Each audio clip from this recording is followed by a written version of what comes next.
Chapter 18. Dr. Seward's Diary, 30th September. I got home at 5 o'clock, and found that Godalming and Morris had not only arrived, but had already studied the transcript of the various diaries and letters which Harker had not yet returned from his visit to the carrier's men, of whom Dr. Hennessy had written to me. Mrs. Harker gave us a cup of tea, and I can honestly say that, for the first time since I've lived in it, this old house seemed like home. When we had finished tea, Mrs. Harker said, "Dr. Seward, may I ask a favour? I want to see your patient, Mr. Renfield. Do let me see him. What you have said of him in your diary interests me so much." She looked so appealing and so pretty that I could not refuse her, and there was no possible reason why I should, so I took her with me. When I went into the room, I told the man that a lady would like to see him, to which he simply answered, "Why?" "She is going through the house, and wants to see everyone in it," I said. "Oh, very well," he said. "Let her come in by all means, but just wait a minute till I tidy up the place." His method of tidying was peculiar. He simply swallowed all of the flies and spiders in the boxes before I could stop him.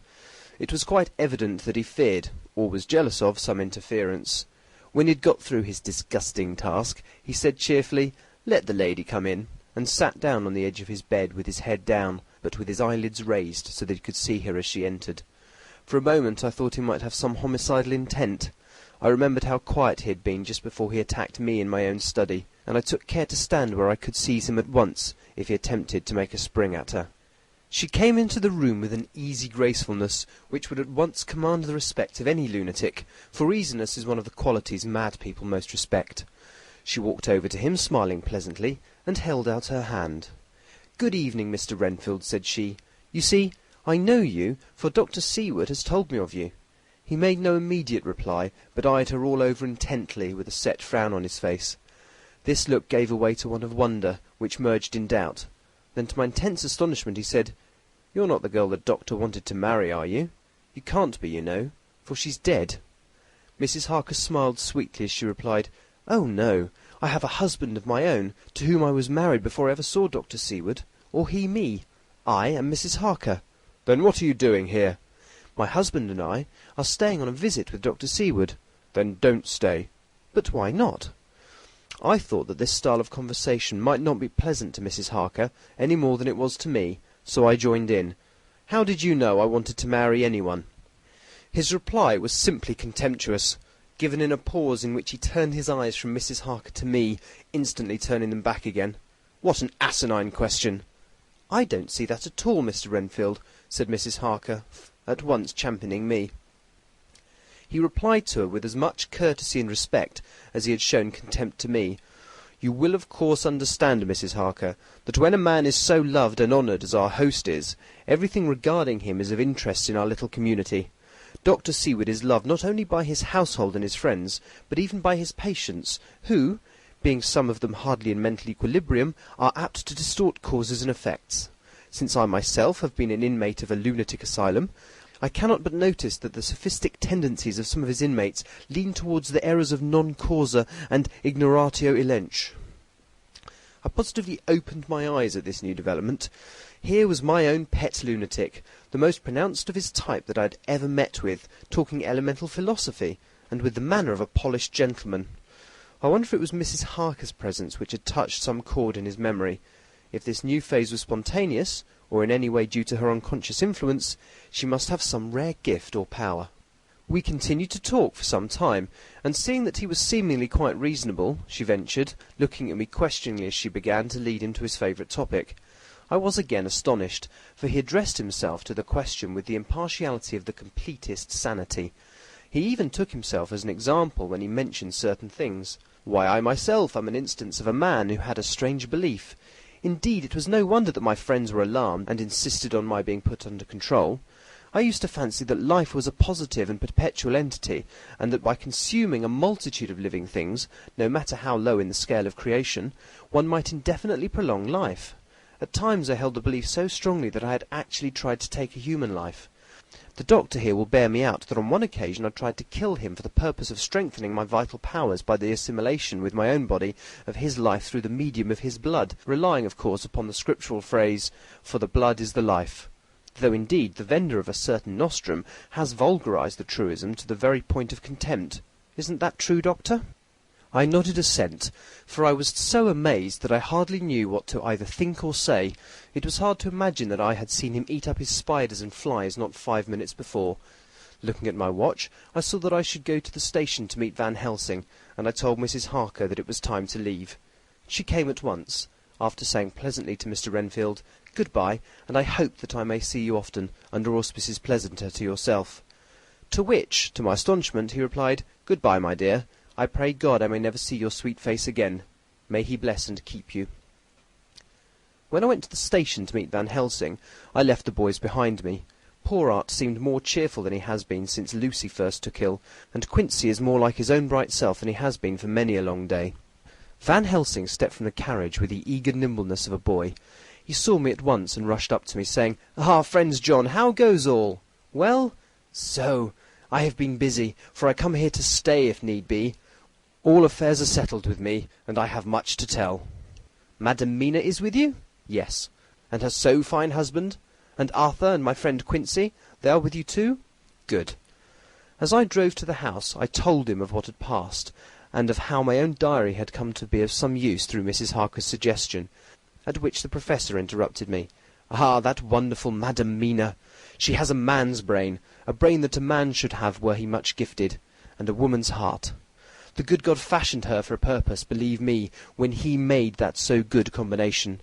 Friend John, up to now fortune has made that woman of help to us. After tonight she must not have to do with this so terrible affair. It is not good that she run a risk so great.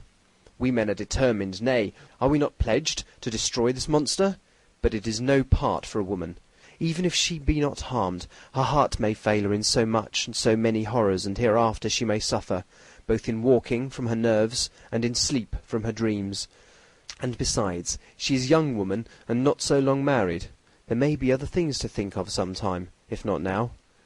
You tell me she has wrote all, then she must consult with us, but tomorrow we say good-bye to this work, and we go alone."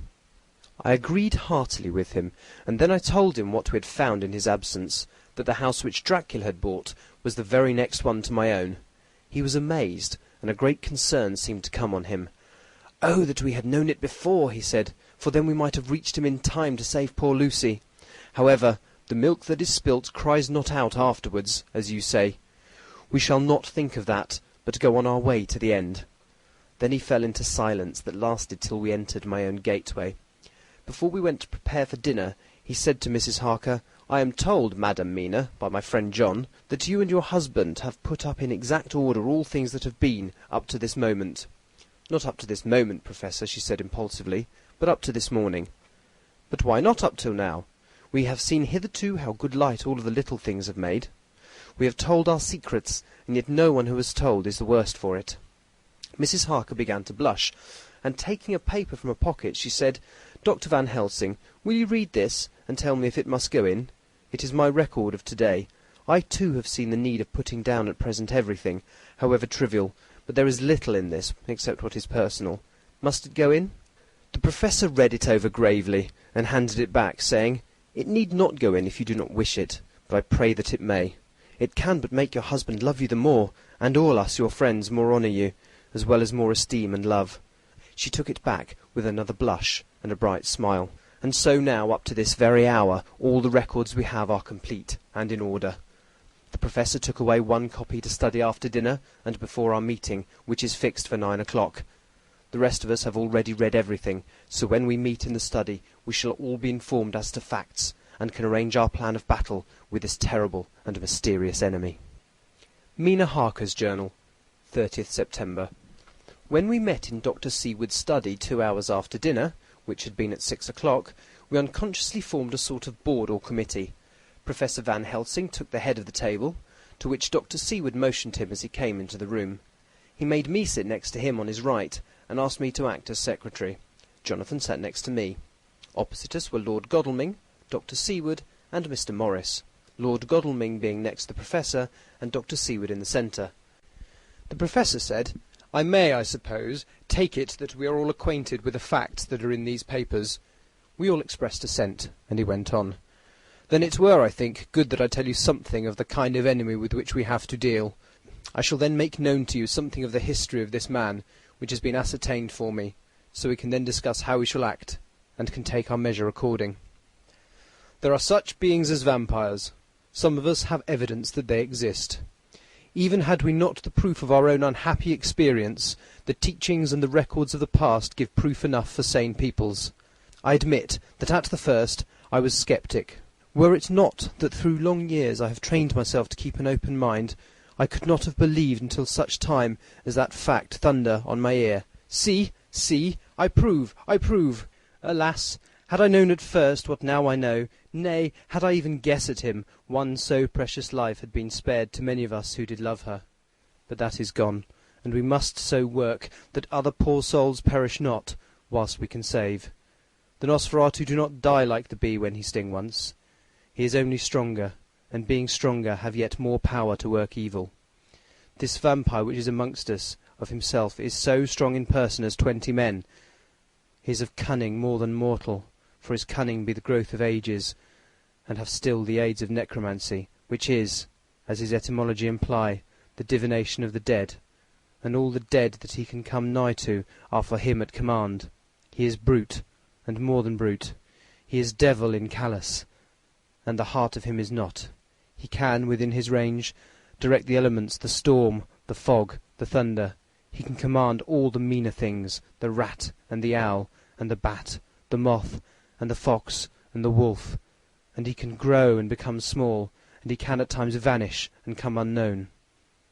How then are we to begin our strike to destroy him? How shall we find his where, and having found it, how can we destroy? My friends, this is much. It is a terrible task that we undertake, and there may be consequence to make the brave shudder. For if we fail in this our fight, he must surely win, and then where end we? Life is nothing's, I heed him not. But to fail here is not mere life or death. It is that we become as him, that we henceforward become foul things of the night like him, without heart or conscience, preying on the bodies and the souls of those we love best. To us forever are the gates of heaven shut, for who shall open them to us again? We go on for all time abhorred by all, a blot on the face of God's sunshine, an arrow in the side of him who died for man. But we are face to face with duty, and in such case we must shrink? For me, I say no, but then I am old, and life, with his sunshine, his fair places, his songs of birds, his music and his love, lie far behind. You others are young, some have seen sorrow, but there are fair days yet in store. What say you? Whilst he was speaking, Jonathan had taken my hand. I feared, oh so much, that the appalling nature of our danger was overcoming him when I saw his hand stretch out. But it was life to me to feel its touch, so strong, so self-reliant, so resolute. A brave man's hand can speak for itself. It does not even need a woman's love to hear its music. When the professor had done speaking, my husband looked into my eyes, and I in his. There was no need for speaking between us. "I answer for Mina and myself," he said. "Count me in, Professor," said Mr. Quincey Morris, laconically as usual. "I am with you," said Lord Godalming, "for Lucy's sake, if for no other reason." Dr. Seward simply nodded. The Professor stood up, and, after laying his golden crucifix on the table, held out his hand on either side. I took his right hand, and Lord Godalming his left. Jonathan held my right with his left, and stretched across to Mr. Morris. So as we all took hands our solemn compact was made. I felt my heart icy cold, but it did not even occur to me to draw back. We resumed our places, and Dr. Van Helsing went on with a sort of cheerfulness which showed that the serious work had begun. It was to be taken as gravely and in as business-like a way as any other transaction of life. "Well, you know what we have to contend against, but we too are not without strength. We have on our side power of combination, a power denied to the vampire kind. We have sources of science, we are free to act and think, and the hours of the day and the night are ours equally. In fact, so far as our powers extend, they are unfettered, and we are free to use them. We have self-devotion in a cause, and an end to achieve, which is not a selfish one. These things are much. Now, let us see how far the general powers arrayed against us are restrict, and how the individual cannot. In fine, let us consider the limitations of the vampire in general, and this one in particular. All we have to go upon are traditions and superstitions. These do not at the first appear much, when the matter is one of life and death, nay, of more than life and death. Yet must we be satisfied, in the first place because we have to be, no other means is at our control. And secondly, because, after all these things, tradition and superstition are everything. Does not the belief in vampires rest for others, though not, alas, for us on them? A year ago, which of us would have received such a possibility in the midst of our scientific, sceptical, matter-of-fact 19th century? We even scouted a belief that we saw justified under our very eyes. Take it, then, that the vampire, and the belief in his limitations and his cure, rest for the moment on some base. For, let me tell you, he is known everywhere that men have been. In old Greece, in old Rome, he flourished in Germany all over, in France, in India, even in the Chermonese and in China, so far from us in all ways. There even is he, and the peoples for him at this day. He have followed the wake of the berserker Icelander, the devil-begotten Hun, the Slav, the Saxon, the Magyar. So far, then, we have all we may act upon, and let me tell you that very much of the beliefs are justified by what we have seen in our own so unhappy experience. The vampire live on, and cannot die by mere passing of the time. He can flourish when that he can fatten on the blood of the living. Even more, we have seen amongst us that he can grow younger, that his vital faculties grow strenuous, and seem as though they refresh themselves when his special pabulum is plenty. But he cannot flourish without this diet. He eat not as others. Even friend Jonathan, who lived with him for weeks, did never see him eat. Never. He throws no shadow, he make in the mirror no reflect, as again Jonathan observe. He has the strength of many of his hand, witness again Jonathan when he shut the door against the wolves, and when he help him from the diligence too. He can transform himself to wolf, as we gather from the ship arrival in Whitby, when he tear open the dog. He can be as a bat, as Madam Mina saw him on the window at Whitby, and as friend John saw him fly from this so near house, and as my friend Quincy saw him in the window of Miss Lucy. He can come in mist which he create. That noble ship's captain proved him of this, but, from what we know, the distance he can make this mist is limited, and it can only be round himself. He come on moonlight rays as elemental dust, as again Jonathan saw those sisters in the castle of Dracula. He becomes so small. We ourselves saw Miss Lucy, ere she was at peace, slip through a hair-breadth space at the tomb door. He can, when once he find his way, come out from anything or into anything, no matter how close it be bound, or even fused up with fire, solder you call it. He can see in the dark, no small power this, in a world which is one half shut from the light. Ah, but hear me through. He can do all these things, yet he is not free. Nay, he is even more prisoner than the slave of the galley, than the madman in his cell. He cannot go where he lists. He who is not of nature has yet to obey some nature's laws. Why, we know not. He may not enter anywhere at the first, unless there be some one of the household who bid him to come, though afterwards he can come as he please. His power ceases, as does that of all evil things, at the coming of the day. Only at certain times can he have limited freedom. If he be not at the place whither he is bound, he can only change himself at noon, or exact sunrise or sunset. These things we are told, and in this record of ours we have proof by inference. Thus, whereas he can do as he will within his limit, when he have his earth home, his coffin home, his hell home, the place unhallowed, as we saw when he went to the grave of the suicide at Whitby, still at other time he can only change when the time come. It is said, too, that he can only pass running water at the slack or the flood of the tide. Then there are things which so afflict him that he has no power, as the garlic that we know of. And as for things sacred, as this symbol, my crucifix, that was amongst us even now when we resolve. To them he is nothing, but in their presence he take his place far off and silent with respect. There are others too, which I shall tell you of, lest in our seeking we may need them. The branch of wild rose on his coffin keep him that he may not move from it. A sacred bullet fired into the coffin kill him so that he be true dead. And as for the stake through him, we know already of its peace, or the cut-off head that giveth rest. We have seen it with our own eyes. Thus, When we find the habitation of this man that was, we can confine him to his coffin and destroy him, if we obey what we know. But he is clever. I have asked my friend Arminius, of Budapest University, to make his record, and from all the means that are, he tell me of what he has been. He must indeed have been that voivode Dracula, who won his name against the Turk over the great river on the very frontier of Turkeyland. If it be so, then was he no common man, for in that time, and for centuries after, he was spoken of as the cleverest and the most cunning, as well as the bravest of the sons of the land beyond the forest. That mighty brain and that iron resolution went with him to his grave, and are even now arrayed against us. The Draculas were, says Arminius, a great and noble race, though now and again were scions who were held by their covils to have had dealings with the evil one. They learned his secrets in the Scholomans, amongst the mountains over Lake Hermannstadt, where the devil claims the 10th scholar as his due. In the records are such words as Stragogica, witch, Ordog, and Pokol, Satan and hell, and in one manuscript this very Dracula is spoken of as Vampire, which we all understand too well.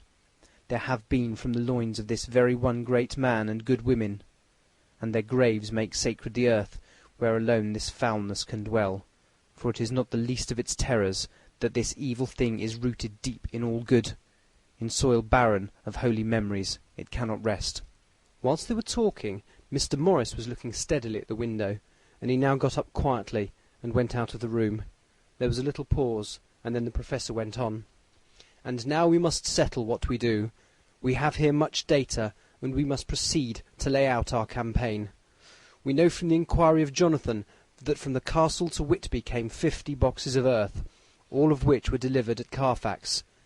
We also know that at least some of these boxes have been removed. It seems to me that our first step should be to ascertain whether all the rest remain in the house beyond that wall where we look today, or whether any more have been removed. If the latter, we must trace—" Here we were interrupted in a very startling way. Outside the house came the sound of a pistol shot. The glass of the window was shattered with a bullet, which, ricocheting from the top of the embrasure, struck the far wall of the room. I am afraid I am at heart a coward, for I shrieked out. The men all jumped to their feet. Lord Godalming flew over to the window and threw up the sash. As he did so, we heard Mr. Morris' voice without. "Sorry, I fear I have alarmed you. I shall come in and tell you about it." A minute later he came in and said, "It was an idiotic thing of me to do, and I ask your pardon, Mrs. Harker, most sincerely. I fear I must have frightened you terribly. But the fact is that whilst the Professor was talking, there came a big bat and sat on the window-sill. I have got such a horror of the damned brutes from recent events that I cannot stand them, and I went out to have a shot, as I have been doing late of evenings, whenever I have seen one. You used to laugh at me for it then, Art." "Did you hit it?" asked Dr. Van Helsing. "I don't know. I fancy not, for it flew away into the wood." Without saying any more, he took his seat, and the Professor began to resume his statement. "We must trace each of these boxes, and when we are ready, we must either capture or kill this monster in his lair, or we must, so to speak, sterilize the earth, so that no more he can seek safely in it. Thus, in the end, we may find him in his form of man between the hours of noon and sunset, and so engage with him when he is at his most weak. And now for you, Madam Mina. This night is end, until all be well. You are too precious to us to have such risk. When we part tonight, you no more must question. We are men, and are able to bear, but you must be our star and our hope, and we shall act all the more free that you are not in danger, such as we are." All the men, even Jonathan, seemed relieved, but it did not seem to me good that they should brave danger and perhaps lessen their safety, strength being the best safety, through care of me. But their minds were made up, and though it was a bitter pill for me to swallow, I could say nothing, save to accept their chivalrous care of me. Mr. Morris resumed the discussion. "As there is no time to lose, I vote we have a look at his house right now. Time is everything with him, and swift action on our part may save another victim." I own that my heart began to fail me when the time for action came so close, but I did not say anything, for I had a greater fear that if I appeared as a drag or a hindrance to their work, they might even leave me out of their counsels altogether. They have now gone off to Carfax, with means to get into the house. Manlike, They had told me to go to bed and sleep, as if a woman can sleep when those she loves are in danger. I shall lie down and pretend to sleep, lest Jonathan have added anxiety about me when he returns. Dr. Seward's Diary, 1st of October, 4 a.m. Just as we were about to leave the house, an urgent message was brought to me from Renfield to know if I would see him at once, as he had something of the utmost importance to say to me. I told the messenger to say that I would attend to his wishes in the morning. I was busy just at the moment.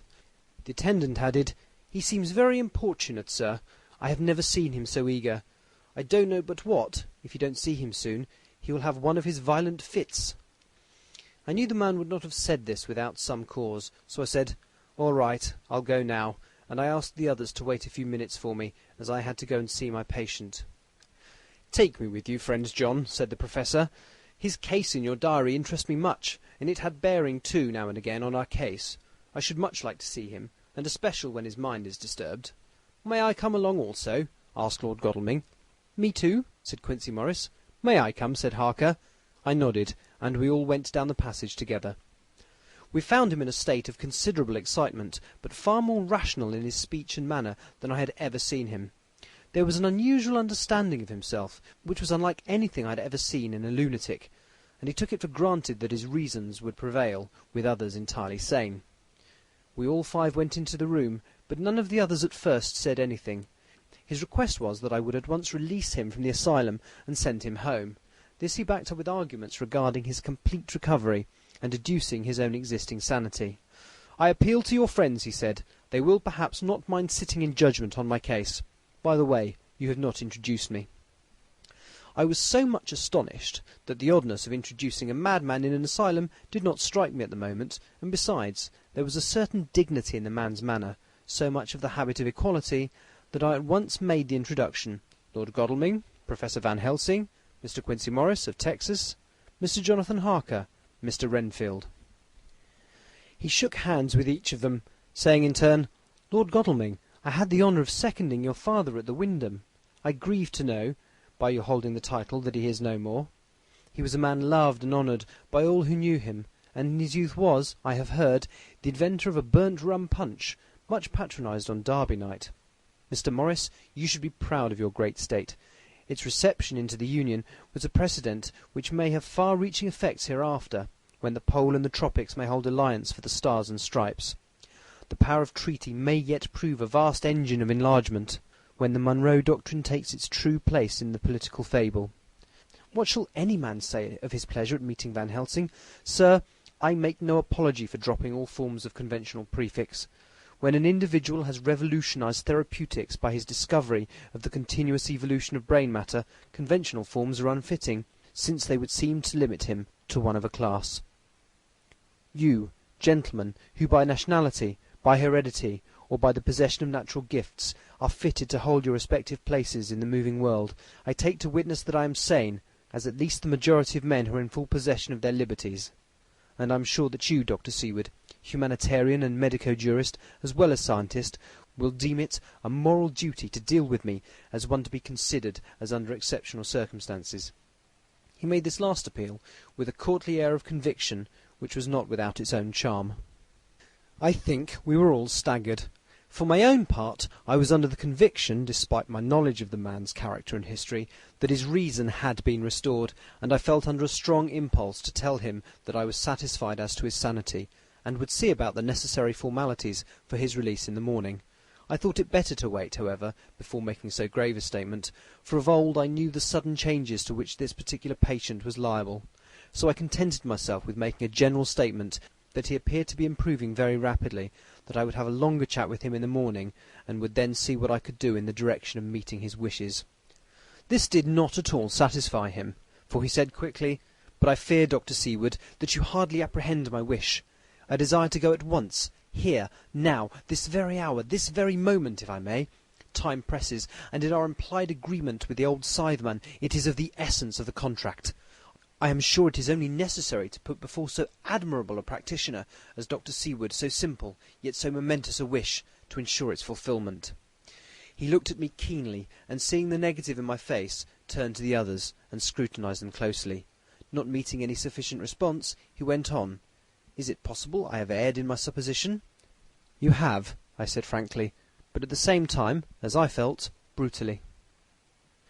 There was a considerable pause, and then he said slowly, "Then I suppose I must only shift my ground of request.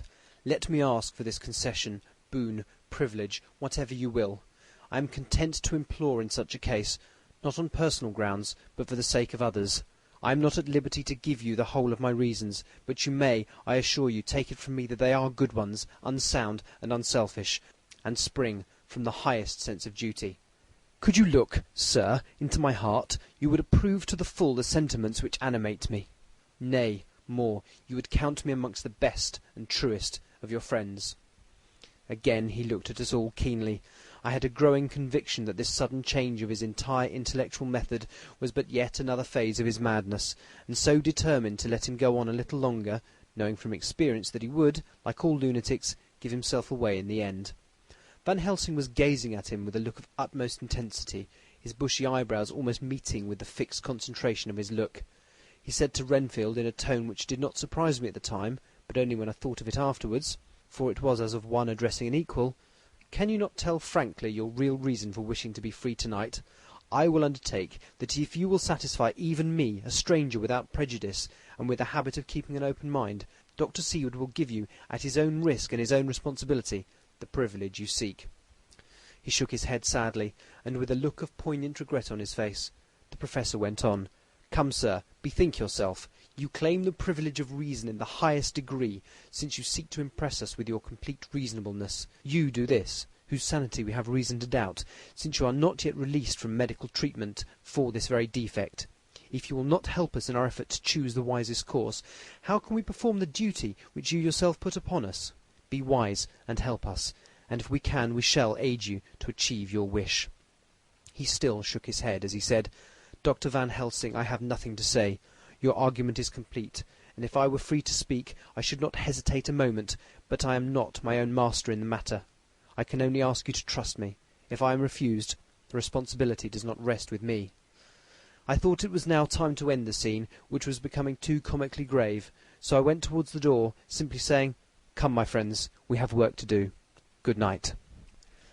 As, however, I got near the door, a new change came over the patient. He moved towards me so quickly that for the moment I feared he was about to make another homicidal attack. My fears, however, were groundless, for he held up his two hands imploringly and made his petition in a moving manner. As he saw that the very excess of his emotion was mitigating against him, by storing us more to our old relations, he became still more demonstrative. I glanced at Van Helsing, and saw my conviction reflected in his eyes, so it became a little more fixed in my manner, if not more stern, and motioned to him that his efforts were unavailing.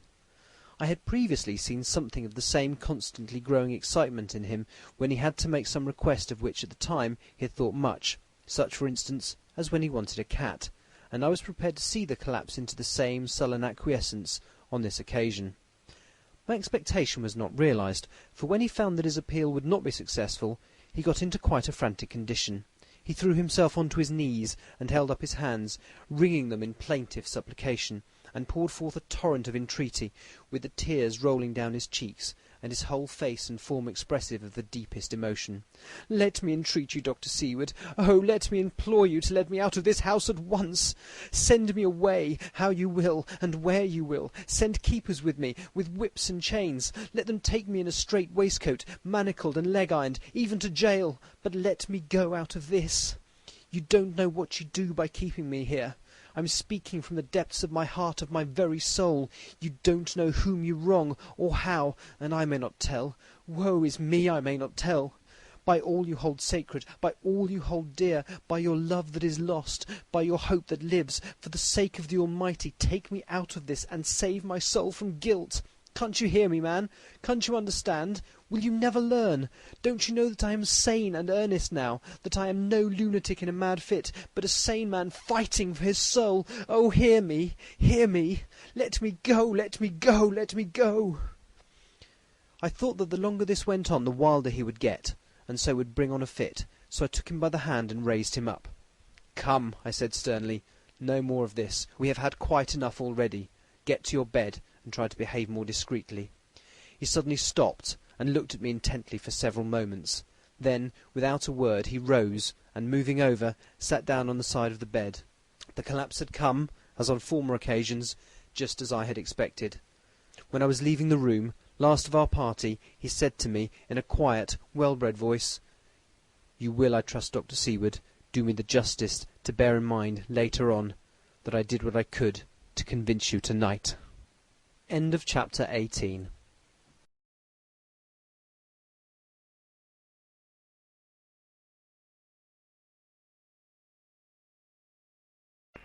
Chapter 19. Jonathan Harker's Journal. 1st of October, 5 a.m. I went with the party to the search with an easy mind, for I think I never saw Mina so absolutely strong and well. I'm so glad that she consented to hold back and let us men do the work. Somehow it was a dread to me that she was in this fearful business at all, but now that her work is done, and that it is due to her energy and brains and foresight that the whole story is put together in such a way that every point tells, she may well feel that her part is finished, and she can henceforth leave the rest to us. We were, I think, all a little upset by the scene with Mr. Renfield. When we came away from his room, we were silent till we got back to the study. Then Mr. Morris said to Dr. Seward, "Say, Jack, if that man wasn't attempting a bluff, he is about the sanest lunatic I ever saw. I'm not sure, but I believe he had some serious purpose, and if he had, it was pretty rough on him not to get a chance."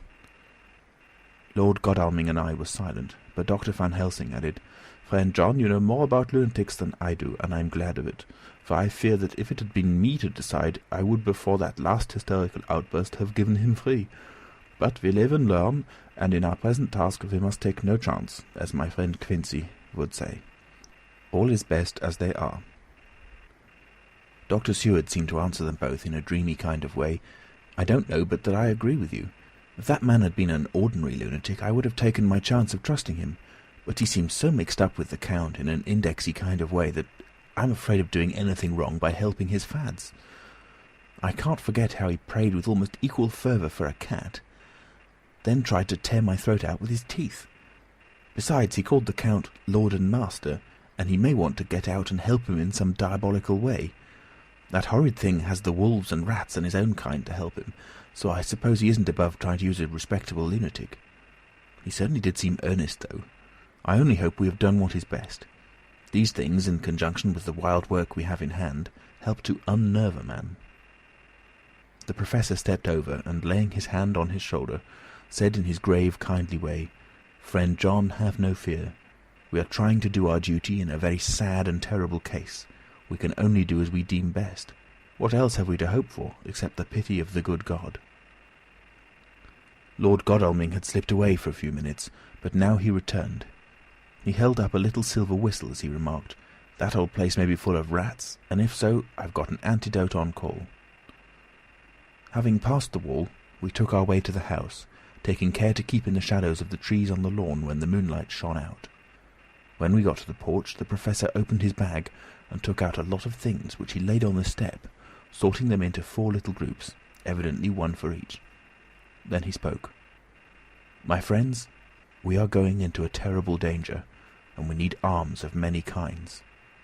Our enemy is not merely spiritual. Remember that he has the strength of 20 men, and that, though our necks or our windpipes are of the common kind, and therefore breakable or crushable, his are not amenable to mere strength. A stronger man or a body of men, more strong in all than him, can at certain times hold him, but they cannot hurt him as we can be hurt by him. We must therefore guard ourselves from his touch. Keep this near your heart." As he spoke, he lifted a small silver crucifix and held it out to me, I being nearest to him. "Put these flowers round your neck." Here he handed me a wreath of withered garlic blossoms. "For other enemies more mundane, this revolver and this knife, and for aid in all, these so small electrical lamps, which you can fasten to your breast, and for all, and above all at the last, this, which we must not desecrate needless." This was a portion of sacred wafer, which he put in an envelope and handed to me. Each of the others was similarly equipped. "Now," he said, "Friend John, where are the skeleton keys? If we can open the door, we need not break into the house by the window, as before at Miss Lucy's."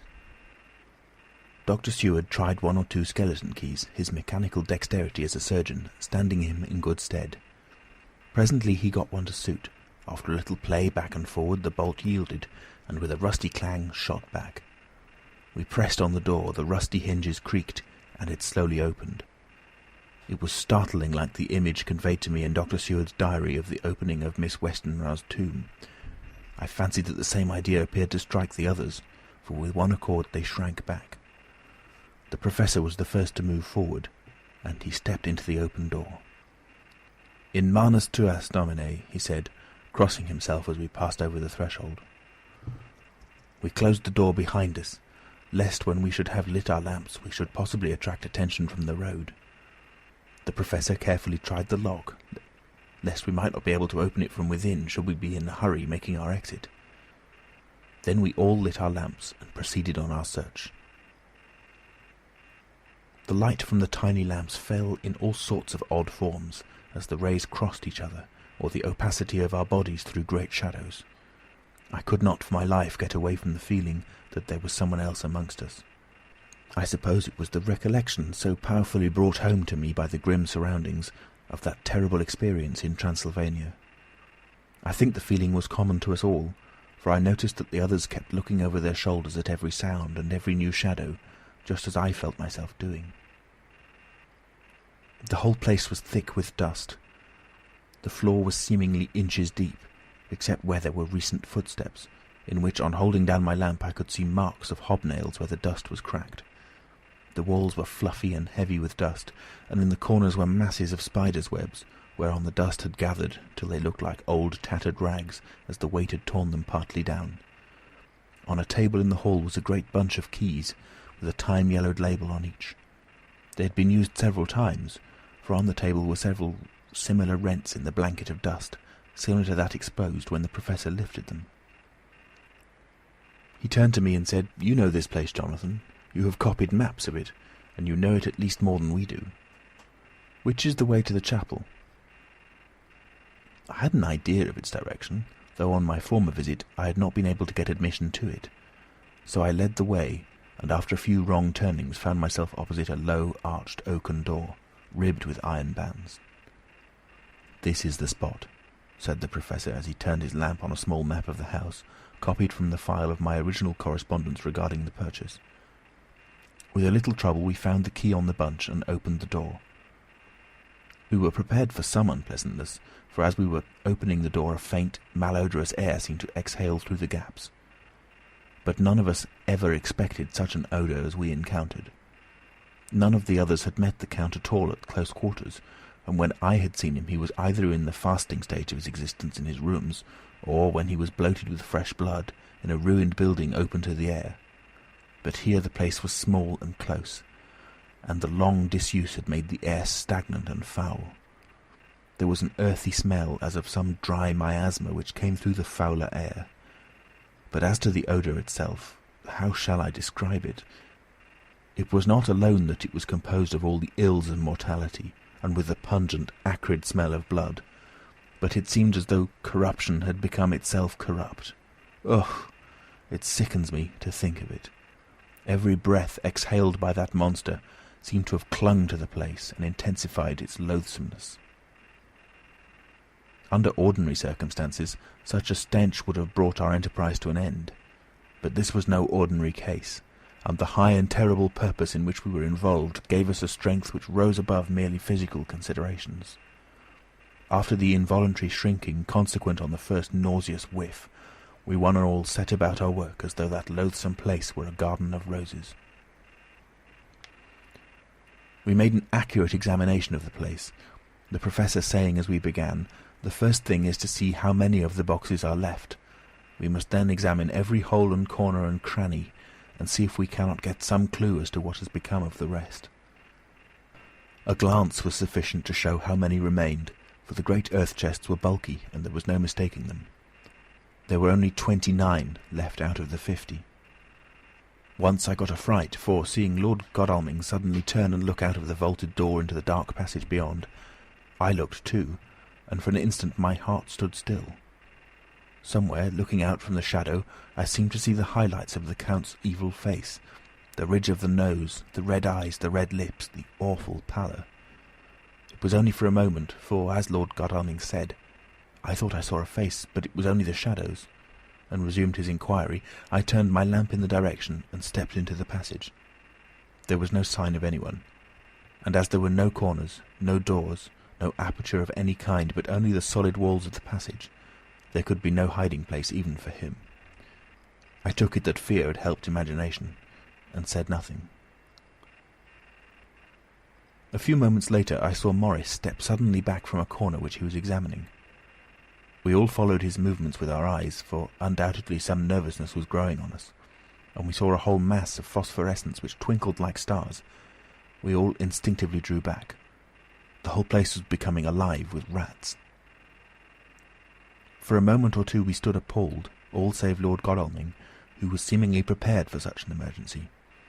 Rushing over to the great iron-bound oaken door which Dr. Seward had described from the outside, and which I had seen myself, he turned the key in the lock, drew the huge bolts, and swung the door open. Then, taking his little silver whistle from his pocket, he blew a low, shrill call.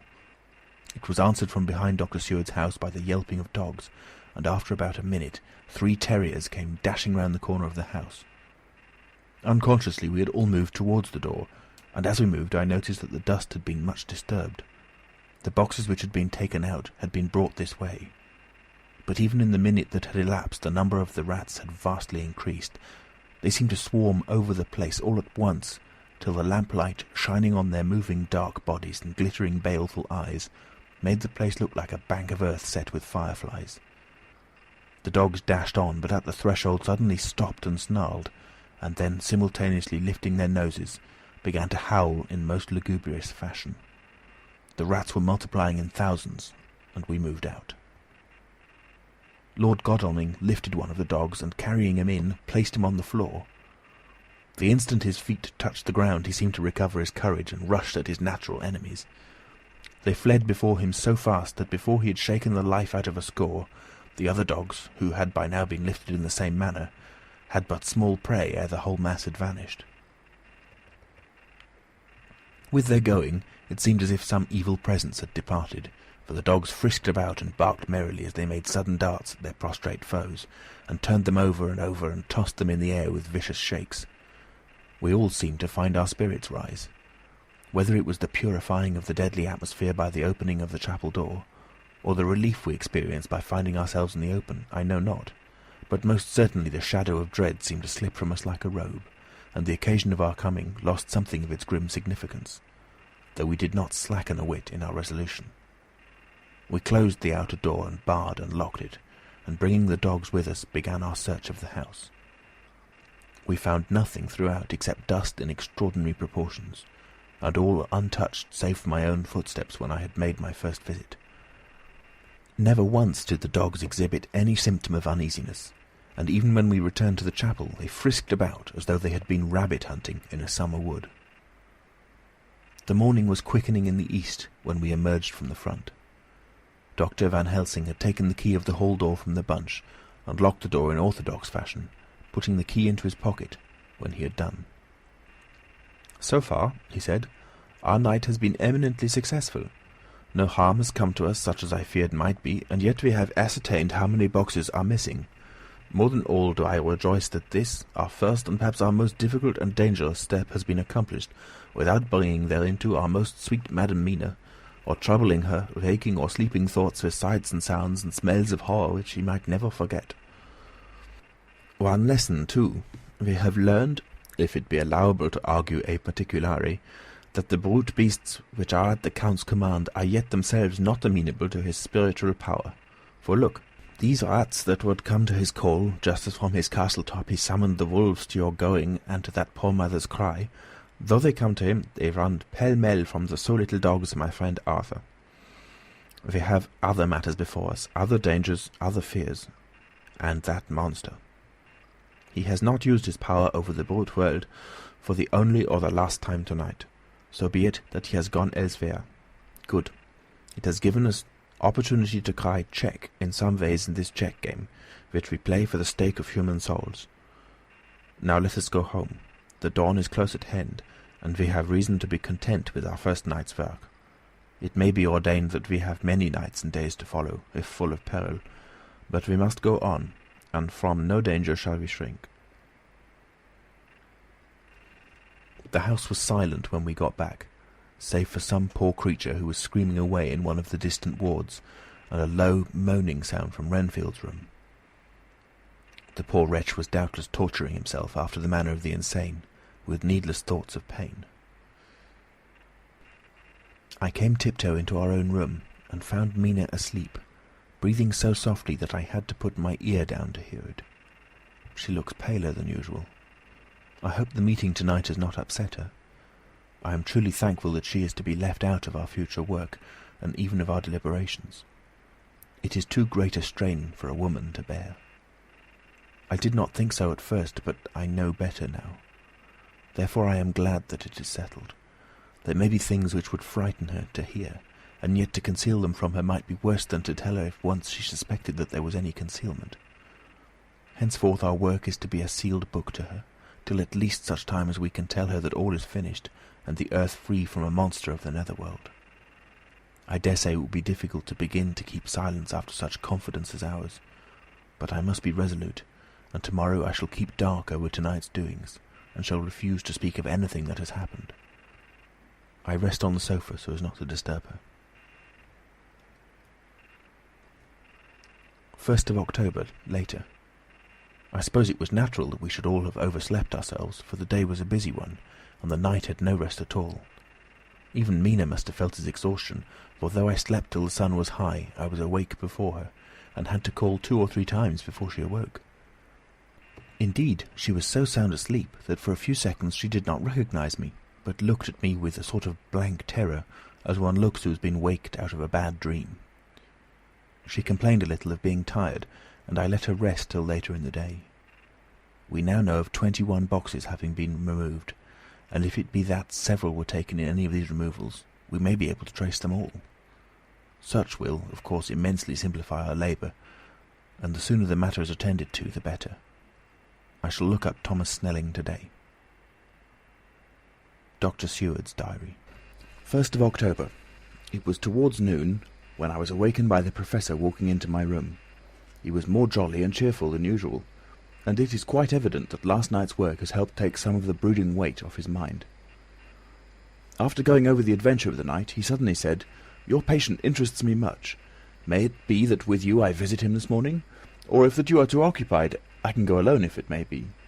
It is a new experience to me to find a lunatic who talks philosophy and reasons so sound." I had some work to do which pressed, so I told him that if he would go alone, I would be glad, as then I should not have to keep him waiting. So I called an attendant and gave him the necessary instructions. Before the Professor left the room, I cautioned him against getting any false impression from my patient. "But," he answered, "I want to talk to him of himself and of his delusion as to consuming live things. He said to Madam Mina, as I see in your diary of yesterday, that he had once had such a belief." "Why do you smile, friend John?" "Excuse me," I said, "but the answer is here." I laid my hand on the typewritten matter. When our sane and learned lunatic made that very statement of how he used to consume life, his mouth was actually nauseous with the flies and spiders which he had eaten just before Mrs. Harker entered the room. Van Helsing smiled in turn. "Good," he said. "Your memory is true, friend John. I should have remembered. And yet it is this very obliquity of thought and memory which makes mental disease such a fascinating study. Perhaps I may gain more knowledge out of the folly of this madman than I shall from teaching of the most wise. Who knows?" I went on with my work, and before long was through that in hand. It seemed that the time had been very short indeed, but there was Van Helsing back in the study. "Do I interrupt?" he asked politely as he stood at the door. "Not at all," I answered. "Come in. My work is finished and I am free. I can go with you now, if you like." "It is needless. I have seen him." "Well?" "I fear that he does not appraise me at much. Our interview was short. When I entered his room he was sitting on a stool in the centre with his elbows on his knees, and his face was the picture of sullen discontent. I spoke to him as cheerfully as I could, and with such a measure of respect as I could assume. He made no reply whatever. "Don't you know me?" I asked. His answer was not reassuring. "I know you well enough. You are the old fool Van Helsing. I wish you would take yourself and your idiotic brain theories somewhere else. Damn all thick-headed Dutchmen." Not a word more would he say, but sat in his implacable sullenness, as indifferent to me as though I had not been in the room at all. Thus departed for this time my chance of much learning from this so clever lunatic, so I shall go, if I may, and cheer myself with a few happy words with that sweet soul, Madam Mina. Friend John, it does rejoice me unspeakably that she is no more to be pained, no more to be worried with our terrible things. Though we shall much miss her help, it is better so. I agree with you with all my heart, I answered earnestly, for I did not want him to weaken in this matter. Mrs. Harker is better out of it.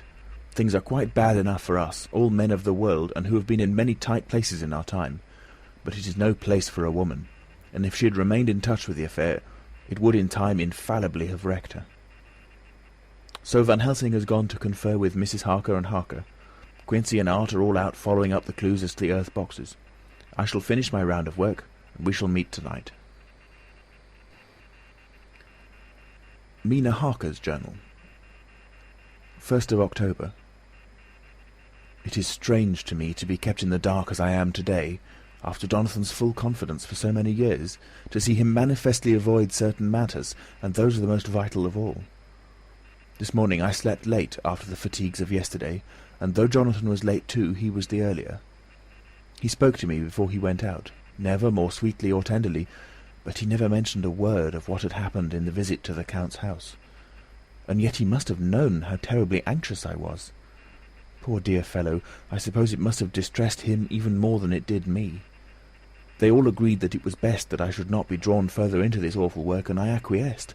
But to think that he keeps anything from me!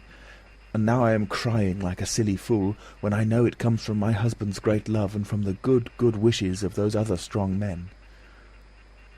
That has done me good. Well, some day Jonathan will tell me all, and lest it should ever be that he should think for a moment that I kept anything from him, I still keep my journal as usual. Then, if he is feared of my trust, I shall show it to him, with every thought of my heart put down for his dear eyes to read. I feel strangely sad and low-spirited today. I suppose it is the reaction from the terrible excitement. Last night I went to bed when the men had gone, simply because they told me to. I didn't feel sleepy, and I did feel full of devouring anxiety. I kept thinking over everything that has been ever since Jonathan came to see me in London, and it all seems like a horrible tragedy, with fate pressing on relentlessly to some destined end. Everything that one does seems, no matter how right it may be, to bring on the very thing which is most to be deplored. If I hadn't gone to Whitby, perhaps poor dear Lucy would be with us now. She hadn't taken to visiting the churchyard till I came, and if she hadn't come there in the daytime with me, she wouldn't have walked in her sleep, and if she hadn't gone there at night and asleep, that monster wouldn't have destroyed her as he did. Oh, why did I ever go to Whitby? There now, crying again. I wonder what has come over me today. I must hide it from Jonathan, for if he knew that I had been crying twice in one morning, I, who never cried on my own account, and whom he has never caused to shed a tear, the dear fellow would fret his heart out. I shall put a bold face on, and if I do feel weepy, he shall never see it. I suppose it is just one of the lessons that we poor women have to learn. I can't quite remember how I fell asleep last night. I remember hearing the sudden barking of the dogs and a lot of queer sounds, like praying on a very tumultuous scale, from Mr. Renfield's room, which is somewhere under this. And then there was silence over everything, silence so profound that it startled me, and I got up and looked out of the window. All was dark and silent, the black shadows thrown by the moonlight seeming full of a silent mystery of their own. Not a thing seemed to be stirring, but all to be grim and fixed as death or fate, so that a thin streak of white mist, that crept with almost imperceptible slowness across the grass towards the house, seemed to have a sentience and a vitality of its own. I think that the digression of my thoughts must have done me good, for when I got back to bed I found a lethargy creeping over me. I lay a while, but could not quite sleep, so I got out and looked out of the window again. The mist was spreading, and was now close up to the house, so that I could see it lying thick against the wall, as though it was stealing up to the windows. The poor man was more loud than ever, and though I could not distinguish a word he said, I could in some way recognize in his tones some passionate entreaty on his part. Then there was the sound of a struggle, and I knew that the attendants were dealing with him. I was so frightened that I crept into bed and pulled the clothes over my head, putting my fingers in my ears. I was not then a bit sleepy, at least so I thought, but I must have fallen asleep, for except dreams, I do not remember anything until the morning, when Jonathan woke me. I think that it took me an effort and a little time to realize where I was, and that it was Jonathan who was bending over me. My dream was very peculiar, and was almost typical of the way that waking thoughts become merged in or continued in dreams. I thought that I was asleep and waiting for Jonathan to come back. I was very anxious about him, and I was powerless to act. My feet and my hands and my brain were weighted, so that nothing could proceed at the usual pace. And so I slept uneasily and thought. Then it began to dawn upon me that the air was heavy and dank and cold. I put back the clothes from my face and found to my surprise that all was dim around. The gaslight, which I had left lit for Jonathan, but turned down, came only like a tiny red spark through the fog, which had evidently grown thicker and poured into the room. Then it occurred to me that I had shut the window before I had come to bed. I would have got out to make certain on the point, but some leaden lethargy seemed to chain my limbs and even my will. I lay still and endured, that was all. I closed my eyes, but could still see through my eyelids. It is wonderful what tricks our dreams play us, and how conveniently we can imagine.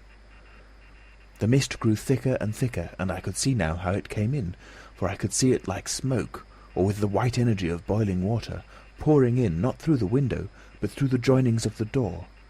It got thicker and thicker, till it seemed as if it became concentrated into a sort of pillar of cloud in the room, through the top of which I could see the light of the gas, shining like a red eye. Things began to whirl through my brain, just as the cloudy column was now whirling in the room, and through it all came the scriptural words, "A pillar of cloud by day and of fire by night." Was it indeed such spiritual guidance that was coming to me in my sleep? But the pillar was composed of both the day and the night guiding, for the fire was in the red eye, which at the thought got a new fascination for me, till, as I looked, the fire divided, and seemed to shine on me through the fog like two red eyes, such as Lucy told me of in her momentary mental wandering, when, on the cliff, the dying sunlight struck the windows of St. Mary's Church. Suddenly the horror burst upon me, that it was thus that Jonathan had seen those awful women growing into reality through the whirling mist in the moonlight, and in my dream I must have fainted, for all became black darkness. The last conscious effort which my imagination made was to show me a livid white face bending over me out of the mist. I must be careful of such dreams, for they would unseat one's reason if there were too much of them. I would get Dr. Van Helsing or Dr. Seward to prescribe something for me which would make me sleep, only that I fear to alarm them. Such a dream at the present time would become woven into their fears for me. Tonight I shall strive hard to sleep naturally. If I do not, I shall tomorrow night get them to give me a dose of chloral that cannot hurt me for once, and it will give me a good night's sleep. Last night tired me more than if I had not slept at all. 2nd of October, 10 p.m. Last night I slept, but did not dream. I must have slept soundly, for I was not waked by Jonathan coming to bed, but the sleep has not refreshed me, for today I feel terribly weak and spiritless. I spent all yesterday trying to read, or lying down dozing. In the afternoon Mr. Renfield asked if he might see me. Poor man, he was very gentle, and when I came away he kissed my hand and bade God bless me. Some way it affected me much. I am crying when I think of him. This is a new weakness of which I must be careful. Jonathan would be miserable if he knew I had been crying. He and the others were out till dinner-time, and they all came in tired. I did what I could to brighten them up, and I supposed that the effort did me good, for I forgot how tired I was. After dinner they sent me to bed, and all went off to smoke together, as they said, but I knew that they wanted to tell each other of what had occurred to each other during the day. I could see from Jonathan's manner that he had something important to communicate. I was not so sleepy as I should have been, so before they went I asked Dr. Seward to give me a little opiate of some kind, as I had not slept well the night before. He very kindly made up a sleeping draught, which he gave to me, telling me that it would do me no harm, as it was very mild. I have taken it, and am waiting for sleep, which still keeps aloof. I hope I have not done wrong, for as sleep begins to flirt with me, a new fear comes, that I may have been foolish in thus depriving myself of the power of waking. I might want it. Here comes sleep. Good night. End of chapter 19. Read in Nottingham, England, on the 28th of January 2006, by Alex Foster. Chapter 20. Jonathan Harker's Journal. 1st October, evening. I found Thomas Snelling in his house at Bethnal Green, but unhappily he was not in a condition to remember anything.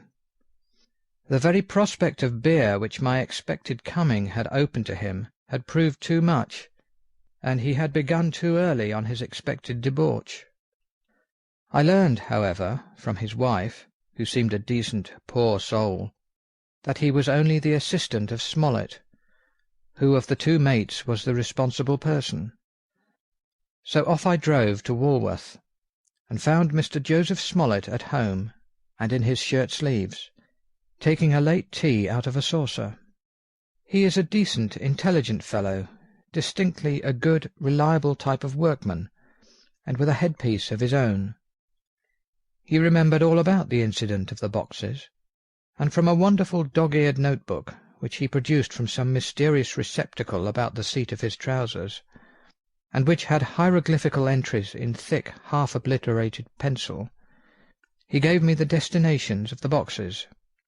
There were, he said, 6 in the cartload which he took from Carfax and left at 197 Chicksand Street, Mile End, New Town, and another 6 which he deposited at Jamaica Lane, Bermondsey. If, then, the Count meant to scatter these ghastly refuges of his over London, these places were chosen as the first of delivery, so that later he might distribute more fully. The systematic manner in which this was done made me think that he could not mean to confine himself to 2 sides of London.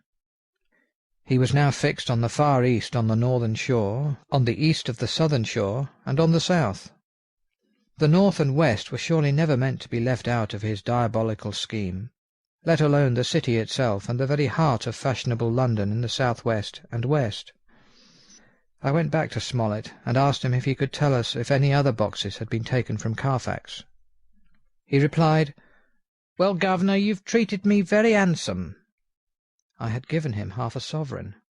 "And I'll tell you all I know. I heard a man by the name of Bloxham say 4 nights ago in the Hare and Hounds, in Pincher's Alley, as how he and his mate had had a rare dusty job in an old house at Purfleet. There ain't a many such jobs as this here, and I'm thinking that maybe Sam Bloxham could tell you summat." I asked if he could tell me where to find him. I told him that if he could get me the address it would be worth another half-sovereign to him. So he gulped down the rest of his tea and stood up, saying that he was going to begin the search then and there. At the door he stopped and said, "Look here, governor, there ain't no sense in me a-keeping you here. I may find Sam soon, or I mayn't. But anyhow, he ain't like to be in a way to tell you much tonight. Sam is a rare one when he starts on the booze. If you can give me an envelope with a stamp on it, and put your address on it, I'll find out where Sam is to be found and post it you tonight. But you'd better be up arter him soon in the morning, never mind the booze the night afore." This was all practical, so one of the children went off with a penny to buy an envelope and a sheet of paper, and to keep the change. When she came back, I addressed the envelope and stamped it, and when Smollett had again faithfully promised to post the address when found, I took my way to home. We're on the track, anyhow. I am tired tonight, and I want to sleep. Mina is fast asleep, and looks a little too pale. Her eyes look as though she had been crying.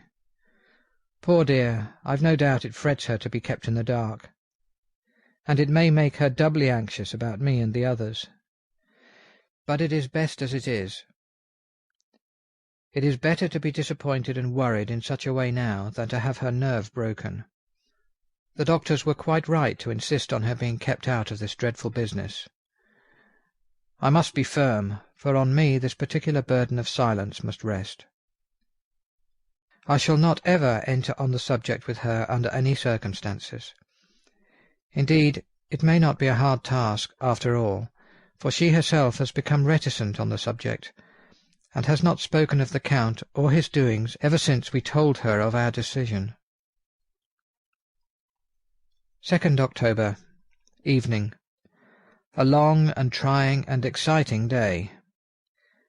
By the first post I got my directed envelope with a dirty scrap of paper enclosed, on which was written with a carpenter's pencil in a sprawling hand, Sam Bloxham, Corcoran's, 4 Poter's Court, Bartle Street, Walworth. Ask for the Depite. I got the letter in bed, and rose without waking Mina. She looked heavy and sleepy and pale, and far from well. I determined not to wake her, but that when I should return from this new search, I would arrange for her going back to Exeter. I think she would be happier in our own home, with her daily tasks to interest her, than in being here amongst us and in ignorance. I only saw Dr. Seward for a moment, and told him where I was off to, promising to come back and tell the rest so soon as I should have found out anything. I drove to Walworth and found, with some difficulty, Potter's Court. Mr. Smollett's spelling misled me, as I asked for Poter's Court instead of Potter's Court. However, when I had found the court, I had no difficulty in discovering Corcoran's lodging-house. When I asked the man who came to the door for the Depite, he shook his head and said, "I don't know him. There ain't no such person here. I never heard of him in all my bloomin' days. Don't believe there ain't nobody of that kind living here or anywheres." I took out Smollett's letter, and as I read it, it seemed to me that the lesson of the spelling of the name of the court might guide me. "What are you?" I asked. "I'm the deputy," he answered. I saw at once that I was on the right track. Phonetic spelling had again misled me.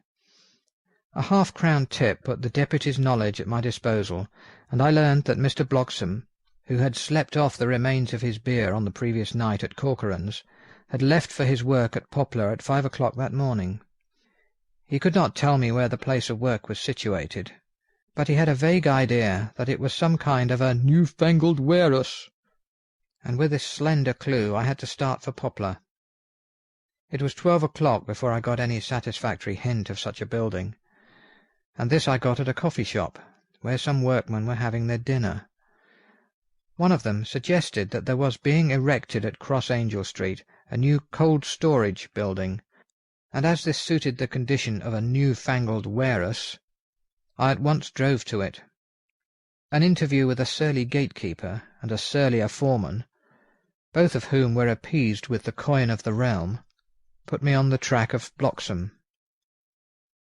He was sent for on my suggestion that I was willing to pay his day's wages to his foreman for the privilege of asking him a few questions on a private matter. He was a smart enough fellow, though rough of speech and bearing. When I had promised to pay for his information and given him an earnest, he told me that he had made 2 journeys between Carfax and a house in Piccadilly, and had taken from this house to the latter 9 great boxes, main heavy ones, with a horse and cart hired by him for this purpose. I asked him if he could tell me the number of the house in Piccadilly, to which he replied, "Well, governor, I forgets the number, but it was only a few door from a big white church, or something of the kind, not long built. It was a dusty old house, too, though nothing to the dustiness of the house we took the blooming boxes from." "How did you get in if both houses were empty?" "There was the old party that engaged me a-waiting at the house at Purfleet. He helped me to lift the boxes and put them in the dray. Curse me, but he was the strongest chap I ever struck, and him an old fellow with a white moustache, one that thin you would think he couldn't throw a shadder." How this phrase thrilled through me. "Why, he took up his end of the boxes like they was pounds of tea, and me a-puffing and a-blowing afore I could up-end mine anyhow, and I'm no chicken neither." "How did you get into the house in Piccadilly?" I asked. "He was there too. He must have started off and got there afore me, for when I rung the bell he came and opened the door himself, and helped me carry the boxes into the hall." "The whole 9?" I asked. "Yes. There was 5 in the first load and 4 in the second. It was main dry work, and I don't so well remember how I got home." I interrupted him. "Were the boxes left in the hall?" Yes, it was a big hall, and there was nothing else in it. I made one more attempt to further matters. You didn't have any key? Never used no key nor nothink. The old gent, he opened the door hisself and shut it again when I druv off. I don't remember the last time, but that was the beer. And you can't remember the number of the house? No, sir. But you needn't have no difficulty about that. It's iron with a stone front with a bow on it, and high steps up to the door. I know them steps, having had to carry the boxes up with 3 loafers that come round to earn a copper. The old gent give 'em shillings, and they, seeing they got so much, they wanted more. But he took one of them by the shoulder and was like to throw him down the steps till the lot of them went away cussing. I thought that with this description I could find the house, so having paid my friend for his information, I started off for Piccadilly. I had gained a new painful experience. The Count could, it was evident, handle the earth boxes himself. If so, time was precious, for now that he had achieved a certain amount of distribution, he could, by choosing his own time, complete the task unobserved. At Piccadilly Circus I discharged my cab and walked westward. Beyond the Junior Constitutional I came across the house described, and was satisfied that this was the next of the lairs arranged by Dracula. The house looked as though it had been long untenanted. The windows were encrusted with dust, and the shutters were up. All the framework was black with time, and from the iron the paint had mostly scaled away. It was evident that up to lately there had been a large notice board in front of the balcony. It had, however, been roughly torn away, the uprights which had supported it still remaining. Behind the rails of the balcony I saw there were some loose boards, whose raw edges looked white. I would have given a good deal to have been able to see the notice board intact, as it would, perhaps, have given some clue to the ownership of the house. I remembered my experience of the investigation and purchase of Carfax, and I could not but feel that if I could find the former owner there might be some means discovered of gaining access to the house. There was at present nothing to be learned from the Piccadilly side, and nothing could be done, so I went around the back to see if anything could be gathered from this quarter. The mews were active, the Piccadilly houses being mostly in occupation. I asked 1 or 2 of the grooms and helpers whom I saw around if they could tell me anything about the empty house. One of them said that he heard it had lately been taken, but he couldn't say from whom. He told me, however, that up to very lately there had been a notice board of "For Sale" up, and that perhaps Mitchell, Sons and Candy, the house agents, could tell me something, as he thought he remembered seeing the name of that firm on the board. I did not wish to seem too eager, or to let my informant know or guess too much, so thanking him in the usual manner, I strolled away. It was now growing dusk, and the autumn night was closing in, so I did not lose any time. Having learned the address of Mitchell, Sons and Candy from a directory at the Berkeley, I was soon at their office in Sackville Street. The gentleman who saw me was particularly suave in manner, but uncommunicative in equal proportion. Having once told me that the Piccadilly house, which throughout our interview he called a mansion, was sold, he considered my business as concluded. When I asked who had purchased it, he opened his eyes a thought wider, and paused a few seconds before replying, "It is sold, sir." "Pardon me," I said, with equal politeness, "but I have a special reason for wishing to know who purchased it." Again he paused longer, and raised his eyebrows still more. "It is sold, sir," was again his laconic reply. "Surely," I said, "you do not mind letting me know so much?" "But I do mind," he answered. "The affairs of their clients are absolutely safe in the hands of Mitchell, Sons and Candy." This was manifestly a prig of the first water, and there was no use arguing with him. I thought I had best meet him on his own ground, so I said, "Your clients, sir, are happy in having so resolute a guardian of their confidence. I am myself a professional man." Here I handed him my card.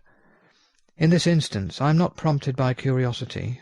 I act on the part of Lord Godalming, who wishes to know something of the property which was, he understood, lately for sale. These words put a different complexion on affairs. He said, "I would like to oblige you if I could, Mr. Harker, and especially would I like to oblige his lordship. We once carried out a small matter of renting some chambers for him when he was the Honourable Arthur Holmwood. If you will let me have his lordship's address, I will consult the house on the subject, and will, in any case, communicate with his lordship by to-night's post. It will be a pleasure if we can so far deviate from our rules as to give the required information to his lordship."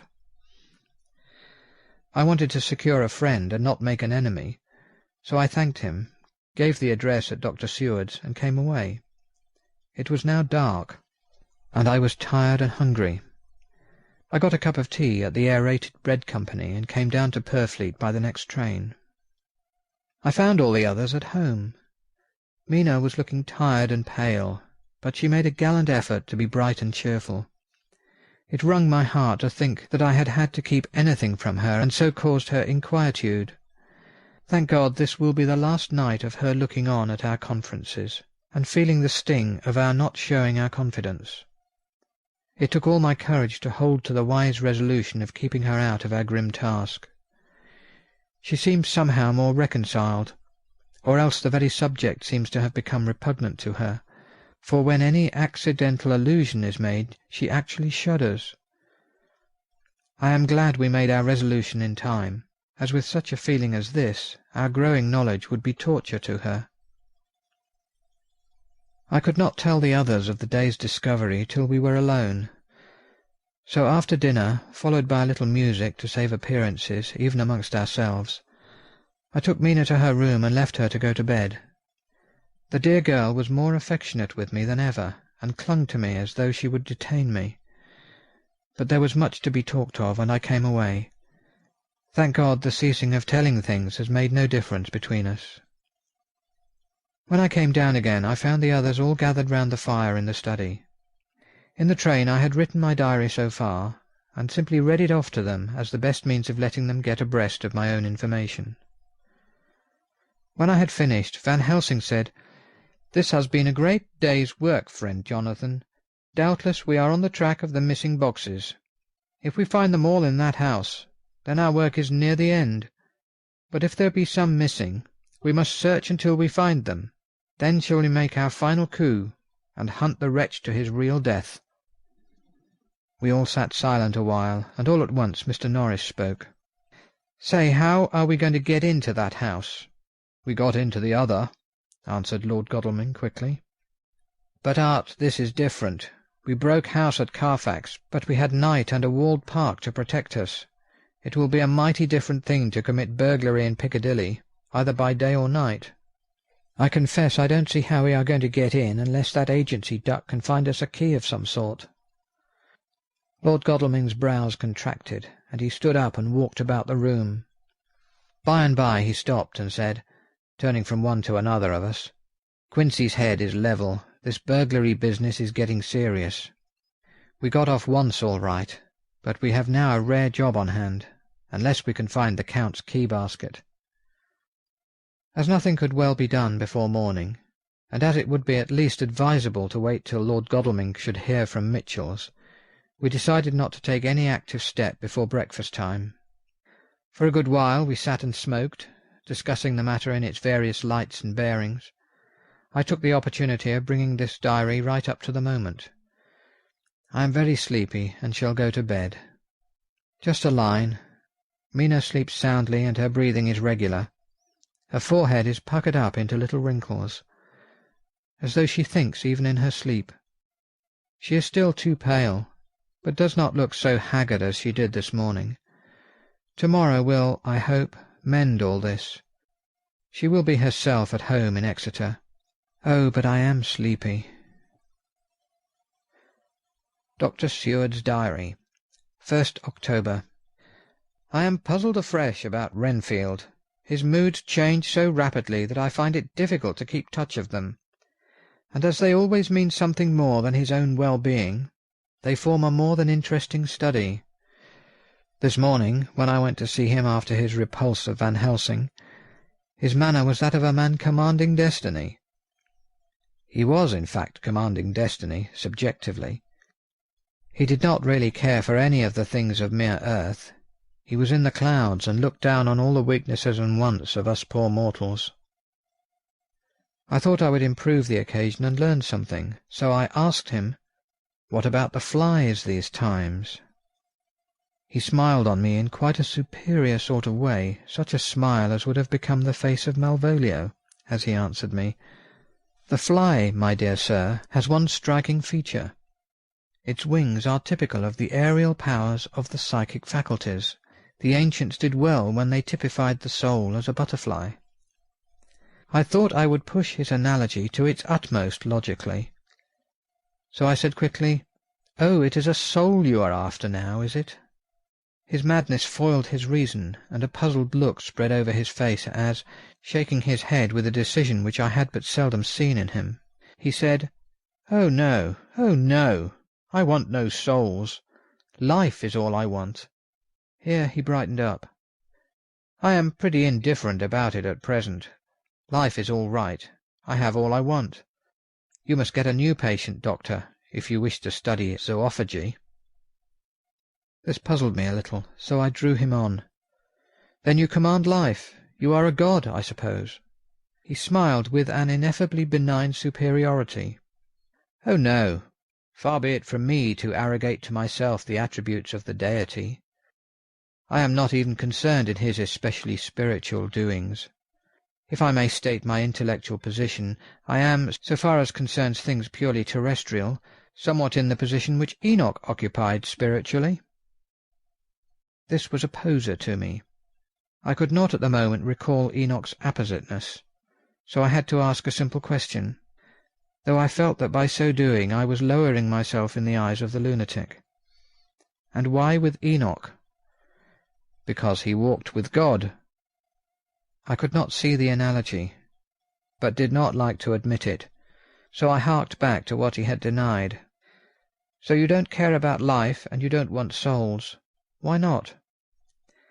I put my question quickly and somewhat sternly, on purpose to disconcert him. The effort succeeded. For an instant he unconsciously relapsed into his old servile manner, bent low before me, and actually fawned upon me as he replied, "I don't want any souls, indeed, indeed, I don't. I couldn't use them if I had them. They would be no manner of use to me.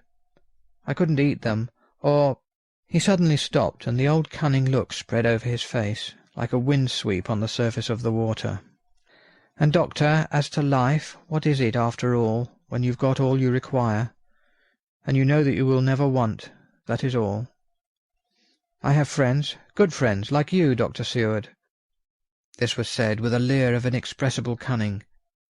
"I know that I shall never lack the means of life." I think that through the cloudiness of his insanity he saw some antagonism in me, for he at once fell back on the last refuge of such as he, a dogged silence. After a short time I saw that for the present it was useless to speak to him. He was sulky, and so I came away. Later in the day he sent for me. Ordinarily I would not have come without special reason, but just at present I am so interested in him that I would gladly make an effort. Besides, I am glad to have anything to help pass the time. Harker is out, following up clues, and so are Lord Godalming and Quincy. Van Helsing sits in my study poring over the record prepared by the Harkers. He seems to think that by accurate knowledge of all details he will light upon some clue. He does not wish to be disturbed in the work without cause. I would have taken him with me to see the patient, only I thought that after his last repulse he might not care to go again. There was also another reason. Renfield might not speak so freely before a third person as when he and I were alone. I found him sitting in the middle of the floor on his stool, a pose which is generally indicative of some mental energy on his part. When I came in, he said at once, as though the question had been waiting on his lips, "What about souls?" It was evident, then, that my surmise had been correct. Unconscious cerebration was doing its work, even with the lunatic. I determined to have the matter out. "What about them yourself?" I asked. He did not reply for a moment, but looked all around him, and up and down, as though he expected to find some inspiration for an answer. "I don't want any souls," he said in a feeble, apologetic way. The matter seemed preying on his mind, and so I determined to use it. To be cruel only to be kind. So I said, "You like life, and you want life?" "Oh, yes. But that is all right. You needn't worry about that." "But," I asked, "how are we to get the life without getting the soul also?" This seemed to puzzle him, so I followed it up. "A nice time you'll have some time when you're flying out there, with the souls of thousands of flies and spiders and birds and cats buzzing and twittering and moaning all around you. You've got their lives, you know, and you must put up with their souls." Something seemed to affect his imagination, for he put his fingers to his ears and shut his eyes, screwing them up tightly just as a small boy does when his face is being soaped. There was something pathetic in it that touched me. It also gave me a lesson, for it seemed that before me was a child, only a child, though the features were worn and the stubble on the jaws was white. It was evident that he was undergoing some process of mental disturbance, and knowing how his past moods had interpreted things seemingly foreign to himself, I thought I would enter into his mind as well as I could and go with him. The first step was to restore confidence, so I asked him, speaking pretty loud so that he would hear me through his closed ears, "Would you like some sugar to get your flies around again?" He seemed to wake up all at once and shook his head. With a laugh he replied, "Not much. Flies are poor things, after all." After a pause he added, "But I don't want their souls buzzing round me, all the same." "Or spiders?" I went on. "Blow spiders. What's the use of spiders? There isn't anything in them to eat or—" He stopped suddenly, as though reminded of a forbidden topic. So, I thought to myself, this is the second time he has suddenly stopped at the word drink. What does it mean? Renfield seemed himself aware of having made a lapse, for he hurried on, as though to distract my attention from it. "I don't take any stock at all in such matters. Rats and mice and such small deer, as Shakespeare has it. Chicken feed of the larder, they might be called. I'm past all that sort of nonsense. You might as well ask a man to eat molecules with a pair of chopsticks, as to try to interest me about the less carnivora, when I know of what is before me." "I see," I said. "You want big things that you can make your teeth meet in. How would you like to breakfast on an elephant?" "What ridiculous nonsense you are talking!" He was getting too wide awake, so I thought I would press him hard. "I wonder," I said reflectively, "what an elephant's soul is like." The effect I desired was obtained, for he at once fell from his high horse and became a child again. "I don't want an elephant's soul, or any soul at all," he said. For a few moments he sat despondently. Suddenly he jumped to his feet, with his eyes blazing and all the signs of intense cerebral excitement. "To hell with you and your souls!" he shouted.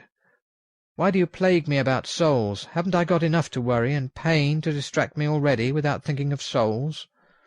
He looked so hostile that I thought he was in for another homicidal fit, so I blew my whistle.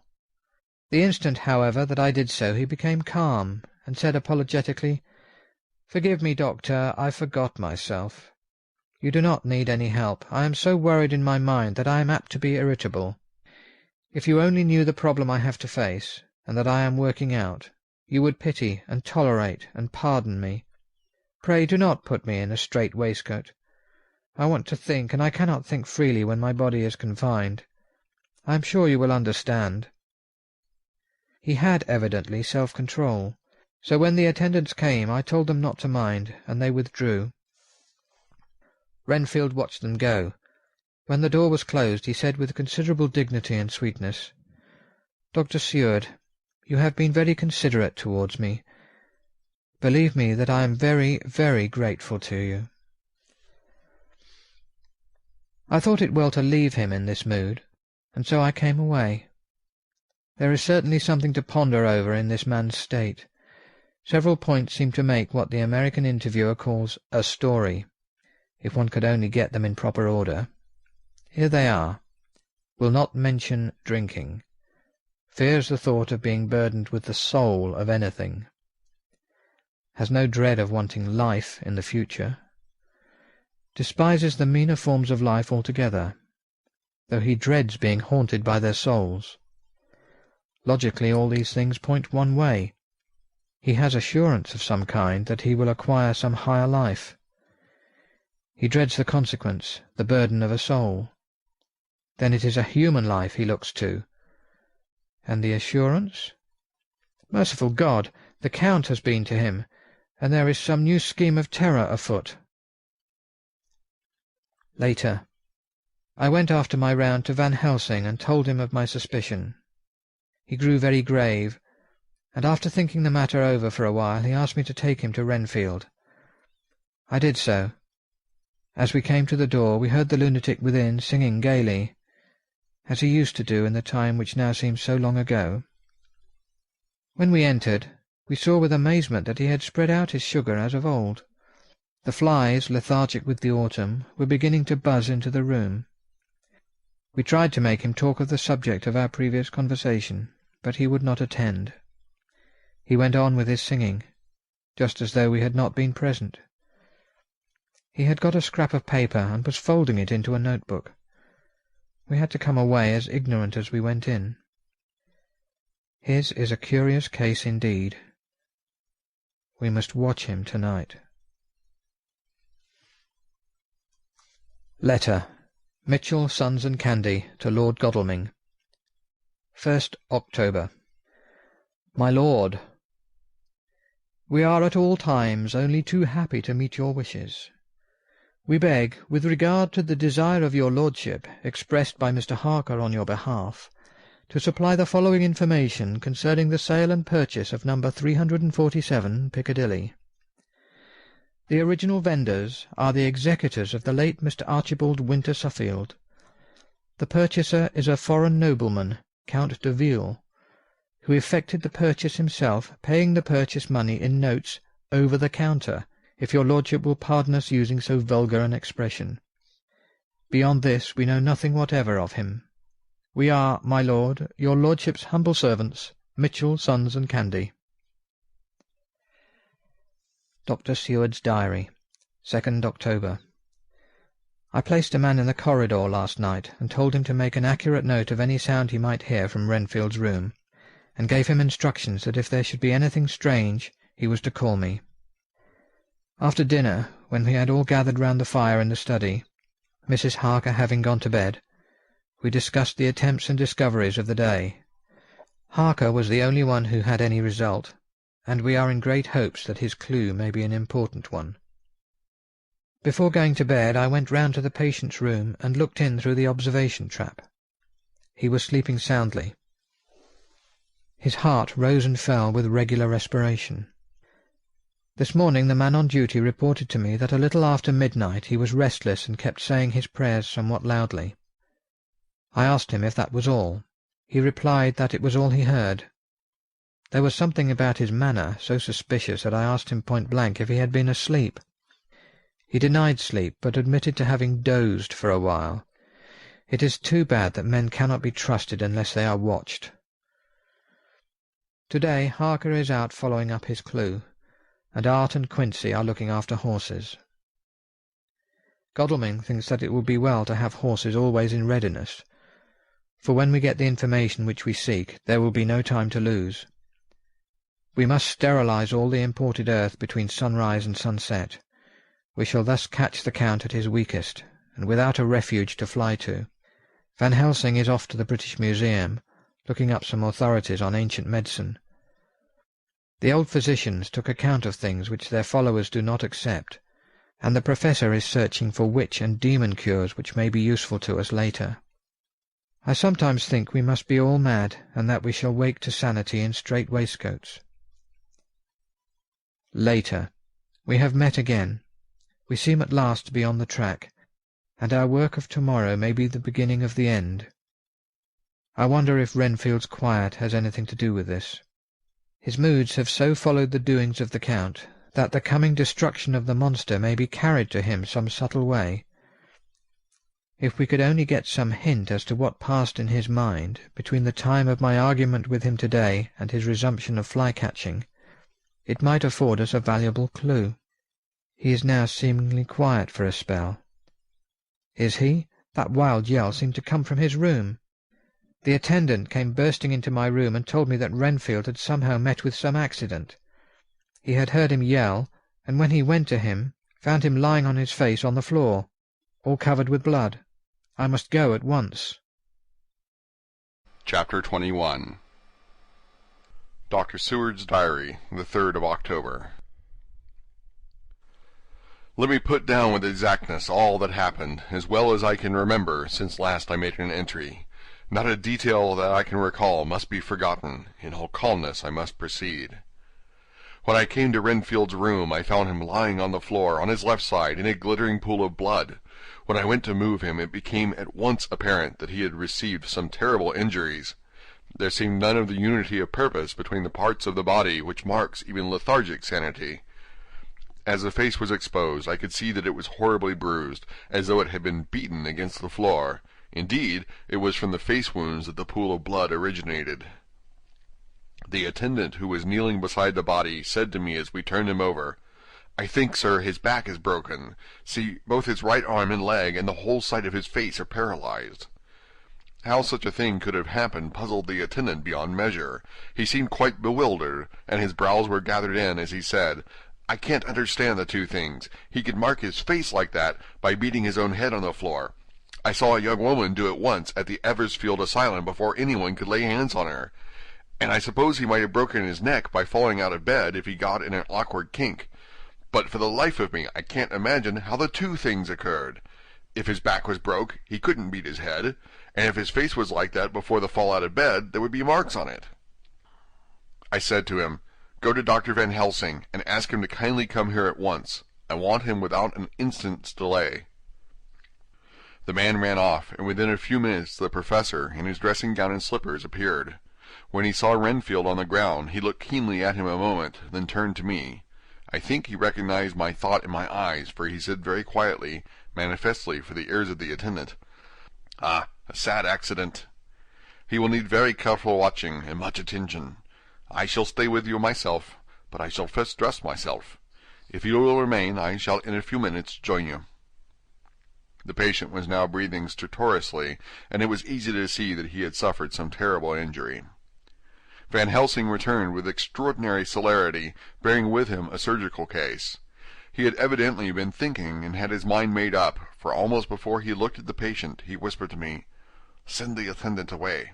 We must be alone with him when he becomes conscious after the operation." I said, "I think that will do now, Simmons. We have done all that we can at present. You had better go your round, and Dr. Van Helsing will operate. Let me know instantly if there be anything unusual anywhere." The man withdrew, and we went into a strict examination of the patient. The wounds of the face were superficial. The real injury was a depressed fracture of the skull, extending right up through the motor area. The professor thought a moment and said, "We must reduce the pressure and get back to normal conditions as far as can be. The rapidity of the suffusion shows the terrible nature of his injury. The whole motor area seems affected. The suffusion of the brain will increase quickly, so we must trephine at once, or it may be too late." As he was speaking, there was a soft tapping at the door. I went over and opened it, and found in the corridor without Arthur and Quincy in pajamas and slippers. The former spoke. "I heard your man call up Dr. Van Helsing and tell him of an accident. So I woke Quincy, or rather called for him, as he was not asleep. Things are moving too quickly and too strangely for sound sleep for any of us these times. I've been thinking that tomorrow night we'll not see things as they have been. We'll have to look back and forward a little more than we have done. May we come in?" I nodded, and held the door open till they had entered. Then I closed it again. When Quincy saw the attitude and state of the patient, and noted the horrible pool on the floor, he said softly, "My God, what has happened to him? Poor, poor devil." I told him briefly, and added that we expected he would recover consciousness after the operation, for a short time at all events. He went at once and sat down on the edge of the bed, with Godalming beside him. We all watched in patience. "We shall wait," said Van Helsing, "just long enough to fix the best spot for trephining, so that we may most quickly and perfectly remove the blood clot, for it is evident that the hemorrhage is increasing." The minutes during which we waited passed with fearful slowness. I had a horrible sinking in my heart, and from Van Helsing's face I gathered that he felt some fear or apprehension as to what was to come. I dreaded the words Renfield might speak. I was positively afraid to think. But the conviction of what was coming was on me, as I have read of men who have heard the death watch. The poor man's breathing came in uncertain gasps. Each instant he seemed as though he would open his eyes and speak, but then would follow a prolonged stertorous breath, and he would relapse into a more fixed insensibility. Inured as I was to sick beds and death, the suspense grew and grew upon me. I could almost hear the beating of my own heart, and the blood surging through my temples sounded like blows from a hammer. Silence finally became agonizing. I looked at my companions, one after another, and saw from their flushed faces and damp brows that they were enduring equal torture. There was a nervous suspense over us all, as though overhead some dread bell would peal out powerfully when we should least expect it. At last there came a time when it was evident that the patient was sinking fast. He might die at any moment. I looked up at the professor and caught his eyes fixed on mine. His face was sternly set as he spoke. "There is no time to lose. His words may be worth many lives. I have been thinking so as I stood here. It may be there is a soul at stake. We shall operate just above the ear." Without another word he made the operation. For a few moments the breathing continued to be stertorous. Then there came a breath so prolonged that it seemed as though it would tear open his chest. Suddenly his eyes opened and became fixed in a wild, helpless stare. This was continued for a few moments. Then it was softened into a glad surprise, and from his lips came a sigh of relief. He moved convulsively, and as he did so, said, "I'll be quiet, doctor. Tell them to take off the strait waistcoat. I have had a terrible dream, and it has left me so weak that I cannot move. What's wrong with my face? It feels all swollen, and it smarts dreadfully." He tried to turn his head, but even with the effort his eyes seemed to grow glassy again, so I gently put it back. Then Van Helsing said in a quiet, grave voice, "Tell us your dream, Mr. Renfield." As he heard the voice, his face brightened through its mutilation, and he said, "That is Dr. Van Helsing. How good it is of you to be here. Give me some water. My lips are dry, and I shall try to tell you. I dreamed—" He stopped and seemed fainting. I called quietly to Quincy, "The brandy! It is in my study! Quick!"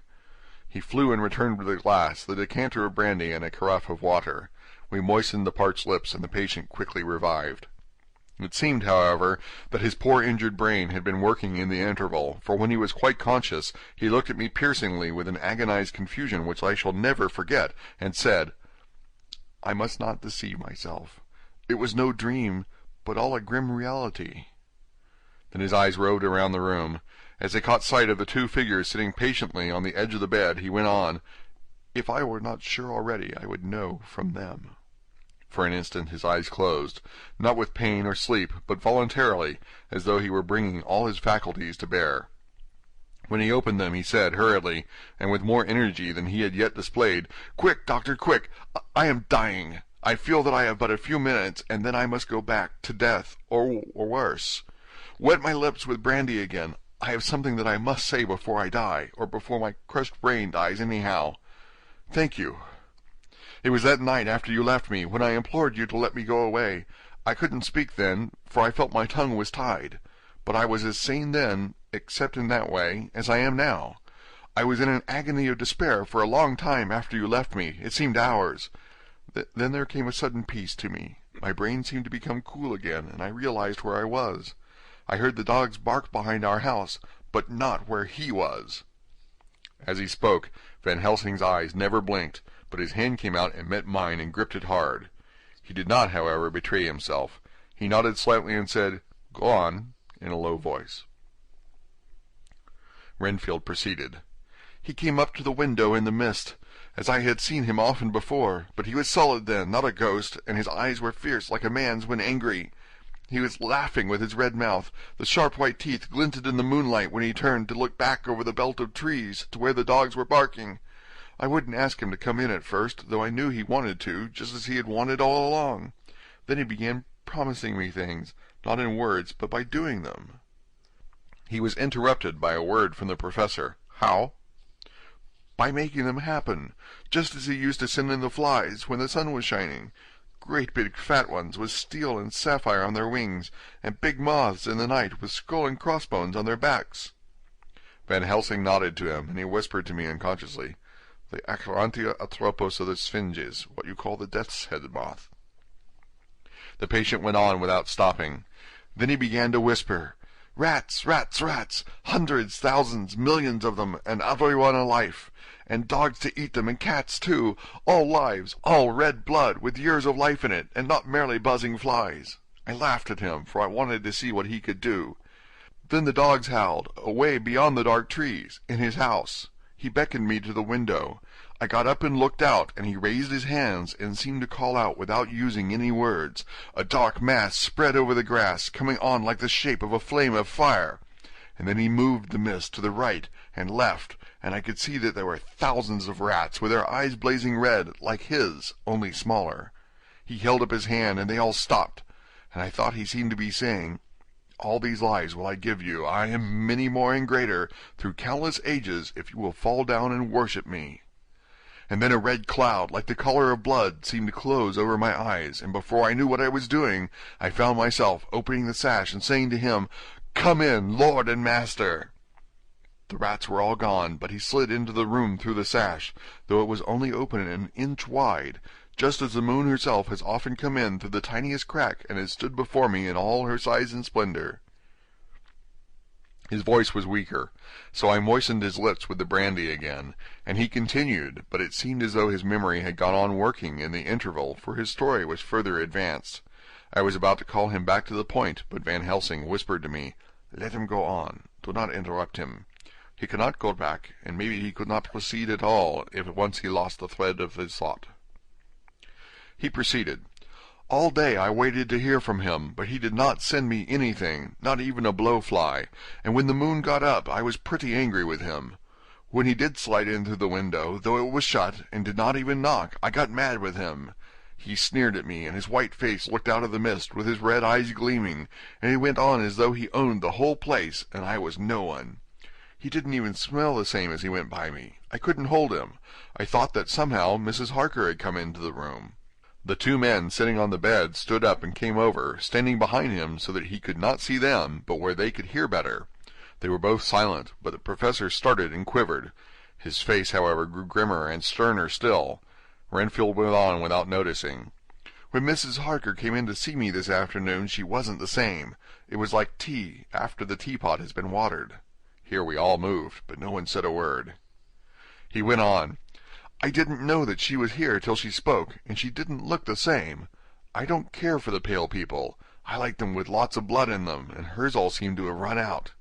I didn't think of it at the time, but when she went away I began to think, and it made me mad to know that he had been taking the life out of her." I could feel that the rest quivered, as I did, but we remained otherwise still. "So when he came tonight I was ready for him. I saw the mist stealing in, and I grabbed it tight. I had heard that madmen have unnatural strength, and as I knew I was a madman, at times anyhow, I resolved to use my power. Aye, and he felt it too, for he had to come out of the mist to struggle with me. I held tight, and I thought I was going to win, for I didn't mean him to take any more of her life, till I saw his eyes. They burned into me, and my strength became like water. He slipped through it, and when I tried to cling to him, he raised me up and flung me down. There was a red cloud before me, and a noise like thunder, and the mist seemed to steal away under the door." His voice was becoming fainter, and his breath more stertorous. Van Helsing stood up instinctively. "We know the worst now," he said. "He is here, and we know his purpose. It may not be too late. Let us be armed, the same as we were the other night, but lose no time. There is not an instant to spare." There was no need to put our fear, nay, our conviction, into words. We shared them in common. We all hurried and took from our rooms the same things that we had when we entered the Count's house. The professor had his ready, and as we met in the corridor he pointed to them significantly as he said, "They never leave me, and they shall not till this unhappy business is over. Be wise also, my friends. It is no common enemy that we deal with. Alas, alas, that dear Mina should suffer." He stopped. His voice was breaking, and I do not know if rage or terror predominated in my own heart. Outside the Harkers' door we paused. Art and Quincy held back, and the latter said, "Should we disturb her?" "We must," said Van Helsing grimly. "If the door be locked, I shall break it in." "May it not frighten her terribly? It is unusual to break into a lady's room." Van Helsing said solemnly, "You are always right, but this is life and death. All chambers are alike to the doctor, and even were they not, they are all as one to me tonight. Friend John, when I turn the handle, if the door does not open, do you put your shoulder down and shove, and you too, my friends. Now!" He turned the handle as he spoke, but the door did not yield. We threw ourselves against it. With a crash it burst open, and we almost fell headlong into the room. The professor did actually fall, and I saw across him as he gathered himself up from hands and knees. What I saw appalled me. I felt my hair rise like bristles on the back of my neck, and my heart seemed to stand still. The moonlight was so bright that through the thick yellow blind the room was light enough to see. On the bed beside the window lay Jonathan Harker, his face flushed and breathing heavily as though in a stupor. Kneeling on the near edge of the bed, facing outwards, was the white-clad figure of his wife. By her stood a tall, thin man clad in black. His face was turned from us, but the instant we saw, we all recognized the Count in every way, even to the scar on his forehead. With his left hand he held both Mrs. Harker's hands, keeping them away with her arms at full tension. His right hand gripped her by the back of the neck, forcing her face down on his bosom. Her white nightdress was smeared with blood, and a thin stream trickled down the man's bare chest, which was shown by his torn-open dress. The attitude of the two had a terrible resemblance to a child forcing a kitten's nose into a saucer of milk to compel it to drink. As we burst into the room, the Count turned his face, and the hellish look that I had heard described seemed to leap into it. His eyes flamed red with devilish passion. The great nostrils of the white aquiline nose opened wide and quivered at the edge, and the white sharp teeth behind the full lips of the blood-dripping mouth clamped together like those of a wild beast. With a wrench which threw his victim back upon the bed as though hurled from a height, he turned and sprang at us. But by this time the professor had gained his feet, and was holding toward him the envelope which contained the sacred wafer. The Count suddenly stopped, just as poor Lucy had done outside the tomb, and cowered back. Further and further back he cowered, as we, lifting our crucifixes, advanced. The moonlight suddenly failed, as a great black cloud sailed across the sky, and when the gaslight sprang up under Quincy's match, we saw nothing but a faint vapor. This, as we looked, trailed under the door, which with the recoil from its bursting open had swung back to its old position. Van Helsing, Art, and I moved forward to Mrs. Harker, who by this time had drawn her breath, and with it had given a scream so wild, so ear-piercing, so despairing, that it seems to me now that it will ring in my ears till my dying day. For a few seconds she lay in her helpless attitude in disarray. Her face was ghastly, with a pallor which was accentuated by the blood which smeared her lips and cheeks and chin. From her throat trickled a thin stream of blood. Her eyes were mad with terror. Then she put before her face her poor crushed hands, which bore on their whiteness the red mark of the Count's terrible grip, and from behind them came a low, desolate wail which made the terrible scream seem only the quick expression of an endless grief. Van Helsing stepped forward and drew the coverlet gently over her body, whilst Art, after looking at her face for an instant despairingly, ran out of the room. Van Helsing whispered to me, "Jonathan is in a stupor such as we know the vampire can produce. We can do nothing with poor Madam Mina for a few moments till she recovers herself. I must wake him." He dipped the end of a towel in cold water, and with it began to flick him on the face, his wife all the while holding her face between her hands and sobbing in a way that was heartbreaking to hear. I raised the blind and looked out of the window. There was much moonshine, and as I looked I could see Quincy Morris run across the lawn and hide himself in the shadow of a great yew tree. It puzzled me to think why he was doing this. But at the instant I heard Harker's quick exclamation as he woke to partial consciousness and turned to the bed. On his face, as there might well be, was a look of wild amazement. He seemed dazed for a few seconds, and then full consciousness seemed to burst upon him all at once, and he started up. His wife was aroused by the quick movement, and turned to him with her arms stretched out as though to embrace him. Instantly, however, she drew them in again, and putting her elbows together, held her hands before her face, and shuddered till the bed beneath her shook. "In God's name, what does this mean?" Harker cried out. "Dr. Seward, Dr. Van Helsing, what is it? What has happened? What is wrong? Mina, dear, what is it? And what does that blood mean? My God, has it come to this?" And raising himself to his knees, he beat his hands wildly together. "Good God, help us! Help her! Oh, help her!" With a quick movement he jumped from the bed and began to pull on his clothes, all the man in him awake at the need for instant exertion.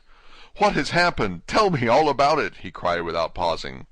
"Dr. Van Helsing, you love Mina, I know. Oh, do something to save her. It cannot have gone too far yet. Guard her while I look for him." His wife, through her terror and horror and distress, saw some sure danger to him. Instantly forgetting her own grief, she seized hold of him and cried out, "No, no, Jonathan, you must not leave me. I have suffered enough tonight, God knows, without the dread of his harming you. You must stay with me. Stay with these friends who will watch over you." Her expression became frantic as she spoke, and he, yielding to her, she pulled him down sitting on the bedside, and clung to him fiercely. Van Helsing and I tried to calm them both. The professor held up his golden crucifix and said with wonderful calmness, "Do not fear, my dear. We are here, and whilst this is close to you, no foul thing can approach. You are safe for tonight, and we must be calm and take counsel together." She shuddered and was silent, holding down her head on her husband's breast. When she raised it, his white nightrobe was stained with blood where her lips had touched, and where the thin open wound in the neck had sent forth drops. The instant she saw it, she drew back with a low wail, and whispered amid choking sobs, "Unclean, unclean! I must touch him or kiss him no more. Oh, that it should be that it is I who am now his worst enemy, and whom he may have most cause to fear." To this he spoke out resolutely, "Nonsense, Mina! It is a shame to me to hear such a word. I would not hear it of you, and I shall not hear it from you. May God judge me by my deserts, and punish me with more bitter suffering than even this hour, if by any act or will of mine anything ever come between us." He put out his arms and folded her to his breast, and for a while she lay there sobbing. He looked at us over her bowed head, with eyes that blinked damply above his quivering nostrils. His mouth was set as steel. After a while her sobs became less frequent and more faint, and then he said to me, speaking with a steady calmness which I felt tried his nervous power to the utmost, "And now, Dr. Seward, tell me all about it. Too well I know the broad fact. Tell me all that has been." I told him exactly what had happened, and he listened with seeming impassiveness, but his nostrils twitched and his eyes blazed as I told how the ruthless hands of the Count had held his wife in that terrible and horrid position, with her mouth to the open wound in his breast. It interested me, even at that moment, to see that whilst the face of white set passion worked convulsively over the bowed head, the hands tenderly and lovingly stroked the ruffled hair. Just as I had finished, Quincy and Godalming knocked at the door. They entered in obedience to our summons. Van Helsing looked at me questioningly. I understood him to mean, if we were to take advantage of their coming, to divert, if possible, the thoughts of the unhappy husband and wife from each other and from themselves. So, on nodding acquiescence to him, he asked them what they had seen or done, to which Lord Godalming answered, "I could not see him anywhere in the passage, or in any of our rooms. I looked in the study, but, though he had been there, he had gone. He had, however—" He stopped suddenly, looking at the poor drooping figure on the bed. Van Helsing said gravely, "Go on, friend Arthur. We want here no more concealments. Our hope now is in knowing all. Tell freely." So Art went on. He had been there, and though it could only have been for a few seconds, he had made rare hay of the place. All the manuscript had been burned, and the blue flames were flickering among the white ashes. The cylinders of your phonograph, too, were thrown on the fire, and the wax had helped the flames. Here I interrupted.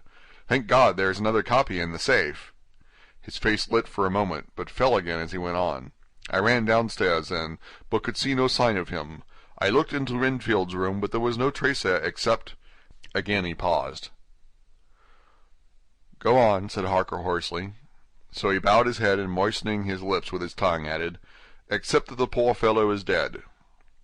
Mrs. Harker raised her head. Looking from one to the other of us, she said solemnly, "God's will be done."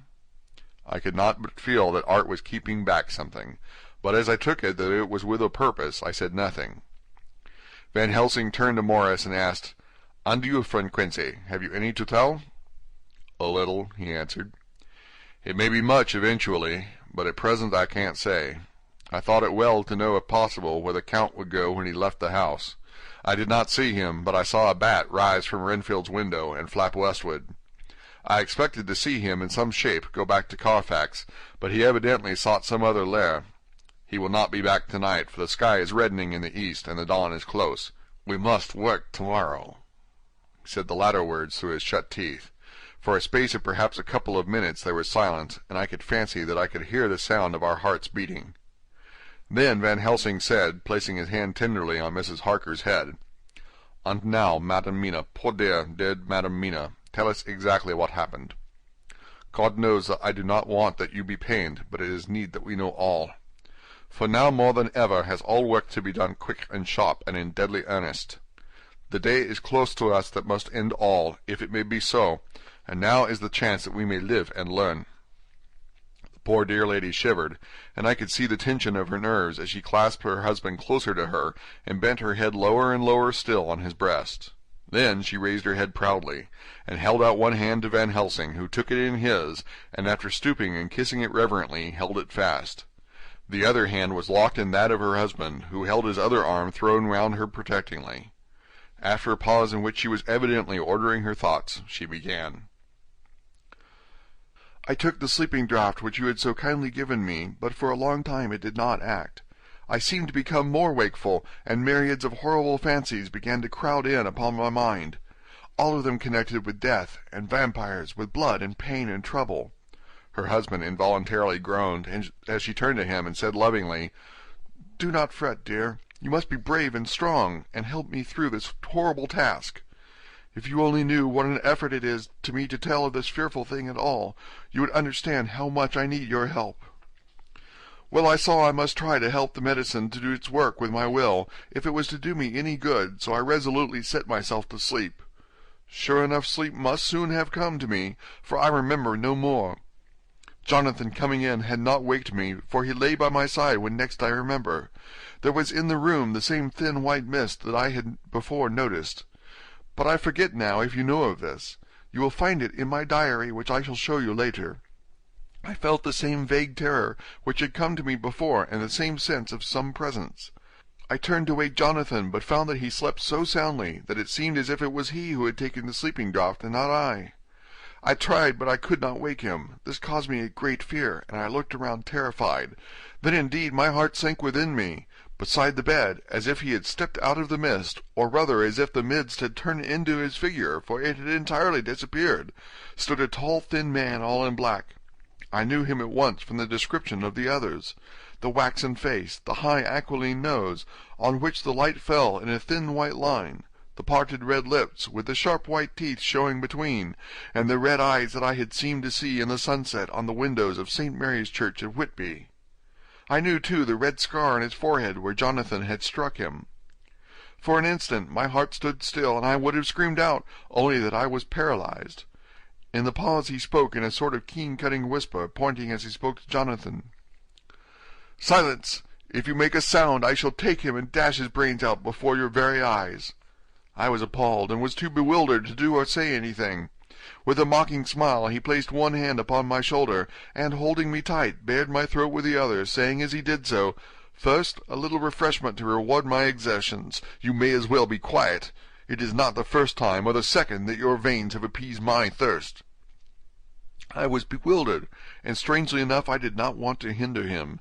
I suppose it is a part of the horrible curse that such is, when his touch is on his victim. And oh, my God, pity me! He placed his reeking lips upon my throat. Her husband groaned again. She clasped his hand harder and looked at him pityingly, as if he were the injured one, and went on. I felt my strength fading away, and I was in a half-swoon.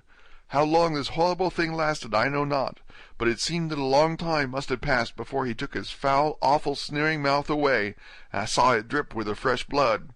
The remembrance seemed for a while to overpower her, and she drooped and would have sunk down but for her husband's sustaining arm. With a great effort she recovered herself and went on. Then he spoke to me mockingly. "And so you, like the others, would play your brains against mine. You would help these men to hunt me and frustrate me in my design. You know now, and they know in part already, and will know in full before long, what it is to cross my path. They should have kept their energies for use closer to home, whilst they played wits against me who commanded nations, and intrigued for them, and fought for them. Hundreds of years before they were born I was countermining them. And you, their best beloved one, are now to me flesh of my flesh, blood of my blood, kin of my kin, my bountiful winepress for a while, and shall be later on my companion and my helper. You shall be avenged in turn, for not one of them but shall minister to your needs. But as yet you are to be punished for what you have done. You have aided in thwarting me. Now you shall come to my call. When my brain says, 'Come' to you, you shall cross land or sea to do my bidding, and to that end this." With that he pulled open his shirt, and with his long sharp nails opened a vein in his breast. When the blood began to spurt out, he took my hands in one of his, holding them tight, and with the other seized my neck and pressed my mouth to the wound, so that I must either suffocate or swallow some to the... Oh, my God, what have I done? What have I done to deserve such a fate, I who have tried to walk in meekness and righteousness all my days? God, pity me! Look down on a poor soul in worse than mortal peril, and in mercy pity those to whom she is dear." Then she began to rub her lips, as though to cleanse them from pollution. As she was telling her terrible story, the eastern sky began to quicken, and everything became more and more clear. Harker was still and quiet, but over his face, as the awful narrative went on, came a grey look, which deepened and deepened in the morning light, till when the first red streak of the coming dawn shot up, the flesh stood darkly out against the whitening hair. "We have arranged that one of us is to stay within call of the unhappy pair till we can meet together and arrange about taking action. Of this I am sure. The sun rises today on no more miserable house in all the great round of its daily course." Chapter 22. Jonathan Harker's Journal. October 3rd. As I must do something or go mad, I write this diary. It is now 6 o'clock, and we are to meet in the study in half an hour and take something to eat. For Dr. Van Helsing and Dr. Seward are agreed that if we do not eat, we cannot work our best. Our best will be, God knows, required today. I must keep writing at every chance, for I dare not stop to think. All, big and little, must go down. Perhaps at the end the little things may teach us most. The teaching, big or little, could not have landed Mina or me anywhere worse than we are today. However, we must trust and hope. Poor Mina told me just now, with tears running down her dear cheeks, that it is in trouble and trial that our faith is tested, that we must keep on trusting, and that God will aid us up to the end. The end! Oh, my God, what end? To work, to work!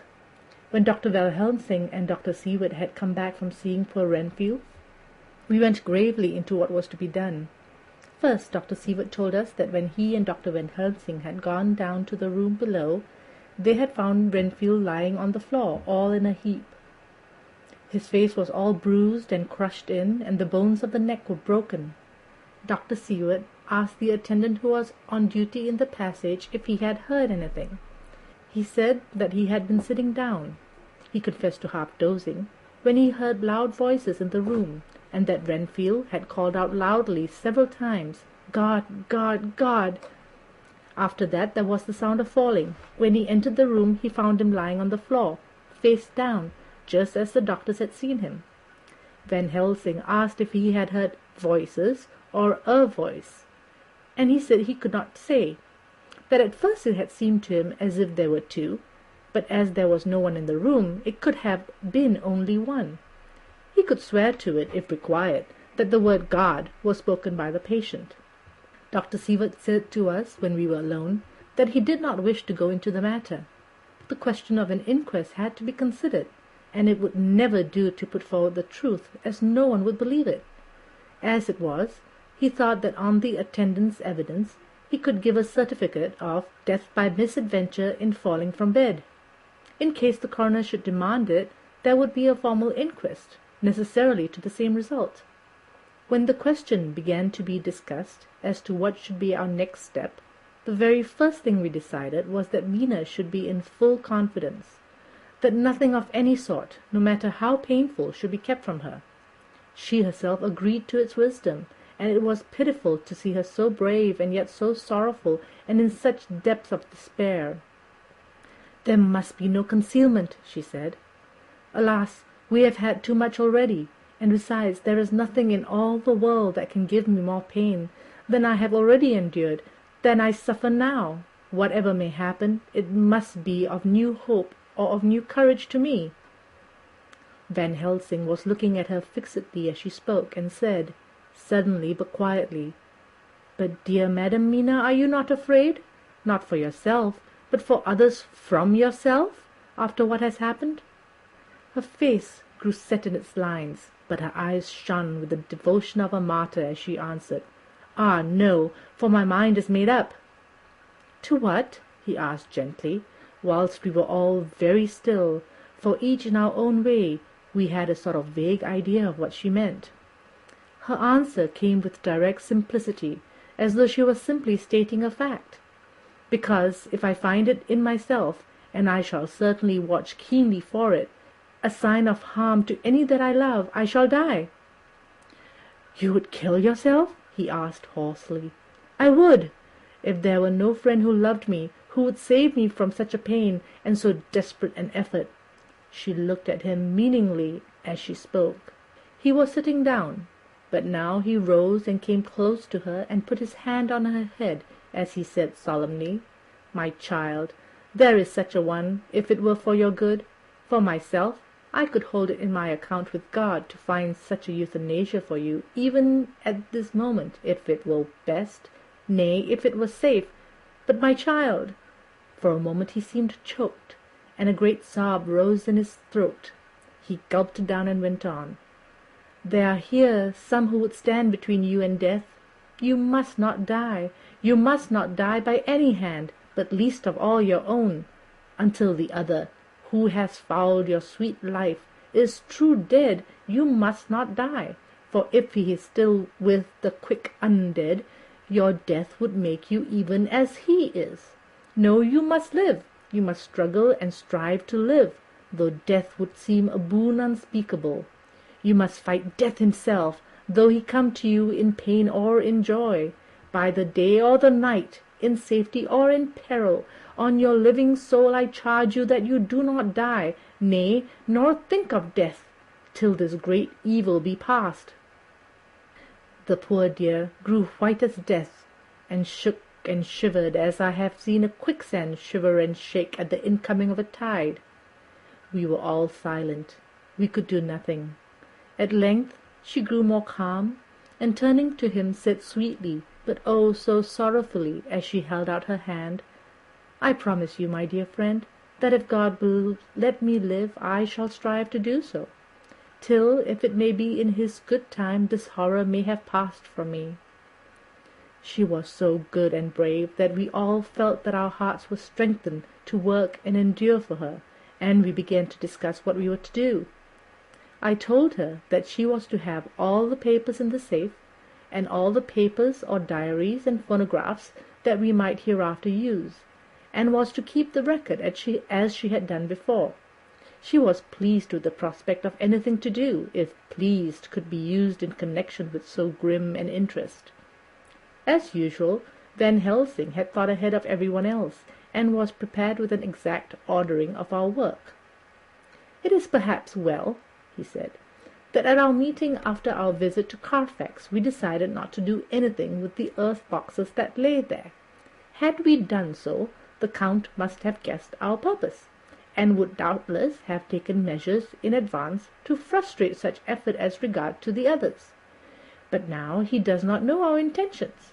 Nay, more, in all probability, he does not know that such a power exists to us as can sterilize his lairs, so that he cannot use them as of old.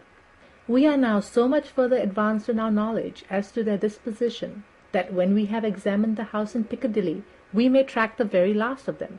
Today then is ours, and in it rests our hope. The sun that rose on our sorrow this morning guards us in its course. Until it sets tonight, that monster must retain whatever form he now has. He is confined within the limitations of his earthly envelope. He cannot melt into thin air, nor disappear through cracks or chinks or crannies. If he goes through a doorway, he must open the door like a mortal. And so we have this day to hunt down all his lairs and sterilize them. So we shall, if we have not yet catch him and destroy him, drive him to bay in some place where the catching and the destroying shall be, in time, sure." Here I started up, for I could not contain myself at the thought that the minutes and seconds so preciously laden with Nina's life and happiness were flying from us, since whilst we talked, action was impossible. But Van Helsing held up his hand warningly. "Nay, friend Jonathan," he said, In this, the quickest way home is the longest way, so your proverbs say. We shall all act, and act with desperate quick, when the time has come.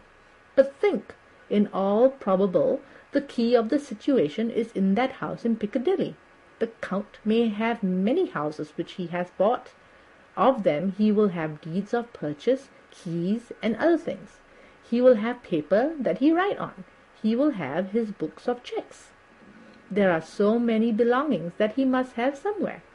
Why not in this place so central, so quiet, where he come and go by the front or the back at all hours, when, in the very vast of the traffic, there is none to notice?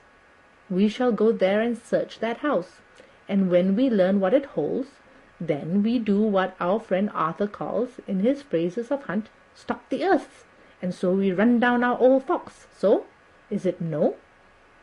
Then let us come at once, I cried. We are wasting the precious, precious time. The professor did not move, but simply said, And how are we to get into that house in Piccadilly? Anyway, I cried, we shall break in if need be. And your police? Where will they be, and what will they say? I was staggered, but I knew that if he wished to delay, he had a good reason for it. So I said as quietly as I could, Don't wait more than need be. You know, I am sure, what torture I am in. Ah, my child, that I do, and indeed there is no wish of me to add to your anguish. But just think what can we do until all the world be at movement. Then will come our time. I have thought and thought, and it seems to me the simplest way is the best of all. Now, we wish to get into the house, but we have no key. Is it not so? I nodded. Now, suppose that you were in truth the owner of the house, and could not still get in, and think there was to you no conscience of the housebreaker, what would you do? I should get me a respectable locksmith, and set him to work to pick the lock for me. And your police, they would interfere, would they not? Oh, no, not if they knew the man was properly employed. Then, he looked at me as keenly as he spoke, all that is in doubt is the conscience of the employer, and the belief of your policeman as to whether or not that employer has a good conscience or a bad one. Your police must indeed be zealous men and clever, oh, so clever in reading the heart, that they trouble themselves in such matter. No, no, my friend Jonathan, you go take the lock off 100 empty houses in this your London, or of any city in the world, and if you do it, as such things are rightly done, and at the time such things are rightly done, no one will interfere. I have read of a gentleman who owned a so fine house in London, and when he went for months of summer to Switzerland and locked up his house, some burglar come and broke window at back and got in. Then he went and made open the shutters in front and walk out and in through the door before the very eyes of the police. Then he have an auction in that house and advertise it and put up big notice, and when the day come, he sell off by a great auctioneer all the goods of that other man who owned them. Then he go to a builder and he sell in that house, making an agreement that he pull it down and take all away within a certain time. And your police and other authorities help him all they can. And when that owner come back from his holiday in Switzerland, he find only an empty hole where his house had been. This was all done en wrangler, and in our work we shall be en wrangler too. We shall not go so early that policemen who have little to think of shall deem it strange, but we shall go after 10 o'clock, when there are many about, and such things would be done were we indeed owners of the house. I could not but see how right he was, and the terrible despair of Mina's face became relaxed in thought. There was hope in such good counsel. Van Helsing went on. When once within the house we may find more clues. At any rate, some of us can remain there, whilst the rest find the other places where there be more earth-boxes, at Bermondsey and Miles End. Lord Godalming stood up. I can be of some use here, he said. I shall wire to my people to have horses and carriages where they will be most convenient.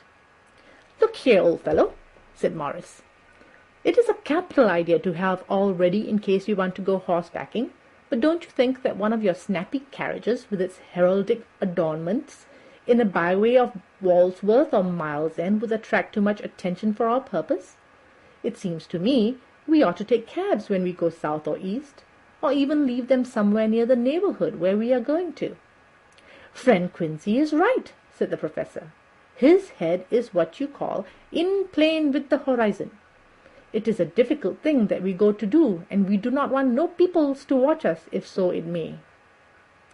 Mina took a growing interest in everything, and I was rejoiced to see that the exigencies of affairs was helping her to forget for a time the terrible experience of the night. She was very, very pale, almost ghastly, and so thin that her lips were drawn away, showing her teeth in somewhat of prominence. I did not mention this last, lest it should give her needless pain, but it made my blood run cold in my veins to think of what had occurred with poor Lucy when the Count had sucked her blood. As yet there was no sign of the teeth growing sharper, but the time was as yet short, and there was time for fear. When we came to the discussion of the sequence of our efforts and of the disposition of our forces, there were new sources of doubt. It was finally agreed that before starting for Piccadilly we should destroy the Count's lair close at hand. In case he should find it out too soon, we would thus still be ahead of him in our work of destruction, and his presence in his purely material shape and at his weakest might give us some new clue. As to the disposition of forces, it was suggested by the professor that after our visit to Carfax we should all enter the house in Piccadilly, that the 2 doctors and I should remain there, whilst Lord Godalming and Quincy found the lairs at Walsworth and Miles End and destroyed them. It was possible, if not likely, the professor urged, that the Count may appear in Piccadilly during the day, and that if so, we might be able to cope with him there and then. At any rate, we might be able to follow him in force. To this plan I strenuously objected, and so far as my going was concerned, for I said that I intended to stay and protect Mina. I thought that my mind was made up on this subject, but Mina would not listen to my objections. She said that there might be some law matter in which I could be useful, that amongst the Count's papers might be some clue which I could understand out of my experience in Transylvania, and that, as it was, all the strength we could muster was required to cope with the Count's extraordinary power.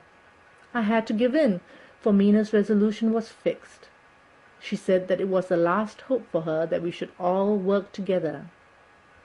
"As for me," she said, "I have no fear. Things have been as bad as they can be, and whatever may happen must have in it some element of hope or comfort. Go, my husband. God can, if he wishes it, guard me as well alone as with any one present." So I started up, crying out, "Then in God's name let us come at once, for we are losing time. The Count may come to Piccadilly earlier than we think." "Not so," said Van Helsing, holding up his hand. "But why?" I asked. "Do you forget," he said, with actually a smile, "that last night he banqueted heavily, and will sleep late?" "Did I forget? Shall I ever? Can I ever? Can any of us ever forget that terrible scene?" Mina struggled hard to keep her brave countenance, but the pain overmastered her, and she put her hands before her face and shuddered whilst she moaned. Van Helsing had not intended to recall her frightful experience. He had simply lost sight of her and her part in the affair in his intellectual effort. When it struck him what he said, he was horrified at his thoughtlessness and tried to comfort her. "Oh, Madam Mina," he said, "dear, dear Madam Mina, alas, that I, of all who so reverence you, should have said anything so forgetful. These stupid old lips of mine and the stupid old head do not deserve so, but you will forget it, will you not?" He bent low beside her as he spoke. She took his hand, and looking at him through her tears, said hoarsely, "No, I shall not forget, for it is well that I remember, and with it I have so much in memory of you that is sweet, that I take it all together. Now, you must all be going soon, Breakfast is ready, and we must all eat that we may be strong." Breakfast was a strange meal to us all. We tried to be cheerful and encourage each other, and Mina was the brightest and most cheerful of us. When it was over, Van Helsing stood up and said, "Now, my dear friends, we go forth to our terrible enterprise. Are we all armed, as we were on that night when first we visited our enemy's lair, armed against ghostly as well as carnal attacks?" We all assured him. "Then it is well. Now, Madam Mina, you are in any case quite safe here until the sunset, and before then we shall return, we shall return. But before we go, let me see you armed against personal attack. I have myself, since you came down, prepared your chamber by the placing of things of which we know, so that he may not enter. Now let me guard yourself. On your forehead I touch this piece of sacred wafer in the name of the Father, the Son, and—" There was a fearful scream which almost froze our hearts to hear. As he had placed the wafer on Mina's forehead, it had seared it, had burnt into the flesh, as though it had been a piece of white-hot metal. My poor darling's brain had told her the significance of the fact as quickly as her nerves received the pain of it, and the two so overwhelmed her that her overwrought nature had its voice in that dreadful scream. But the words to her thought came quickly. The echo of the scream had not ceased to ring on the air when there came the reaction, and she sank on her knees on the floor in an agony of abasement. Pulling her beautiful hair over her face, as the leper of old his mantle, she wailed out, "Unclean! Unclean! Even the Almighty shuns my polluted flesh. I must bear this mark of shame on my forehead until Judgment Day." They all paused. I had thrown myself beside her in an agony of helpless grief, and putting my arms around her, held her tight. For a few moments our sorrowful hearts beat together, while the friends around us turned away their eyes that ran tears silently. Then Van Helsing turned and said gravely, so gravely that I could not help feeling that he was in some way inspired, and was stating things outside himself. "It may be that you shall have to bear that mark till God himself sees fit, as he most surely shall, on that Judgment Day, to redress all wrongs of the earth and of his children that he has placed thereon. And oh, Madam Mina, my dear, may we who love you be there to see when that red scar, the sign of God's knowledge of what has been, shall pass away, and leave your forehead as pure as the heart we know. For so surely as we live, that scar shall pass away when God sees right to lift the burden that is hard upon us. Till then we bear our cross, as his Son did in obedience to his will. It may be that we are chosen instruments of his good pleasure, and that we ascend to his bidding as that other through stripes and shame, through fears and blood, through doubts and fear, and all that makes the difference between God and man." There was hope in his voice, and comfort, and the need for resignation. Mina and I both felt so, and simultaneously we each took one of the old man's hands, bent over it and kissed it. Then, without a word, we all knelt down together, and all holding hands, swore to be true to each other. We men pledged ourselves to raise the veil of sorrow from the head of her whom, each in his own way, we loved, and we prayed for help and guidance in the terrible task which lay before us. It was then time to start. So I said farewell to Mina, a parting which neither of us shall forget to our dying day, and we set out. To one thing I have made up my mind. If we find out that Mina must be a vampire in the end, then she shall not go into that unknown and terrible land alone. I suppose it is thus that in old times one vampire meant many. Just as their hideous bodies could only rest in sacred earth, so the holiest love was the recruiting sergeant for their ghastly ranks. We entered Carfax without trouble, and found all things the same as on that first occasion. It was hard to believe that amongst so prosaic surroundings of neglect and dust and decay, there was any ground for such fear as already we knew. Had not our minds been made up, and had there not been terrible memories to spur us on, we could hardly have proceeded with our tasks. We found no papers or any sign of use in the house, and in the old chapel the great boxes looked just as we had seen them last. Dr. Van Helsing said to us solemnly as we stood before him, "And now, my friends, we have a duty here to do.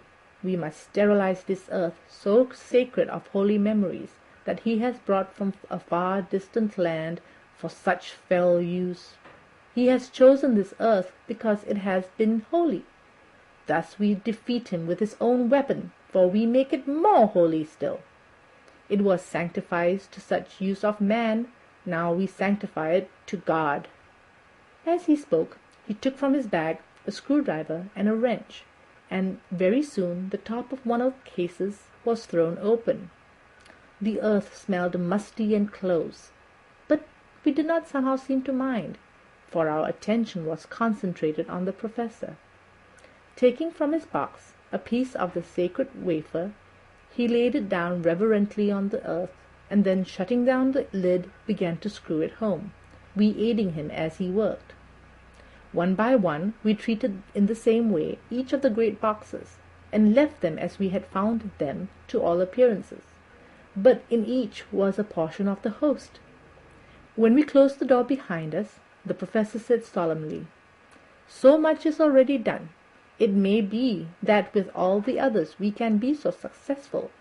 Then the sunset of this evening may shine of Madam Mina's forehead all white as ivory and with no stain." As we passed across the lawn on our way to the station to catch our train, we could see the front of the asylum.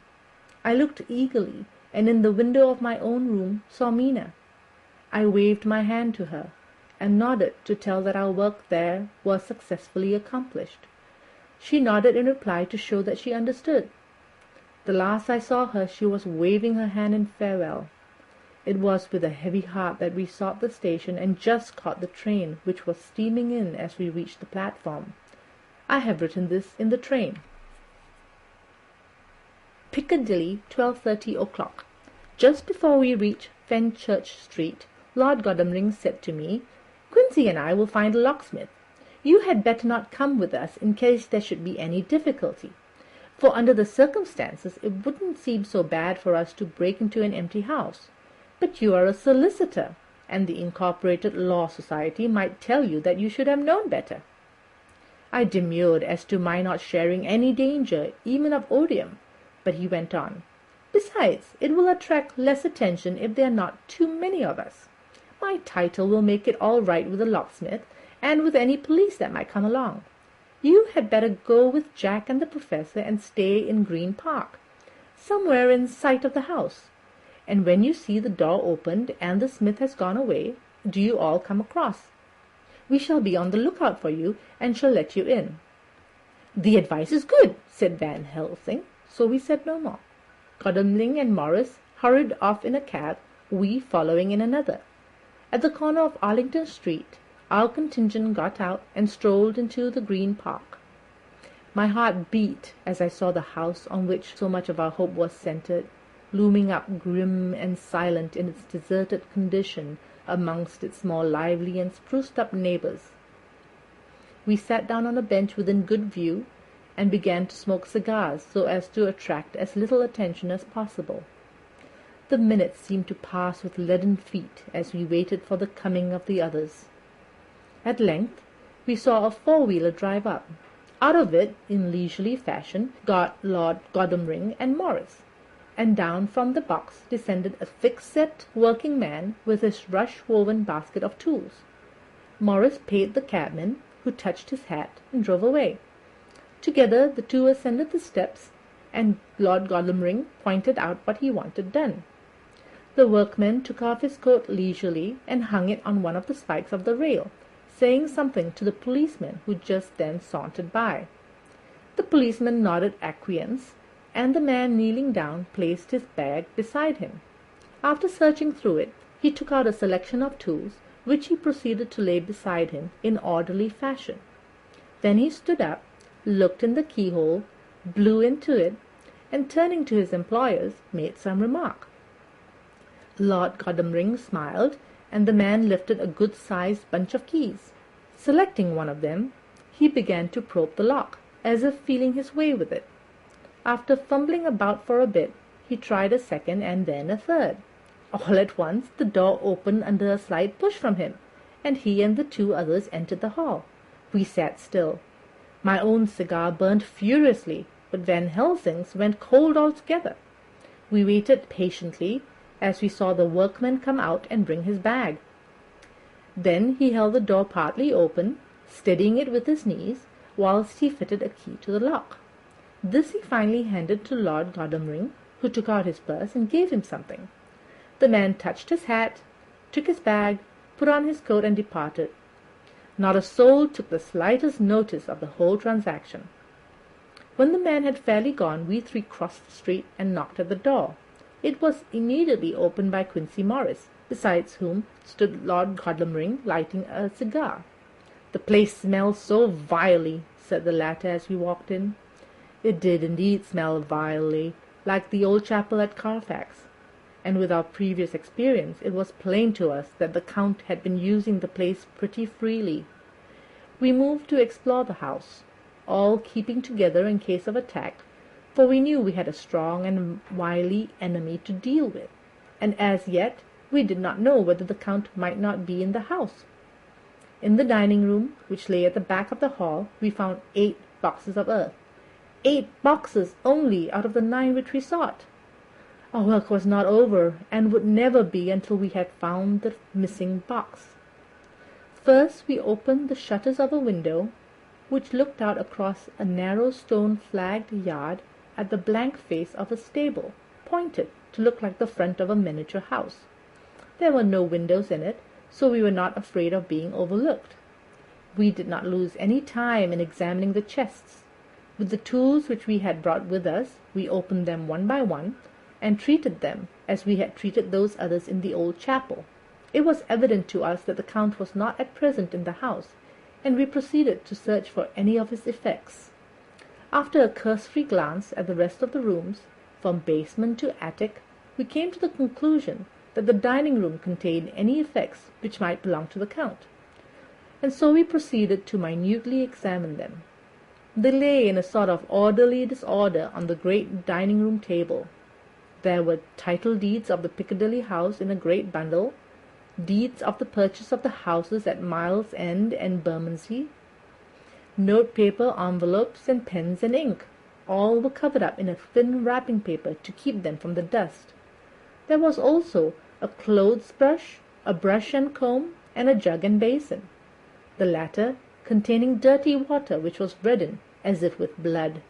Last of all was a little heap of keys of all sorts and sizes, probably those belonging to the other houses.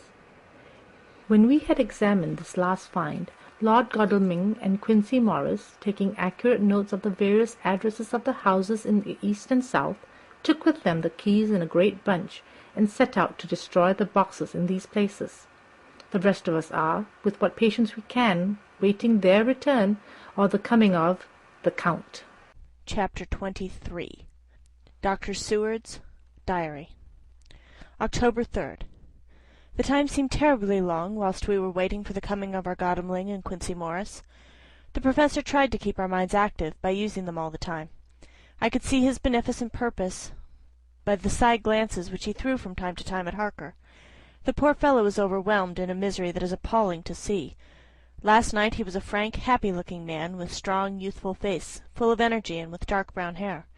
To-day he is a drawn, haggard old man, whose white hair matches well with the hollow, burning eyes and grief-written lines of his face.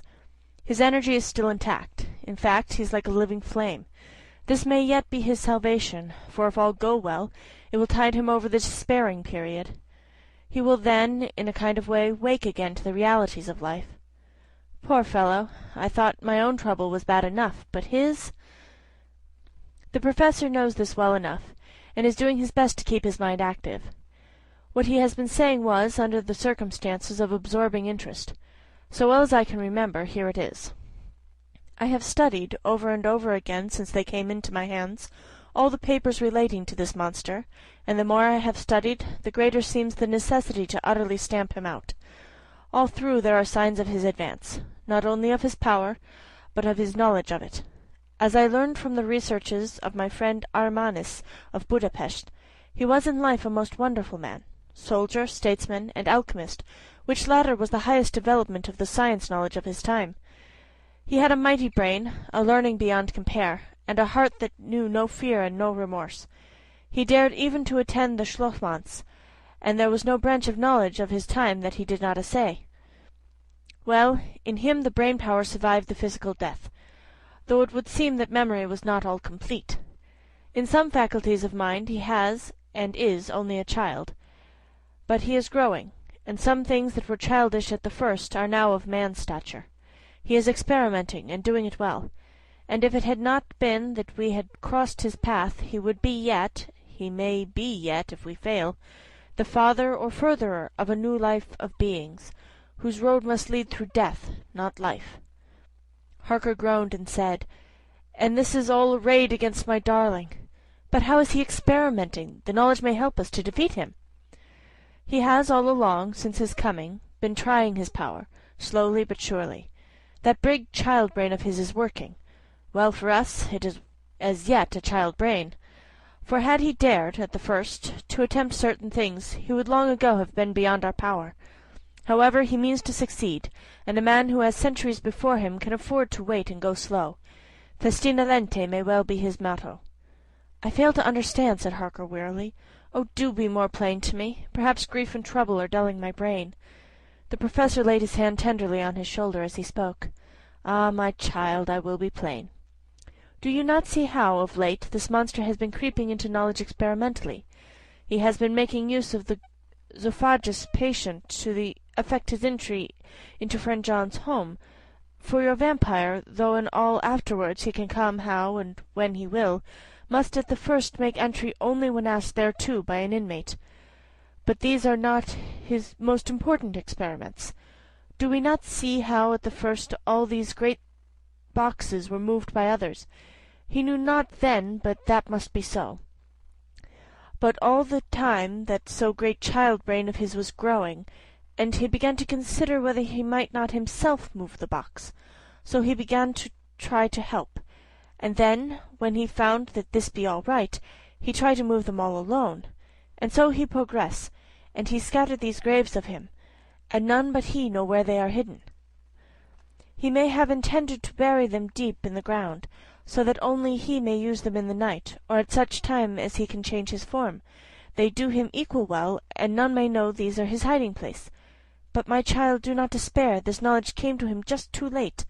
Already all of his lairs but one be sterilized as for him, and before the sunset this shall be so. Then he have no place where he can move and hide. I delayed this morning so that we might be sure. Is there not more at stake for us than for him? Then why not be more careful than him? By my clock it is 1 hour already, and if all be well, our friend Arthur and Quincy are on their way to us. To-day is our day, and we must go sure, if slow, and lose no chance. See, there are 5 of us when those absent ones return." Whilst we were speaking, we were startled by a knock at the hall door, the double postman's knock of the telegraph boy. We all moved out to the hall with one impulse, and Van Helsing, holding up his hand to us to keep silence, stepped to the door and opened it. The boy handed in a dispatch. The Professor closed the door again, and after looking at the direction, opened it and read aloud.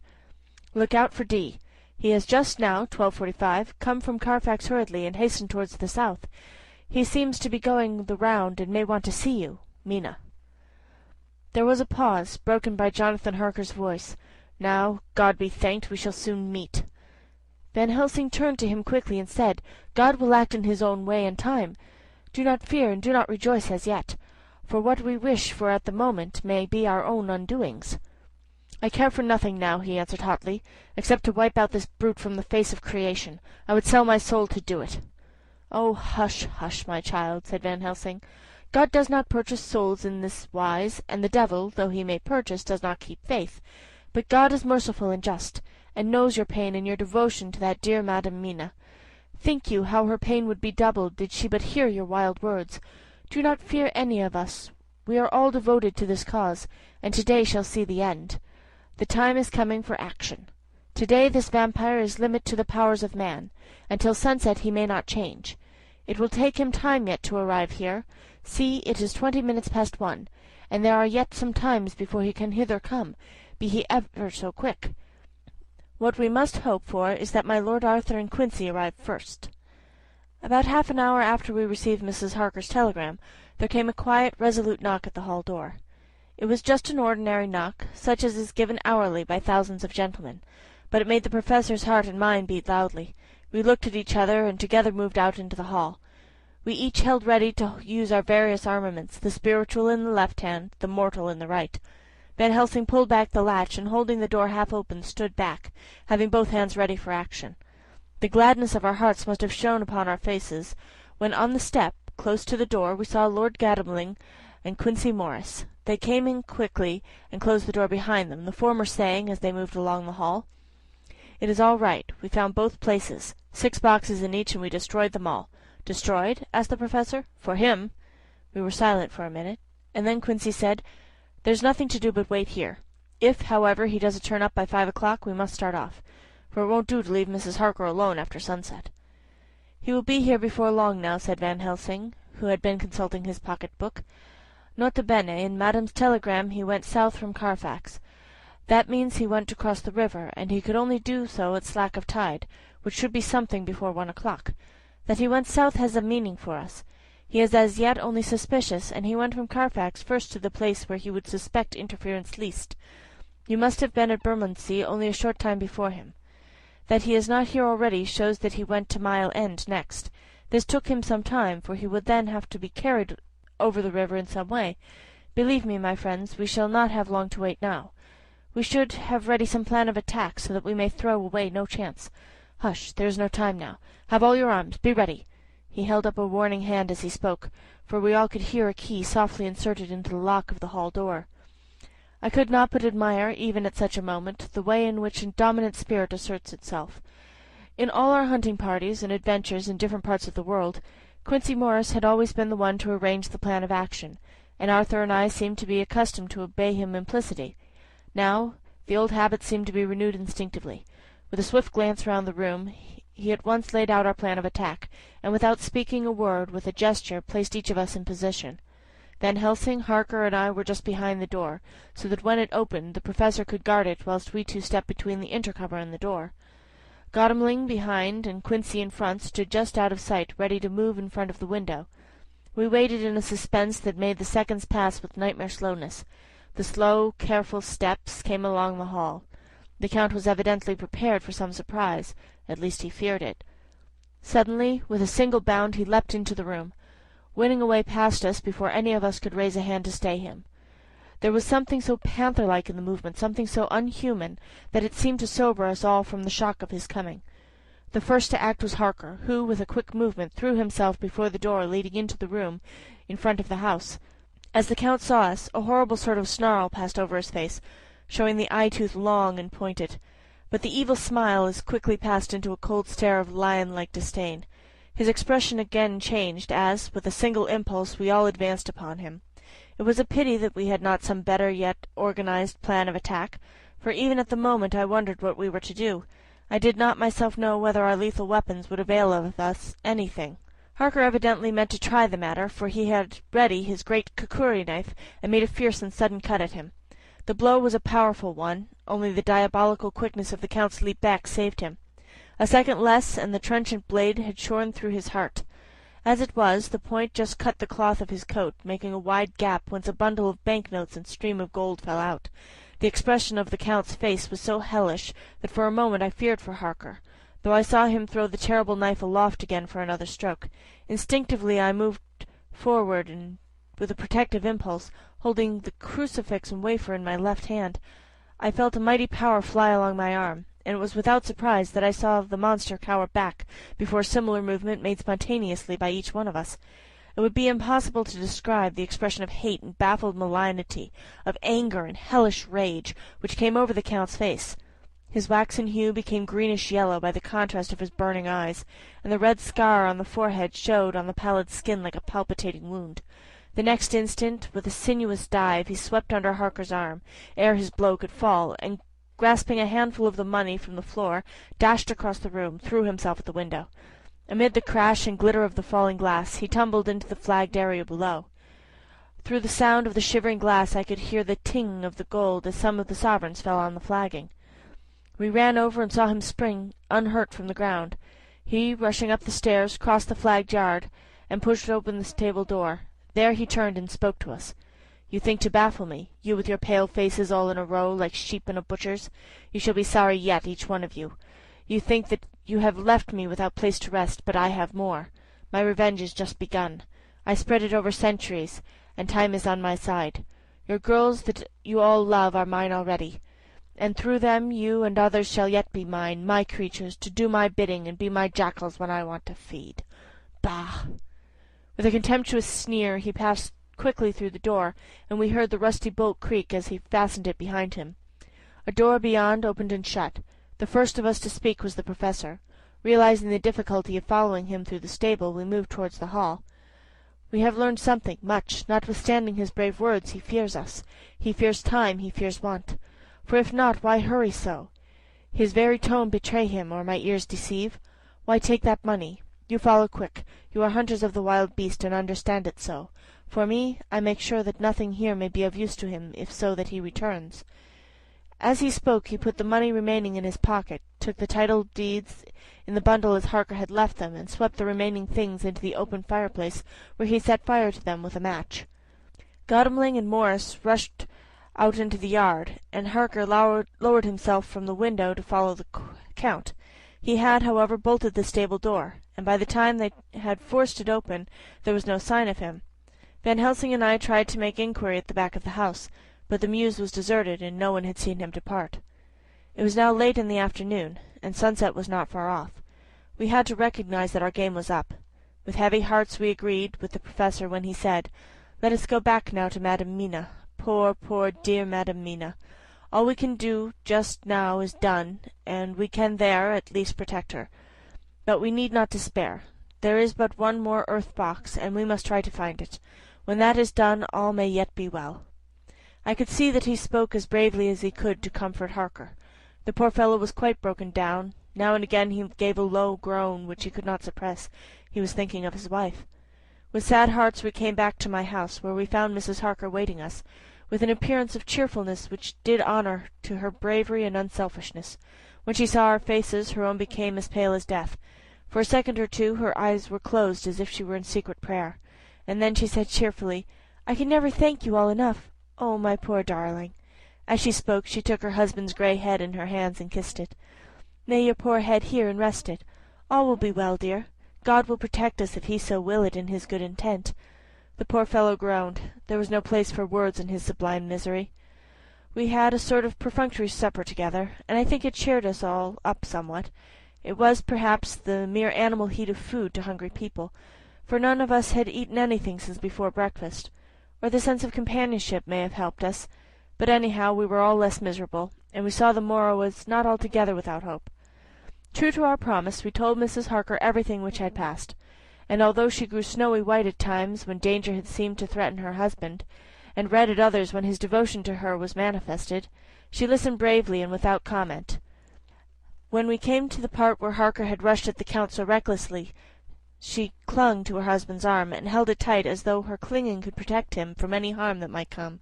She said nothing, however, till the narration was all done, and matters had been brought up to the present time. Then, without letting go her husband's hand, she stood up amongst us and spoke. Oh, that I could give any idea of the scene, of that sweet, sweet, good, good woman in all the radiant beauty of her youth and animation, with the red scar on her forehead of which she was conscious, and which we saw with grinding of our teeth, remembering whence and how it came, her loving kindness against our grim hate, her tender faith against all our fears and doubting, and we, knowing that, so far as symbols went, she, with all her goodness and purity and faith, was outcast from God. "Jonathan," she said, and the word sounded like music on her lips, it was so full of love and tenderness. "Jonathan, dear, and you all my true, true friends, I want you to bear something in mind through all this dreadful time. I know that you must fight, that you must destroy even as you destroyed the false Lucy, so that the true Lucy might live hereafter. But it is not a work of hate. That poor soul who has wrought all this misery is the saddest case of all. Just think what will be his joy when he, too, is destroyed in his worser part, that his better part may have spiritual immortality. You must be pitiful to him, too, though it may not hold your hands from his destruction." As she spoke I could see her husband's face darken and draw together, as though the passion in him were shrivelling his being to its core.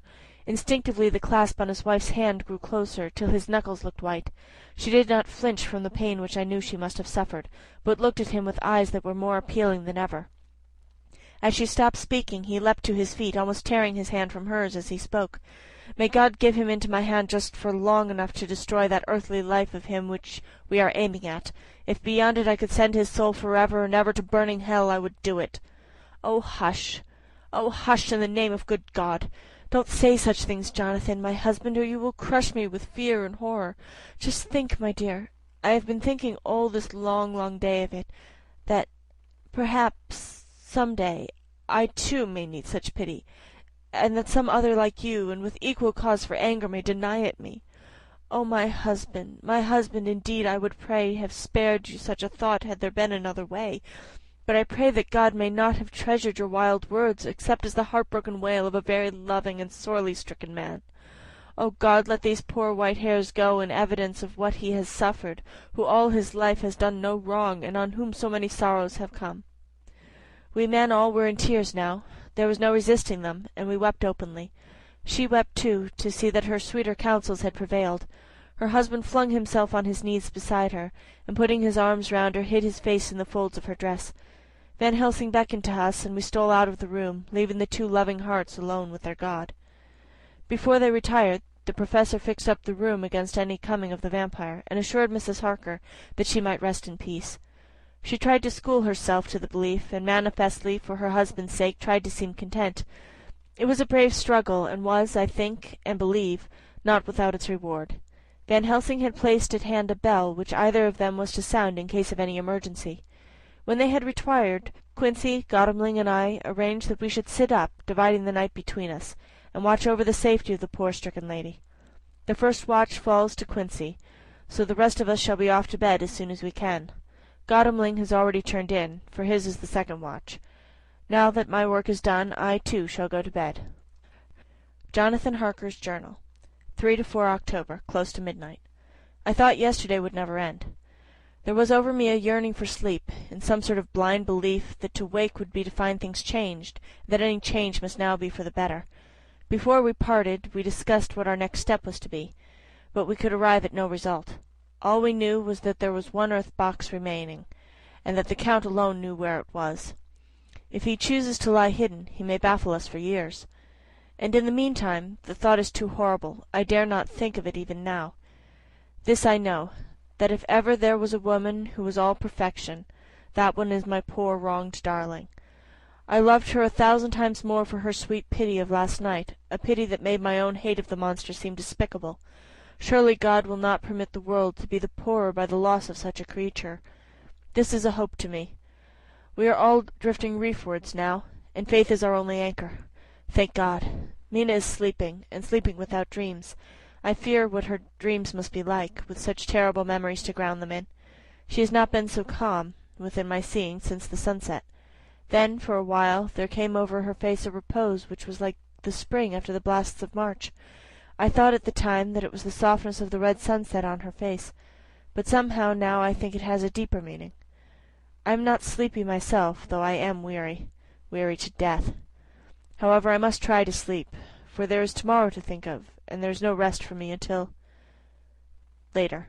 I must have fallen asleep, for I was awakened by Mina, who was sitting up in bed with a startled look on her face. I could see easily, for we did not leave the room in darkness. She had placed a warning hand over my mouth, and now she whispered in my ear, "Hush! There is someone in the corridor." I got up softly, and crossing the room gently opened the door. Just outside, stretched on a mattress, lay Mr. Morris wide awake. He raised a warning hand for silence as he whispered to me, "Hush! Go back to bed. All is all right. One of us will be here all night. We don't mean to take any chances." His look and gesture forbade discussion, so I came back and told Mina. She sighed, and positively a shadow of a smile stole over her poor pale face as she put her arms round me and said softly, "Oh, thank God for good brave men."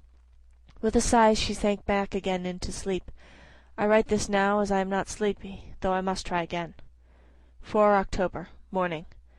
Once again during the night I was wakened by Mina. This time we had all had a good sleep, for the grey of the coming dawn was making the windows into sharp oblongs, and the gas flame was like a speck rather than a disk of light. She said to me hurriedly, "Go, call the Professor. I want to see him at once." "Why?" I asked. "I have an idea. I suppose it must have come in the night, and matured without my knowing it.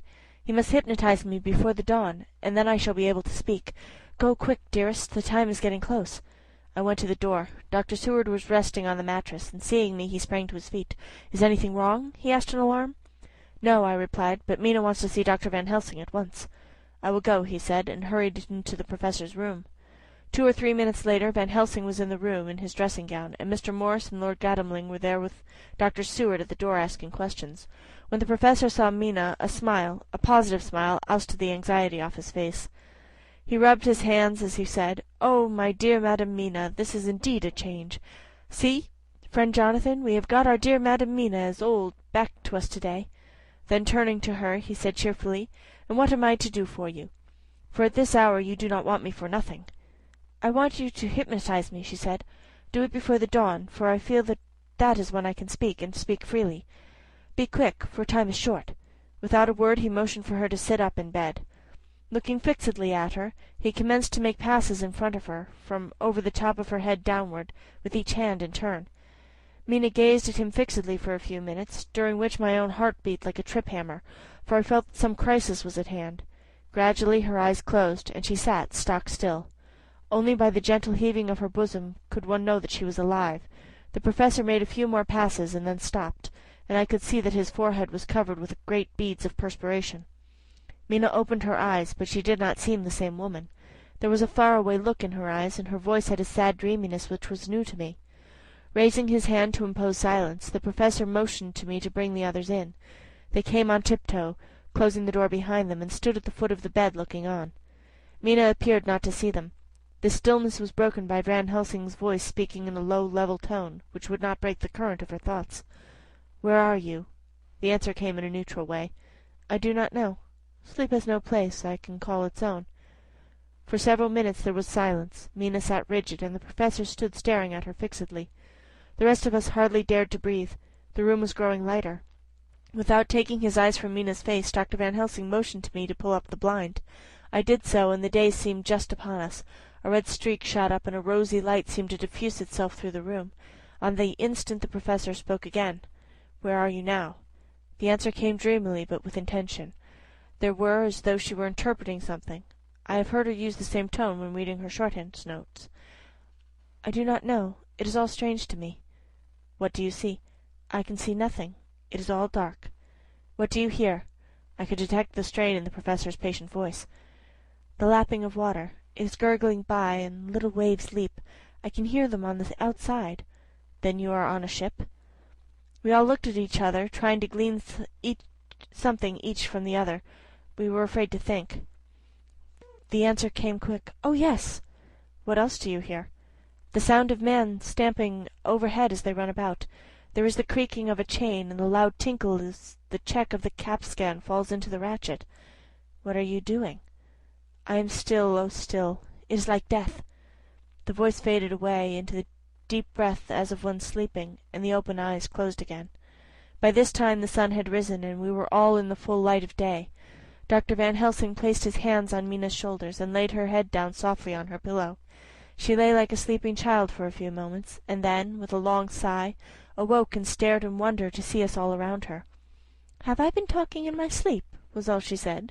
She seemed, however, to know the situation without telling, though she was eager to know what she had told. The Professor repeated the conversation, and she said, "Then there is not a moment to lose. It may not yet be too late." Mr. Morris and Lord Godalming started for the door, but the Professor's calm voice called them back. "Stay, my friends. That ship, wherever it is, was weighing anchor at the moment in your so great port of London. Which of them is it that you seek? God be thanked that we once again have a clue, though somewhat whither that may lead us to know not. We have been blind somewhat, blind after the manner of men, since we can look back and see what we might have seen looking forward if we had been able to see what might have seen.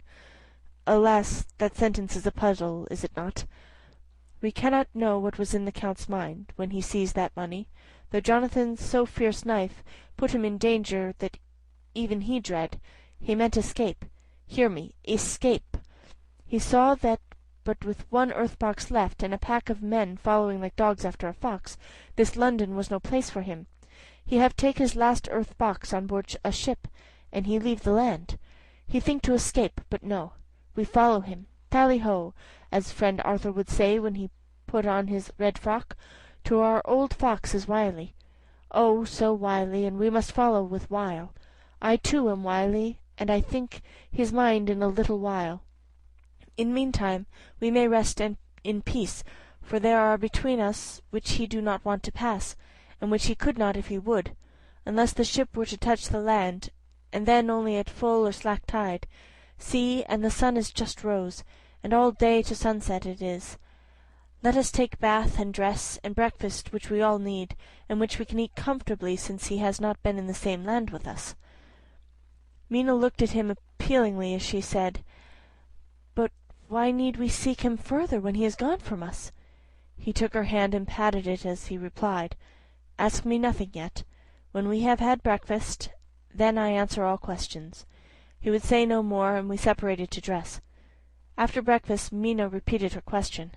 He looked at her gravely for a minute, and then said sorrowfully, "Because, my dear, dear Madam Mina, now more than ever we must find him, even if we have to follow him to the jaws of hell."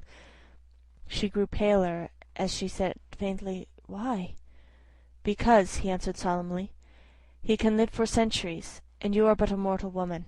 Time is now to be dreaded, since once he put that mark upon your throat." I was just in time to catch her as she fell forward in a faint. Chapter 24. Dr. Seward's Phonograph Diary.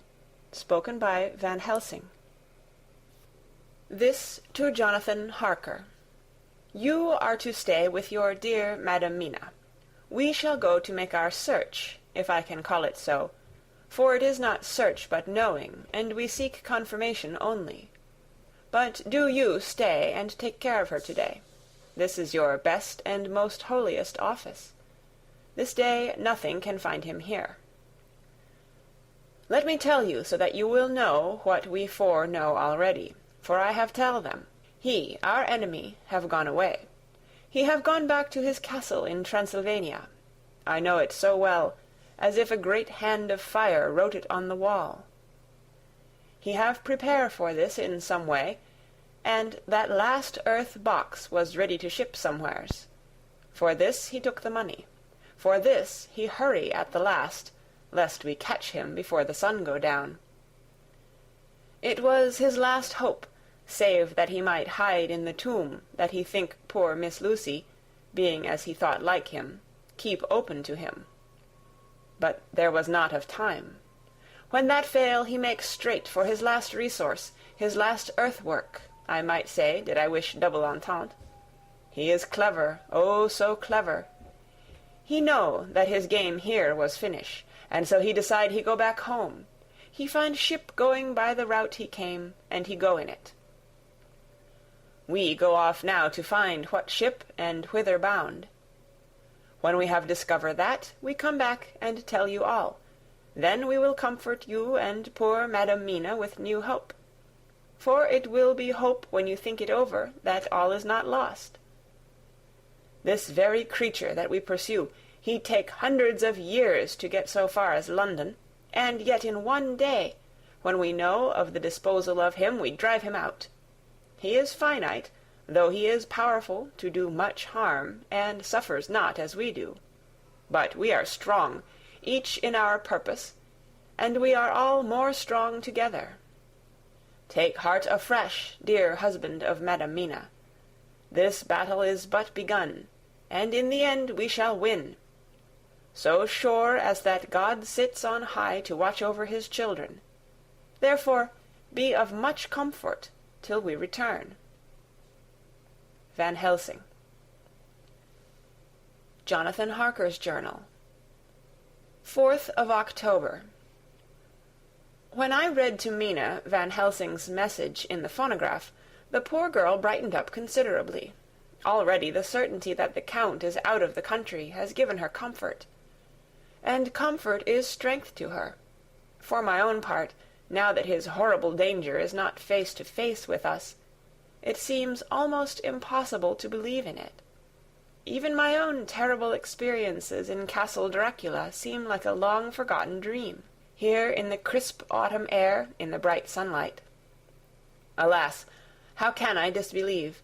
In the midst of my thought, my eye fell on the red scar on my poor darling's white forehead. Whilst that lasts, there can be no disbelief. Mina and I fear to be idle, so we have been over all the diaries again and again.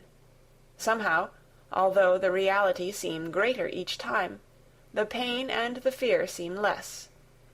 There is something of a guiding purpose manifest throughout, which is comforting. Mina says that perhaps we are the instruments of ultimate good. It may be. I shall try to think as she does. We have never spoken to each other yet of the future. It is better to wait till we see the professor and the others, after their investigations. The day is running by more quickly than I ever thought a day could run for me again. It is now 3 o'clock. Mina Harker's Journal. 5th of October, 5 p.m. Our meeting for report. Present, Professor Van Helsing, Lord Godalming, Dr. Seward, Mr. Quincey Morris, Jonathan Harker, Mina Harker. Van Helsing described what steps were taken during the day to discover on what boat and whither bound Count Dracula made his escape. As I knew that he wanted to get back to Transylvania, I felt sure that he must go by the Danube mouth, or by somewhere in the Black Sea, since by that way he come. It was a dreary blank that was before us. Omne ignotum pro magnifico, and so with heavy hearts we start to find what ships leave for the Black Sea last night. He was in sailing ship, since Madam Mina tell of sails being set.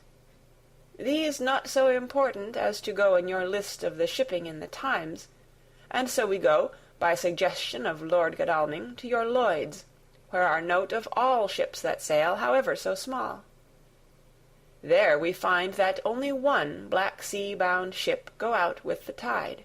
She is the Tsarina Catherine, and she sail from Doolittle's Wharf for Varna, and thence to other ports and up the Danube.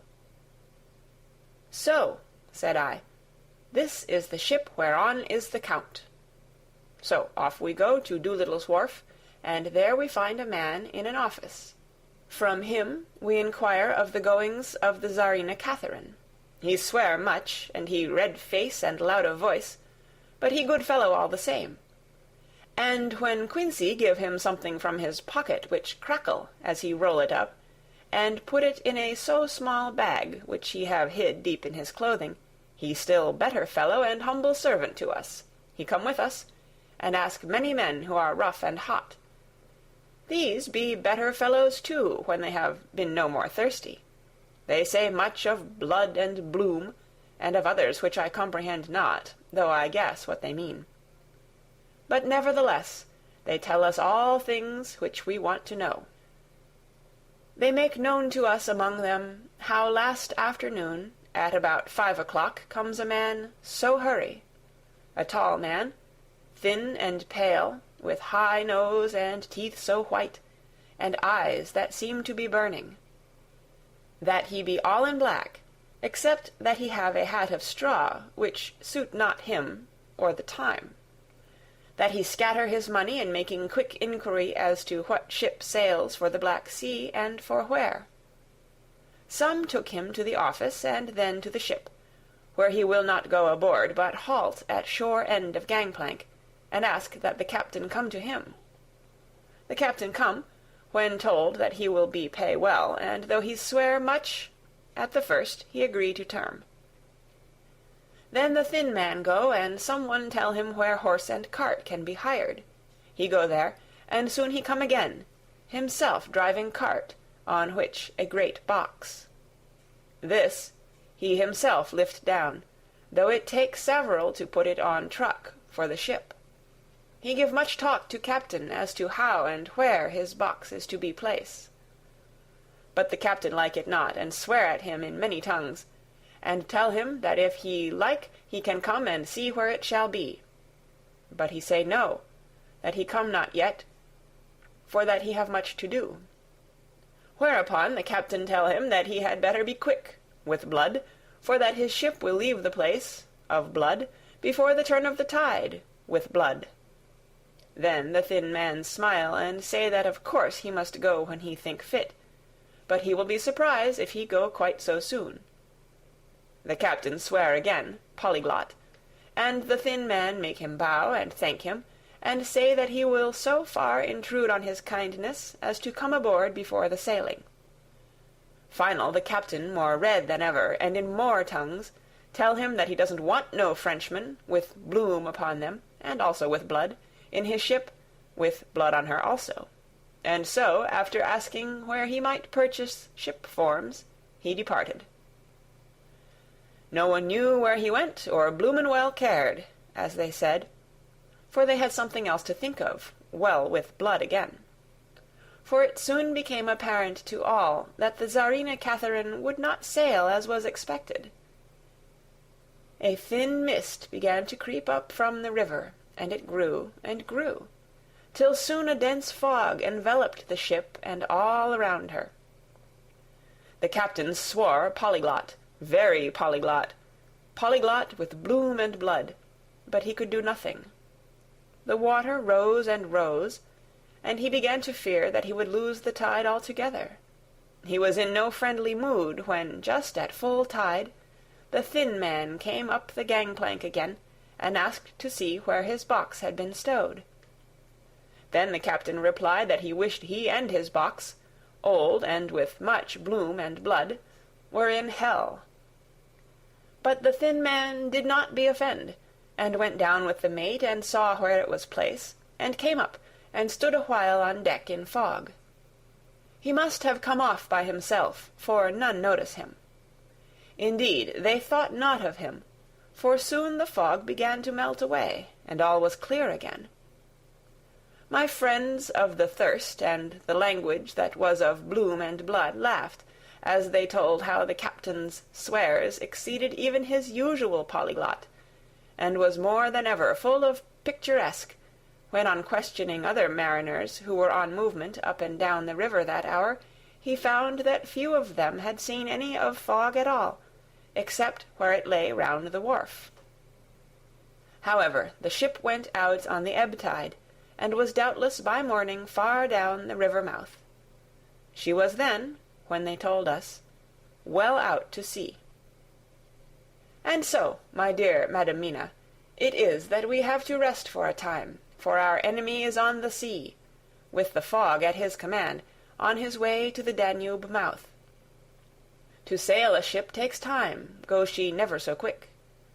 And when we start to go on land more quick, and we meet him there, our best hope is to come on him when in the box between sunrise and sunset, for then he can make no struggle, and we may deal with him as we should. There are days for us in which we can make ready our plan. We know all about where he go, for we have seen the owner of the ship, who have shown us invoices and all papers that can be. The box we seek is to be landed in Varna, and to be given to an agent, one Ristix, who will there present his credentials. And so our merchant friend will have done his part. When he asks if there be any wrong, for that so he can telegraph and have inquiry made at Varna, we say no, for what is to be done is not for police or of the customs. It must be done by us alone, and in our own way. When Dr. Van Helsing had done speaking, I asked him if he were certain that the Count had remained on board the ship. He replied, "We have the best proof of that, your own evidence, when in the hypnotic trance this morning. I asked him again if it were really necessary that they should pursue the Count, for, oh, I dread Jonathan leaving me, and I know that he would surely go if the others went. He answered in growing passion, at first quietly. As he went on, however, he grew more angry and more forceful, till in the end we could not but see wherein was at least some of that personal dominance which made him so long a master amongst men. Yes, it is necessary, necessary, necessary, for your sake in the first, and then for the sake of humanity. This monster has done much harm already, in the narrow scope where he find himself, and in the short time when as yet he was only as a body groping his so small measure in darkness, and not knowing. All this have I told these others. You, my dear Madam Mina, will learn it in the phonograph of my friend John, or in that of your husband. I have told them how the measure of leaving his own barren land, barren of peoples, and coming to a new land where life of man teems till they are like the multitude of standing corn, was the work of centuries. Were another of the undead, like him, to try to do what he has done, perhaps not all the centuries of the world that have been, or that will be, could aid him. With this one, all the forces of nature that are occult and deep and strong must have worked together in some wondrous way. The very place where he have been alive, undead for all these centuries, is full of strangeness of the geologic and chemical world. There are deep caverns and fissures that reach none know whither. There have been volcanoes, some of whose openings still send out waters of strange properties, and gases that kill or make to vivify. Doubtless there is something magnetic or electric in some of these combinations of occult forces, which work for physical life in strange way, and in himself were from the first some great qualities. In a hard and warlike time he was celebrate that he have more iron nerve, more subtle brain, more braver heart, than any man. In him some vital principle have in strange way found their utmost, and as his body keeps strong and grow and thrive, so his brain grow too. All this without that diabolic aid, which is surely to him, for it have to yield to the powers that come from, and are symbolic of good, and now this is what he is to us. He have infect you, oh, forgive me, my dear, that I must say such, but it is for good of you that I speak. He infect you in such wise that even if he do no more, you have only to live in your own old sweet way, and so in time, death, which is of man's common lot, and with God's sanction, shall make you like to him. This must not be. We have sworn together that it must not. Thus we are ministers of God's own wish, that the world, and men for whom his Son die, will not be given over to monsters whose very existence would defame him. He have allowed us to redeem one soul already, and we go out as the old knights of the cross to redeem more. Like them we shall travel towards the sunrise, and like them, if we fall in good cause. He paused, and I said, But will not the Count take his rebuff wisely? Since he has been driven from England, will he not avoid it, as a tiger does the village from which he has been hunted? Aha, he said, your simile of the tiger good for me, and I shall adopt him. Your man-eater, as they of India call the tiger who has once tasted blood of the human, care no more for the other prey, but prowl unceasing till he get him. This that we hunt from our village is a tiger too, a man-eater, and he never cease to prowl. Nay, in himself he is not one to retire and stay afar. In his life, his living life, he go over the Turkey frontier, and attack his enemy on his own ground. He be beaten back, but did he stay? No. He come again, and again, and again. Look at his persistence and endurance. With the child brain that was to him, he have long since conceived the idea of coming to a great city. What does he do? He find out the place of all the world most of promise for him. Then he deliberately set himself down to prepare for the task. He find in patience just how is his strength, and what are his powers. He study new tongues. He learn new social life, new environment of old ways, the politics, the law, the finance, the science, the habit of a new land, and a new people who have come to be since he was. His glimpse that he have had whet his appetite only, and in keen his desire, nay, it help him to grow as to his brain. For it all proved to him how right he was at the first in his surmises. He have done this alone, all alone, from a ruined tomb in a forgotten land. What more may he not do when the greater world of thought is open to him? He that can smile at death as we know him, who can flourish in the midst of diseases that kill off whole peoples. Oh, if such an one was to come from God, and not the devil, what a force for good might he not be in this old world of ours! But we are pledged to set the world free. Our toil must be in silence, and our efforts all in secret.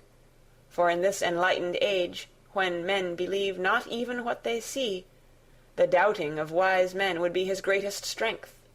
It would be at once his sheath and his armor, and his weapons to destroy us, his enemies, who are willing to peril even our own souls for the safety of one we love, for the good of mankind, and for the honor and glory of God.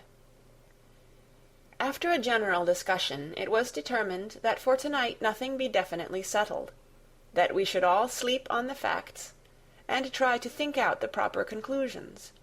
Tomorrow at breakfast we are to meet again, and after making our conclusions known to one another, we shall decide on some definite cause of action. I feel a wonderful peace and rest tonight. It is as if some haunting presence were removed from me. Perhaps— My surmise was not finished, could not be, for I caught sight in the mirror of the red mark upon my forehead, and I knew that I was still unclean.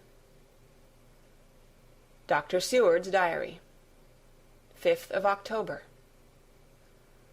We all arose early, and I think that sleep did much for each and all of us. When we met at early breakfast, there was more general cheerfulness than any of us had ever expected to experience again. It is really wonderful how much resilience there is in human nature. Let any obstructing cause, no matter what, be removed in any way, even by death, and we fly back to first principles of hope and enjoyment. More than once, as we sat around the table, my eyes opened in wonder whether the whole of the past days had not been a dream. It was only when I caught sight of the red blotch on Mrs. Harker's forehead that I was brought back to reality. Even now, when I am gravely revolving the matter, it is almost impossible to realize that the cause of all our trouble is still existent. Even Mrs. Harker seems to lose sight of her trouble for whole spells.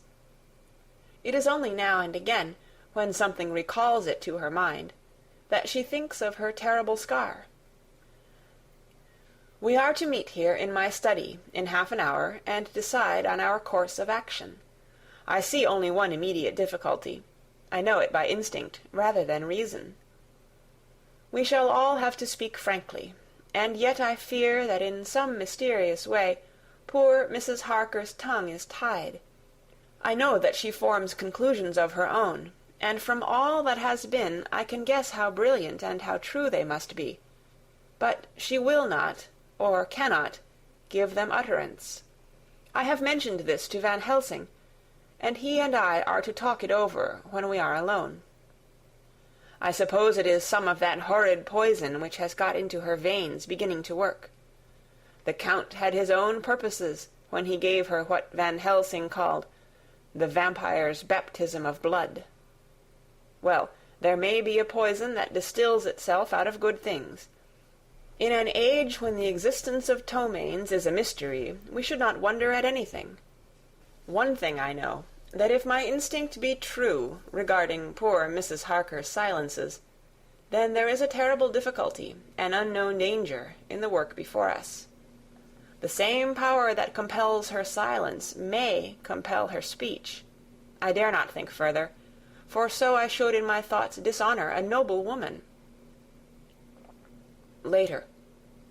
When the Professor came in, we talked over the state of things.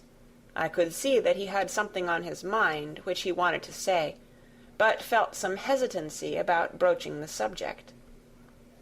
After beating about the bush a little, he said, "Friend John, there is something that you and I must talk of alone, just at the first, at any rate. Later, we may have to take the others into our confidence." Then he stopped, so I waited. He went on. "Madam Mina, our poor, dear Madam Mina, is changing." A cold shiver ran through me to find my worst fears thus endorsed. Van Helsing continued. "With the sad experience of Miss Lucy, we must this time be warned before things go too far. Our task is now in reality more difficult than ever, and this new trouble makes every hour of the direst importance. I can see the characteristics of the vampire coming in her face. It is now but very, very slight. But it is to be seen, if we have eyes to notice without prejudge. Her teeth are sharper, and at times her eyes are more hard. But these are not all. There is to her the silence now often, as so it was with Miss Lucy. She did not speak, even when she wrote that which she wished to be known later. Now my fear is this. If it be that she can, by our hypnotic trance, tell what the Count see and hear, is it not more true that he who have hypnotized her first, and who have drink of her very blood and make her drink of his, should, if he will, compel her mind to disclose to him that which she know?" I nodded acquiescence. He went on. "Then what we must do is to prevent this. We must keep her ignorant of our intent, and so she cannot tell what she know not. This is a painful task, oh, so painful that it heart break me to think of it, but it must be.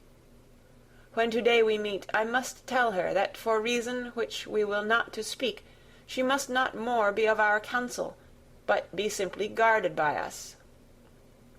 He wiped his forehead, which had broken out in profuse perspiration at the thought of the pain which he might have to inflict upon the poor soul already so tortured. I knew that it would be some sort of comfort to him if I told him that I also had come to the same conclusion. For at any rate it would take away the pain of doubt. I told him, and the effect was as I expected. It is now close to the time of our general gathering. Van Helsing has gone away to prepare for the meeting, and his painful part of it. I really believe his purpose is to be able to pray alone. Later. At the very outset of our meeting, a great personal relief was experienced by both Van Helsing and myself. Mrs. Harker had sent a message by her husband to say that she would not join us at present, as she thought it better that we should be free to discuss our movements without her presence to embarrass us. The Professor and I looked at each other for an instant, and somehow we both seemed relieved. For my own part, I thought that if Mrs. Harker realized the danger herself, it was much pain, as well as much danger, averted. Under the circumstances we agreed, by a questioning look and answer, with finger on lip, to preserve silence in our suspicions until we should have been able to confer alone again. We went at once into our plan of campaign. Van Helsing roughly put the facts before us. The Tsarina Catherine left the Thames yesterday morning. It will take her at the quickest speed she has ever made at least 3 weeks to reach Varna. but we can travel overland to the same place in 3 days. Now, if we allow for 2 days less for the ship's voyage, owing to such weather influences as we know that the Count can bring to bear, and if we allow a whole day and night for any delays which may occur to us, then we have a margin of nearly 2 weeks. Thus, in order to be quite safe, we must leave here on 17th at latest. Then we shall at any rate be in Varna a day before the ship arrives, and able to make such preparations as may be necessary. Of course, we shall all go armed against evil things, spiritual as well as physical." Here Quincey Morris added, "I understand that the Count comes from a wolf country, and it may be that he shall get there before us. I propose that we add Winchesters to our armament. I have a kind of belief in a Winchester when there is any trouble of that sort around. Do you remember, Art, when we had the pack after us at Tobolsk? What wouldn't we have given then for a repeater apiece?" "Good," said Van Helsing. "Winchesters it shall be. Quincey's head is level at times, but most so when there is to hunt. Metaphor be more dishonour to science than wolves be of danger to man. In the meantime we can do nothing here, and as I think that Varna is not familiar to any of us, why not go there more soon? It is as long to wait here as there. To-night and to-morrow we can get ready, and then if all be well, we 4 can set out on our journey." "We 4?" said Harker, interrogatively, looking from one to another of us. "Of course," answered the Professor quickly. "You must remain to take care of your so-sweet wife." Harker was silent for a while, and then said in a hollow voice, "Let us talk of that part of it in the morning. I want to consult with Mina." I thought that now was the time for Van Helsing to warn him not to disclose our plan to her, but he took no notice. I looked at him significantly and coughed. For answer he put his finger to his lips and turned away. Jonathan Harker's Journal, 5th of October, afternoon. For some time after our meeting this morning I could not think. The new phases of things leave my mind in a state of wonder which allows no room for active thought. Mina's determination not to take any part in the discussion set me thinking. And as I could not argue the matter with her, I could only guess. I am as far as ever from a solution now. The way the others received it, too, puzzled me. The last time we talked of the subject we agreed that there was to be no more concealment of anything amongst us. Mina is sleeping now, calmly and sweetly, like a little child. Her lips are curved, and her face beams with happiness. Thank God, there are such moments still for her. Later. How strange it all is! I sat watching Mina's happy sleep, and I came as near to being happy myself as I suppose I shall ever be. As the evening drew on, and the earth took its shadows from the sun sinking lower, the silence of the room grew more and more solemn to me. All at once Mina opened her eyes, and, looking at me tenderly, said, "Jonathan, I want you to promise me something on your word of honor, a promise made to me, but made holily in God's hearing, and not to be broken though I should go down on my knees and implore you with bitter tears. Quick, you must make it to me at once." "Mina," I said, "a promise like that I cannot make at once. I may have no right to make it." "But, dear one," she said, with such spiritual intensity that her eyes were like pole stars, "it is I who wish it, and it is not for myself. You can ask Dr. Van Helsing if I am not right. If he disagrees, you may do as you will. Nay, more, if you all agree, later you are absolved from the promise." "I promise," I said, and for a moment she looked supremely happy. though to me all happiness for her was denied by the red scar on her forehead. She said, "Promise me that you will not tell me anything of the plans formed for the campaign against the Count, not by word, or inference, or implication, not at any time, whilst this remains to me." And she solemnly pointed to the scar. I saw that she was in earnest, and said solemnly, "I promise." And as I said it, I felt that from that instant a door had been shut between us. Later, midnight. Mina has been bright and cheerful all the evening, so much so that all the rest seem to take courage, as if infected somewhat with her gaiety. As a result, even I myself felt as if the pall of gloom which weighs us down were somewhat lifted.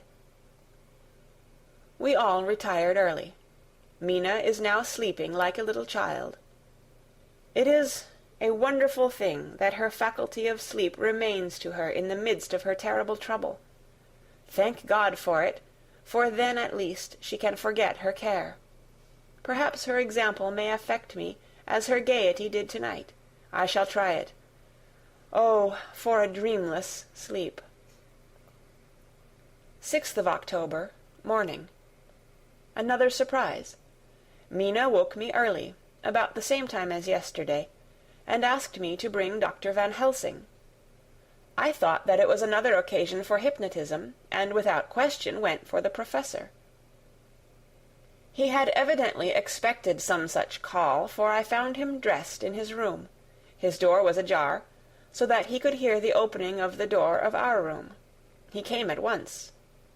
As he passed into the room, he asked Mina if the others might come too. "No," she said quite simply. "It will not be necessary. You can tell them just as well. I must go with you on your journey." Dr. Van Helsing was as startled as I was. After a moment's pause, he asked, "But why?" "You must take me with you. I am safer with you, and you shall be safer too." "But why, dear Madam Mina? You know that your safety is our solemnest duty. We go into danger to which you are, or may be, more liable than any of us from circumstances, things that have been." He paused, embarrassed.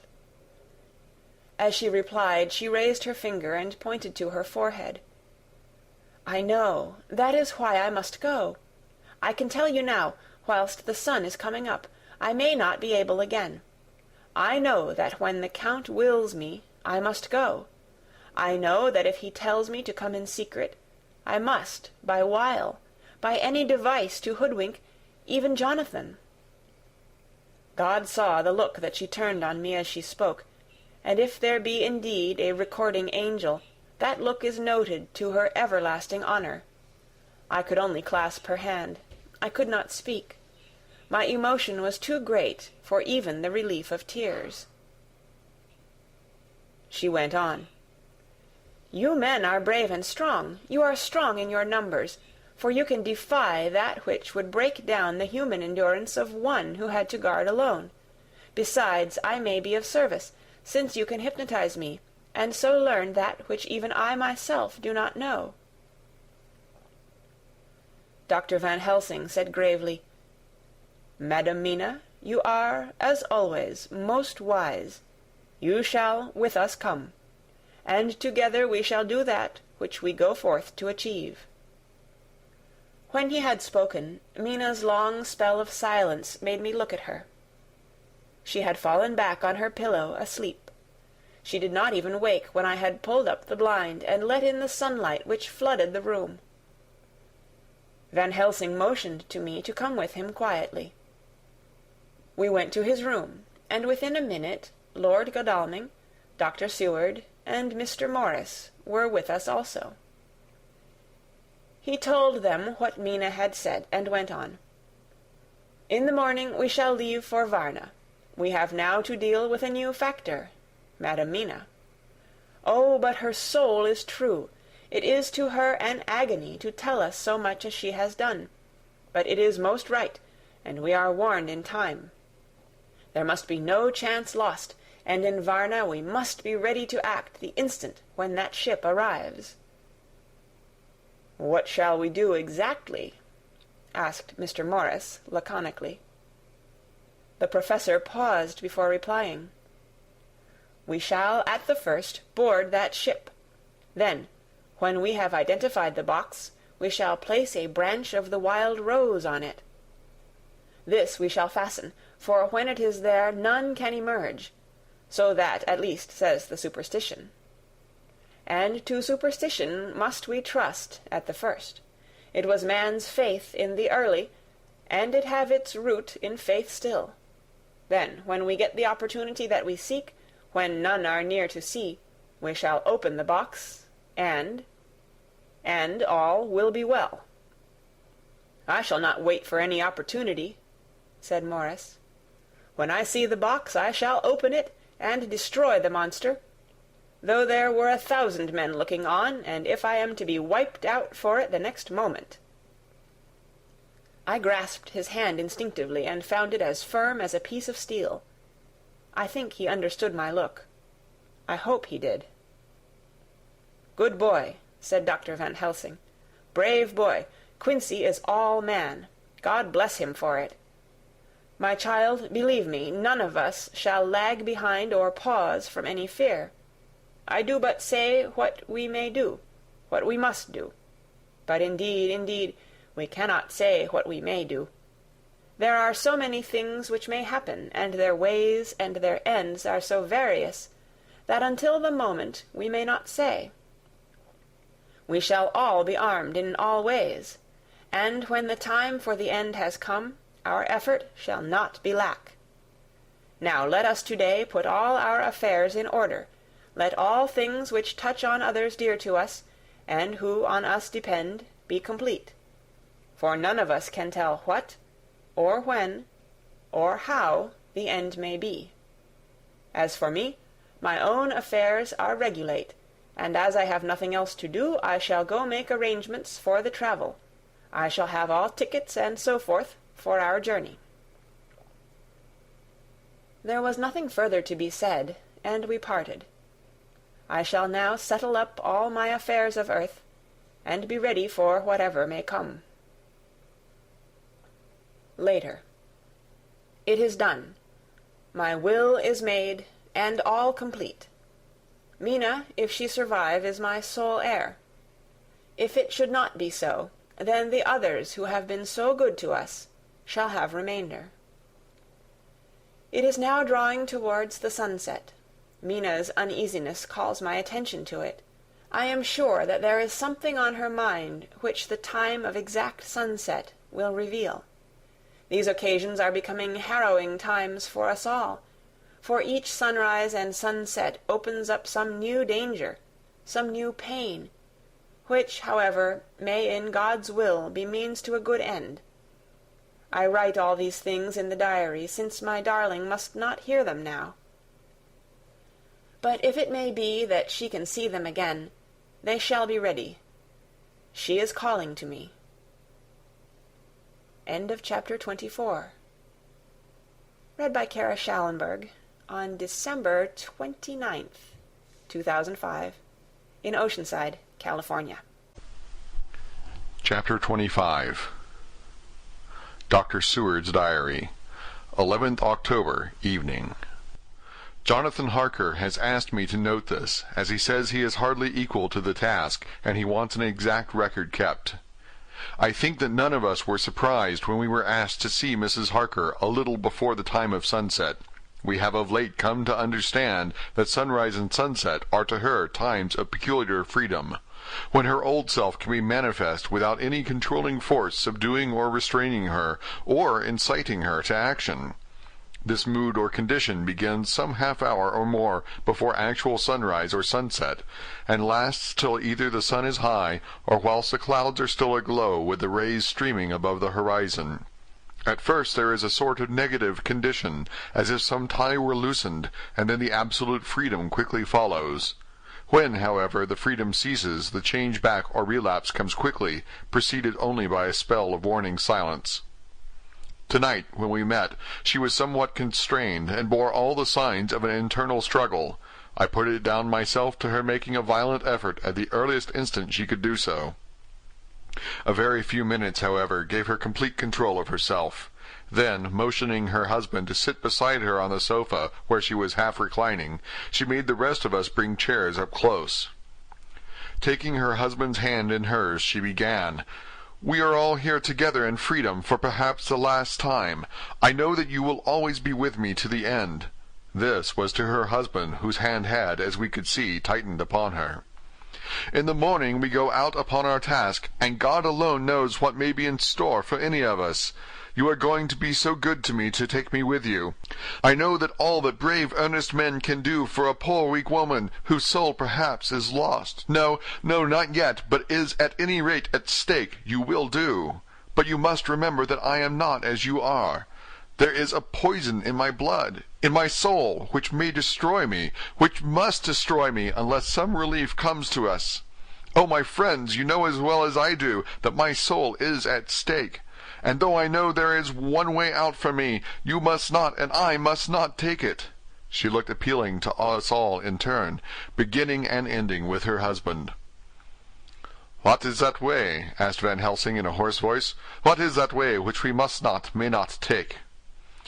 "That I may die now, either by my own hand or that of another, before the greater evil is entirely wrought. I know, and you know, that were I once dead, you could and would set free my immortal spirit, even as you did my poor Lucy's.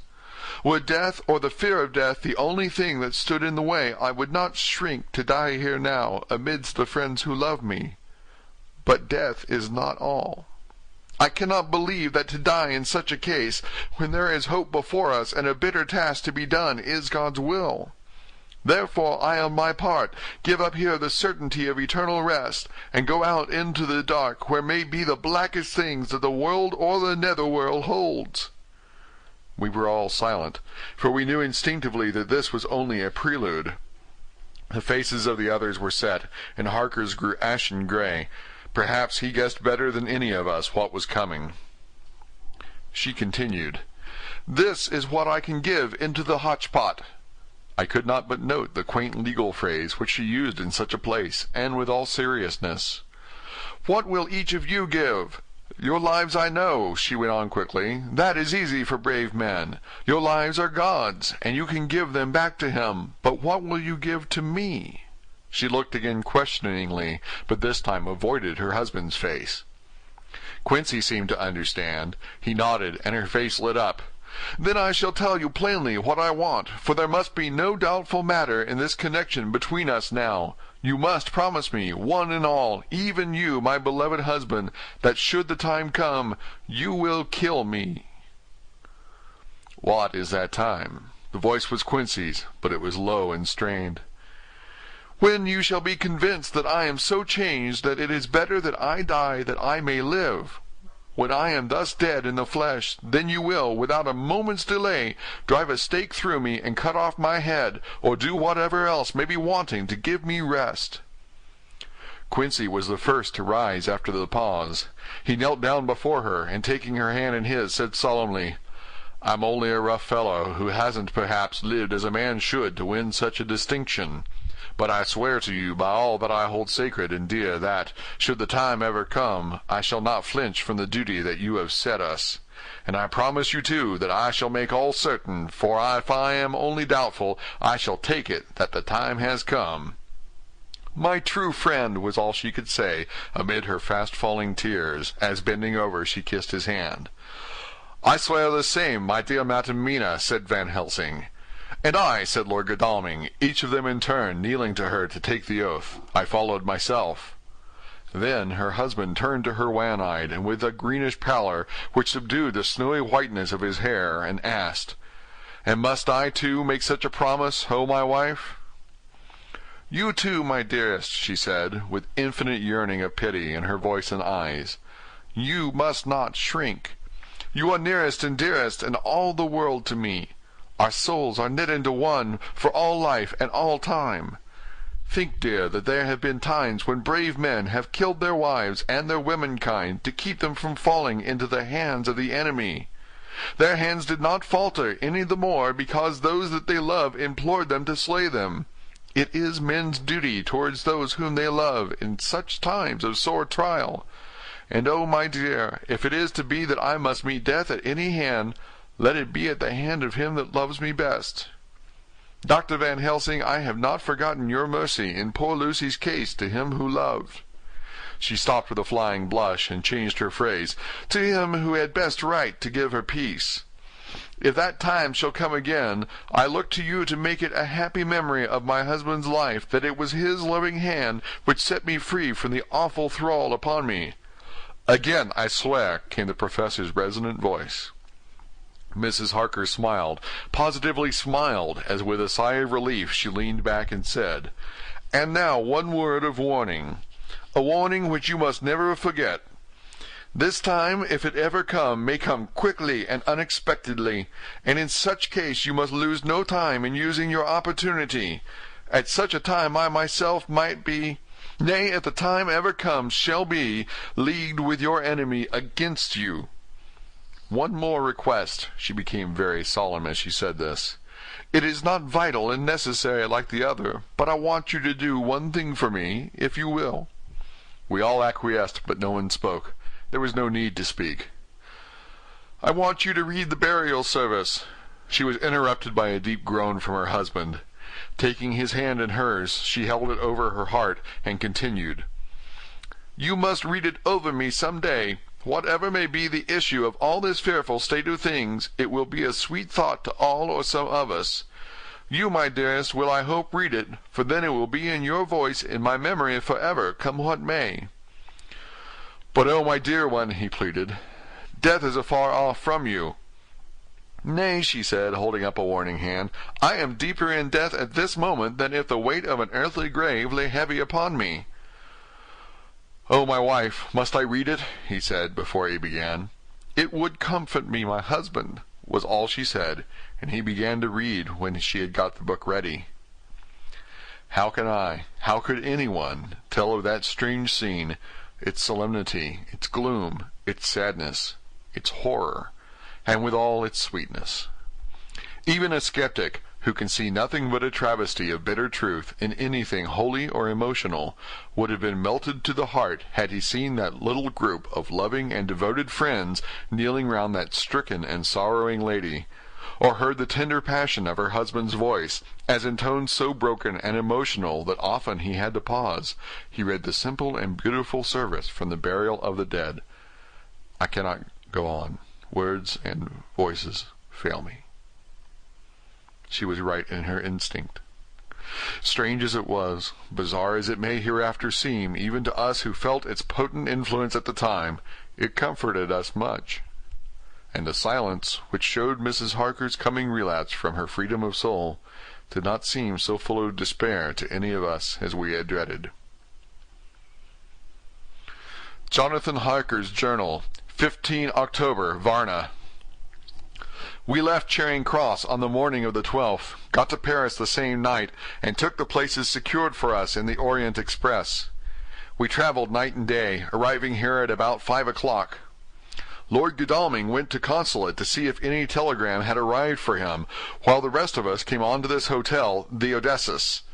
The journey may have had incidents. I was, however, too eager to get on to care for them.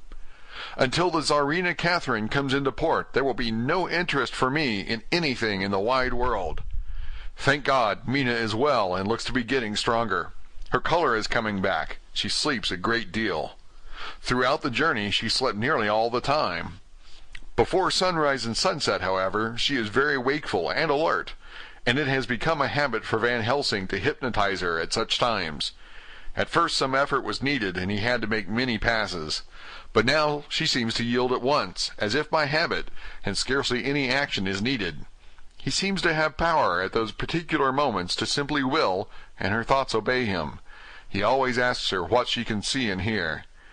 She answers to the first, "Nothing, all is dark," and to the second, "I can hear the waves lapping against the ship, and the water rushing by." Canvas and cordage strain, and masts and yards creak. The wind is high.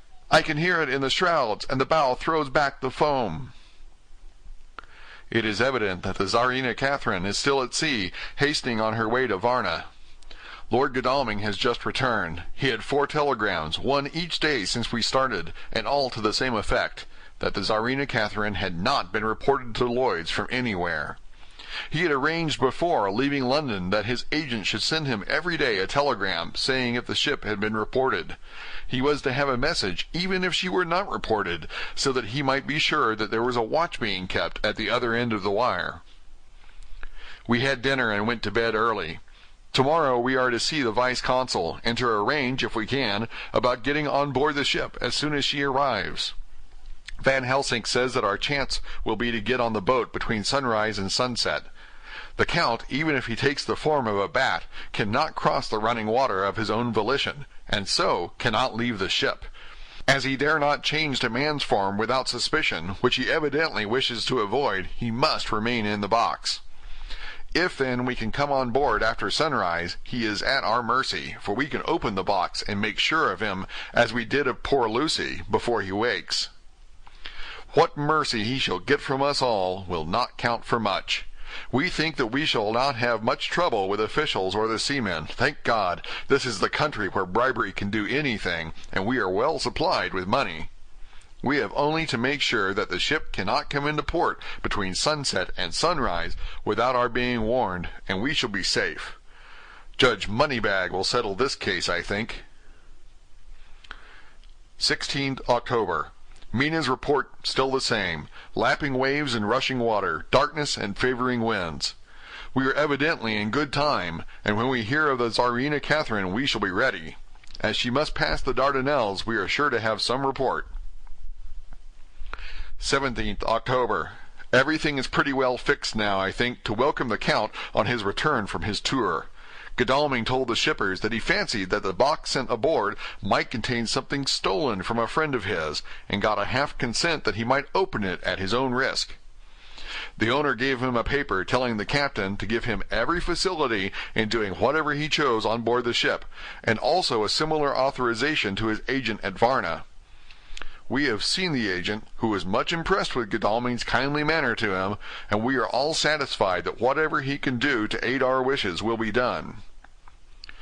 We have also arranged what to do in case we get the box open. If the Count is there, Van Helsing and Seward will cut off his head at once and drive a stake through his heart.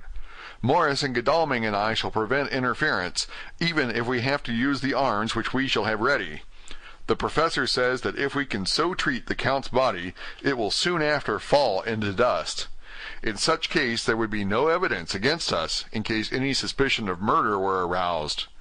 But even if it were not, we should stand or fall by our act, and perhaps some day this very script may be evidence to come between some of us and a rope. For myself, I should take the chance only too thankfully if it were to come. We mean to leave no stone unturned to carry out our intent. We have arranged with certain officials that the instant the Tsarina Catherine is seen, we are to be informed by a special messenger. 24th October. A whole week of waiting. Daily telegrams to Godalming, but only the same story. Not yet reported.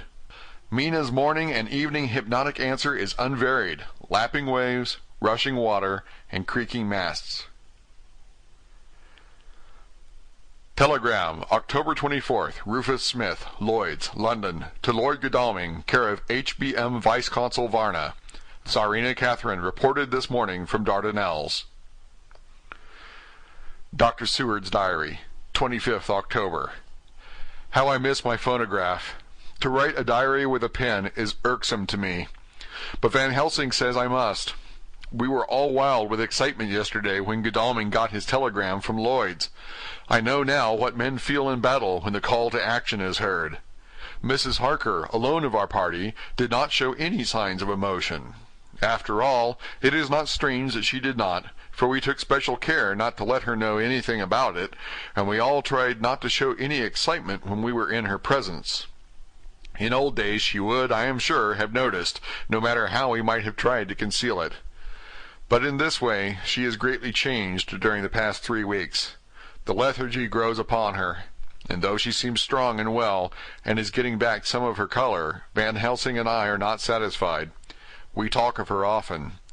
We have not, however, said a word to the others. It would break poor Harker's heart, certainly his nerve, if he knew that we had even a suspicion on the subject. Van Helsing examines, he tells me, her teeth very carefully, whilst she is in the hypnotic condition, for he says that so long as they do not begin to sharpen, there is no active danger of a change in her. If this change should come, it would be necessary to take steps. We both know what those steps would have to be, though we do not mention our thoughts to each other. We should neither of us shrink from the task, awful though it may be to contemplate. Euthanasia is an excellent and comforting word, and I am grateful to whoever invented it. It is only about 24 hours' sail from the Dardanelles to here, at the rate the Tsarina Catherine has come from London. She should therefore arrive some time in the morning, but as she cannot possibly get in before noon, we are all about to retire early. We shall get up at 1 o'clock, so as to be ready. 25th October, noon. No news yet of the ship's arrival. Mrs. Harker's hypnotic report this morning was the same as usual, so it is possible that we may get news at any moment. We men are all in a fever of excitement, except Harker, who is calm. His hands are cold as ice, and an hour ago I found him whetting the edge of the great Gurkha knife which he now always carries with him.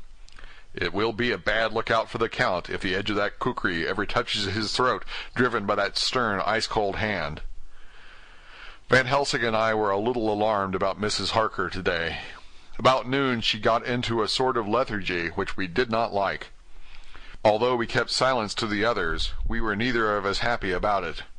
She had been restless all the morning, so that we were at first glad to know that she was sleeping. When, however, her husband mentioned casually that she was sleeping so soundly that he could not wake her, we went to her room to see for ourselves. She was breathing naturally, and looked so well and peaceful that we agreed that the sleep was better for her than anything else. Poor girl! She has so much to forget that it is no wonder that sleep, if it brings oblivion to her, does her good. Later. Our opinion was justified, for when after a refreshing sleep of some hours she woke up, she seemed brighter and better than she had been for days. At sunset she made the usual hypnotic report. Wherever he may be in the Black Sea, the Count is hurrying to his destination, to his doom, I trust. 26th October. Another day, and no tidings of the Tsarina Catherine. She ought to be here by now. That she is still journeying somewhere is apparent, for Mrs. Harker's hypnotic report at sunrise was still the same. It is possible that the vessel may be lying by at times for fog. Some of the steamers which came in last evening reported patches of fog both to the north and south of the port. We must continue our watching, as the ship may now be signaled any moment. 27th October, noon. Most strange. No news yet of the ship we wait for. Mrs. Harker reported last night and this morning as usual, lapping waves and rushing water, though she added that the waves were very faint. The telegrams from London have been the same. No further report. Van Helsing is terribly anxious, and told me just now that he fears the Count is escaping us. He added significantly, "I did not like that lethargy of Madame Mina's. Souls and memories can do strange things during trance." I was about to ask him more, but Harker just then came in, and he held up a warning hand. We must try tonight at sunset to make her speak more fully when in her hypnotic state. 28th October, telegram. Rufus Smith, London, to Lord Godalming, care HBM Vice-Consul Varna. Tsarina Catherine reported entering Galatz at 1 o'clock today. Dr. Seward's diary, 28th October. When the telegram came announcing the arrival in Galatz, I do not think it was such a shock to any of us as might have been expected. True, we did not know whence or how or when the bolt would come, but I think we all expected that something strange would happen. The day of arrival at Varna made us individually satisfied that things would not be just as we had expected. We only waited to learn where the change would occur. None the less, however, it was a surprise. I suppose that nature works on such a hopeful basis that we believe against ourselves that things will be as they ought to be, not as we should know that they will be. Transcendentalism is a beacon to the angels, even if it be a will-o'-the-wisp to man. Van Helsing raised his hand over his head for a moment, as though in remonstrance with the Almighty, but he said not a word, and in a few seconds stood up with his face sternly set. Lord Godalming grew very pale, and sat breathing heavily. I was myself half stunned, and looked in wonder at one after another. Quincey Morris tightened his belt with that quick movement which I knew so well. In our old wandering days it meant action. Mrs. Harker grew ghastly white, so that the scar on her forehead seemed to burn, but she folded her hands meekly and looked up in prayer. Harker smiled, actually smiled, the dark, bitter smile of one who is without hope, but at the same time his action belied his words, for his hands instinctively sought the hilt of the great kukri knife and rested there. "When does the next train start for Galatz?" said Van Helsing to us generally. "At 6:30 tomorrow morning," we all started, for the answer came from Mrs. Harker. "How on earth do you know?" said Art.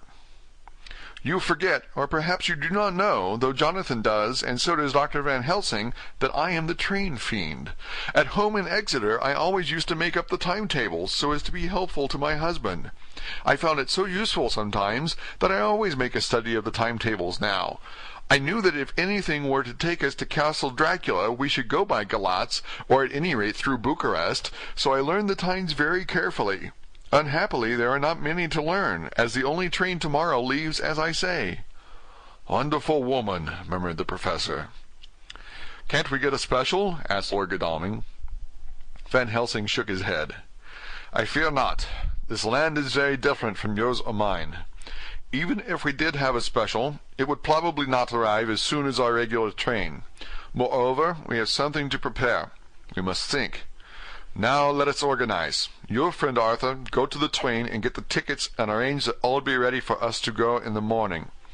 Do your friend Jonathan go to the agent of the ship and get from him letters to the agent in Galatz, with authority to make a search of the ship just as it was here.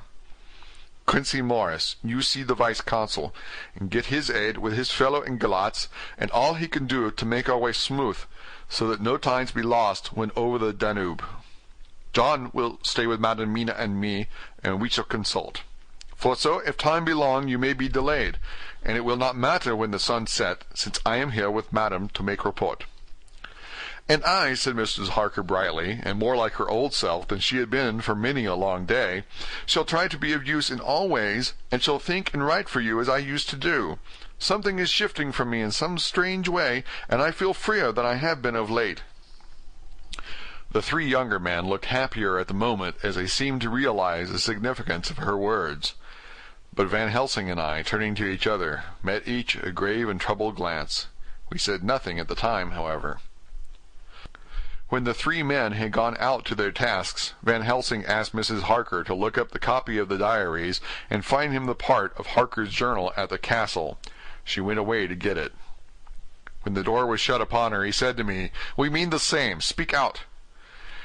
"Here is some change. It is a hope that makes me sick, for it may deceive us." "Quite so. Do you know why I asked her to get the manuscript?"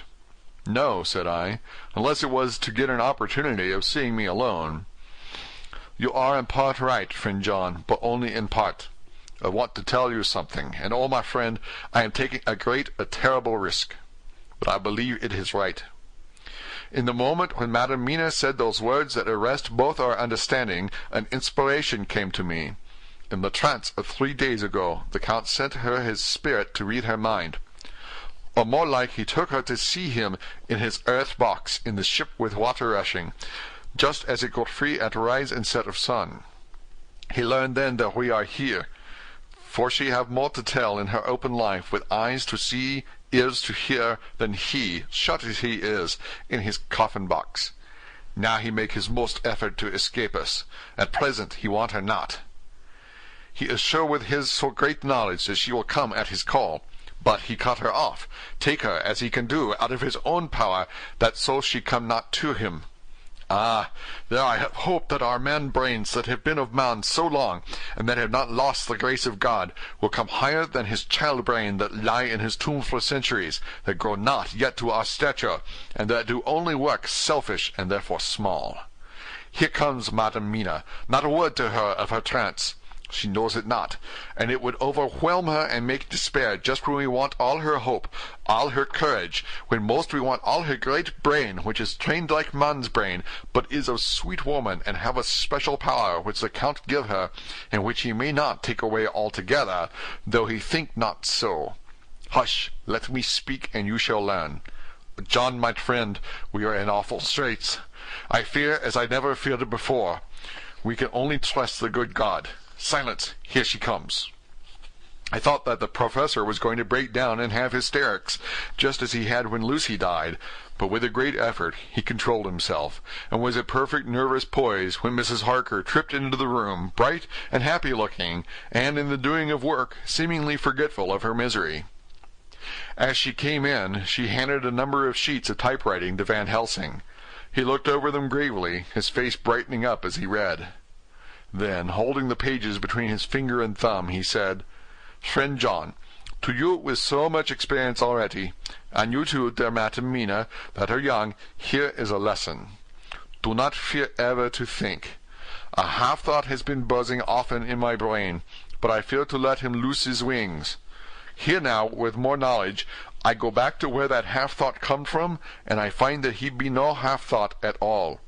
That be a whole thought, though so young that he is not yet strong to use his little wings. Nay, like the ugly duck of my friend Hans Andersen, he be no duck thought at all, but a big swan thought that sail nobly on big wings when the time come for him to try them. See, I read here what Jonathan have written. That other of his race who, in a later age, again and again, brought his forces over the great river into Turkeyland, who, when he was beaten back, came again and again and again, though he had come alone for the bloody field where his troops were being slaughtered, since he knew that he alone could ultimately triumph. What does this tell us? Not much? No.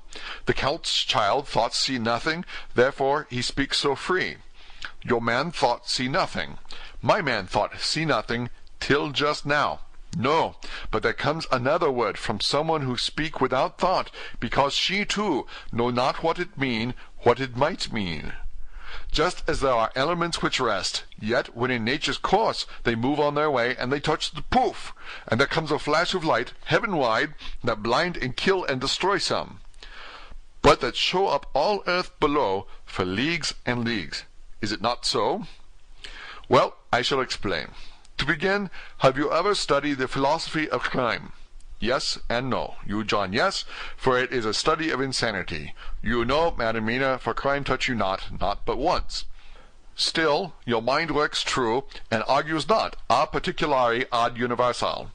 There is this peculiarity in criminals. It is so constant, in all countries and at all times, that even police, who know not much from philosophy, come to know it empirically, that it is. That is to be empiric. The criminal always works at one crime. That is the true criminal, who seems predestinate to crime, and who will of none other. This criminal has not full man brain. He is clever, and cunning, and resourceful, but he be not of man's stature as to brain. He be of child brain in much. Now, this criminal of ours is predestinate to crime also. He too have child brain, and it is of the child to do what he have done. The little bird, the little fish, the little animal live not by principle, but empirically. And when he learn to do, then there is to him the ground to start from to do more. Das pou sto, said Archimedes. Give me a fulcrum, and I shall move the world. To do once is the fulcrum whereby child brain become man brain. And until he have the purpose to do more, he continue to do the same, again, every time, just as he have done before. Oh, my dear, I see that your eyes are opened, and that, to you, the lightning flash show all the leagues. For Mrs. Harker began to clap her hands, and her eyes sparkled. He went on, Now you shall speak. Tell us two dry men of science what you see with those so bright eyes. He took her hand and held it whilst he spoke. His fingers and thumb closed on her pulse, as I thought instinctively and unconsciously, as she spoke. The Count is a criminal, and of criminal type. Nordau and Lombroso would so classify him, and qua criminal he is of an imperfectly formed mind. Thus, in a difficulty he has to seek resource in habit. His past is a clue, and the one page of it that we know, and that from his own lips tells that once before, when in what Mr. Morris would call a tight place, he went back to his own country from the land he had tried to invade, and thence, without losing purpose, prepared himself for a new effort. He came again better equipped for his work, and won. So he came to London to invade a new land. He was beaten, and when all hope of success was lost, and his existence in danger, he fled back over the sea to his home, just as formerly he had fled back over the Danube from Turkey-land. "Good, good! Oh, you're so clever, lady," said Van Helsing enthusiastically, as he stooped and kissed her hand. A moment later he said to me, as calmly as though we had been having a sick-room consultation, 72 only, and in all this excitement I have hope." Turning to her again, he said with keen expectation, "But go on, go on! There is more to tell if you will. Be not afraid. John and I know. I do in any case, and shall tell you if you are right. Speak without fear." "I will try to, but you will forgive me if I seem too egotistical." "Nay, fear not. You must be egotist, for it is of you that we think." "Then, as he is criminal, he is selfish. And as his intellect is small, and his action is based on selfishness, he confines himself to one purpose. That purpose is remorseless. As he fled back over the Danube, leaving his forces to be cut to pieces, so now he is intent on being safe, careless of all. So his own selfishness frees my soul somewhat from the terrible power which he acquired over me on that dreadful night. I felt it! Oh, I felt it! Thank God for his great mercy! My soul is freer than it has been since that awful hour, and all that haunts me is a fear lest in some trance or dream he may have used my knowledge for his ends." The professor stood up. "He has so used your mind, and by it he has left us here in Varna, whilst the ship that carried him rushed through enveloping fog up to Galatz, where doubtless he had made preparation for escaping from us. But his child mind only saw so far. And it may be that as ever is in God's providence, the very thing that the evil doer most reckoned on for his selfish good turns out to be his chiefest harm. The hunter is taken in his own snare, as the great psalmist says. For now that he think he is free from every trace of us all, and that he has escaped us with so many hours to him, then his selfish child brain will whisper him to sleep. He think, too, that as he cut himself off from knowing your mind, there can be no knowledge of him to you, and that is where he fail. That terrible baptism of blood which he give you makes you free to go to him in spirit, as you have yet done in your times of freedom when the sun rise and set. At such times you go by my volition, and not by his. And this power to good of you and others you have won from your suffering at his hands. This is now all more precious that he know it not, and to guard himself hath even cut himself off from his knowledge of our where. We, however, are not selfish, and we believe that God is with us through all this blackness, and these many dark hours. We shall follow him, and we shall not flinch, even if we peril ourselves that we become like him. Friend John, this has been a great hour, and it have done much to advance us on our way. You must be scribe and write him all down, so that when the others return from their work you can give it to them, then they shall know as we do. And so I have written it, whilst we wait their return, and Mrs. Harker has written with the typewriter, all since she brought the manuscript to us.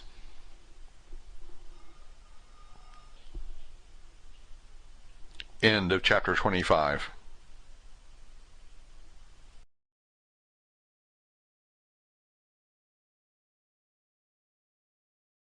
Chapter 26.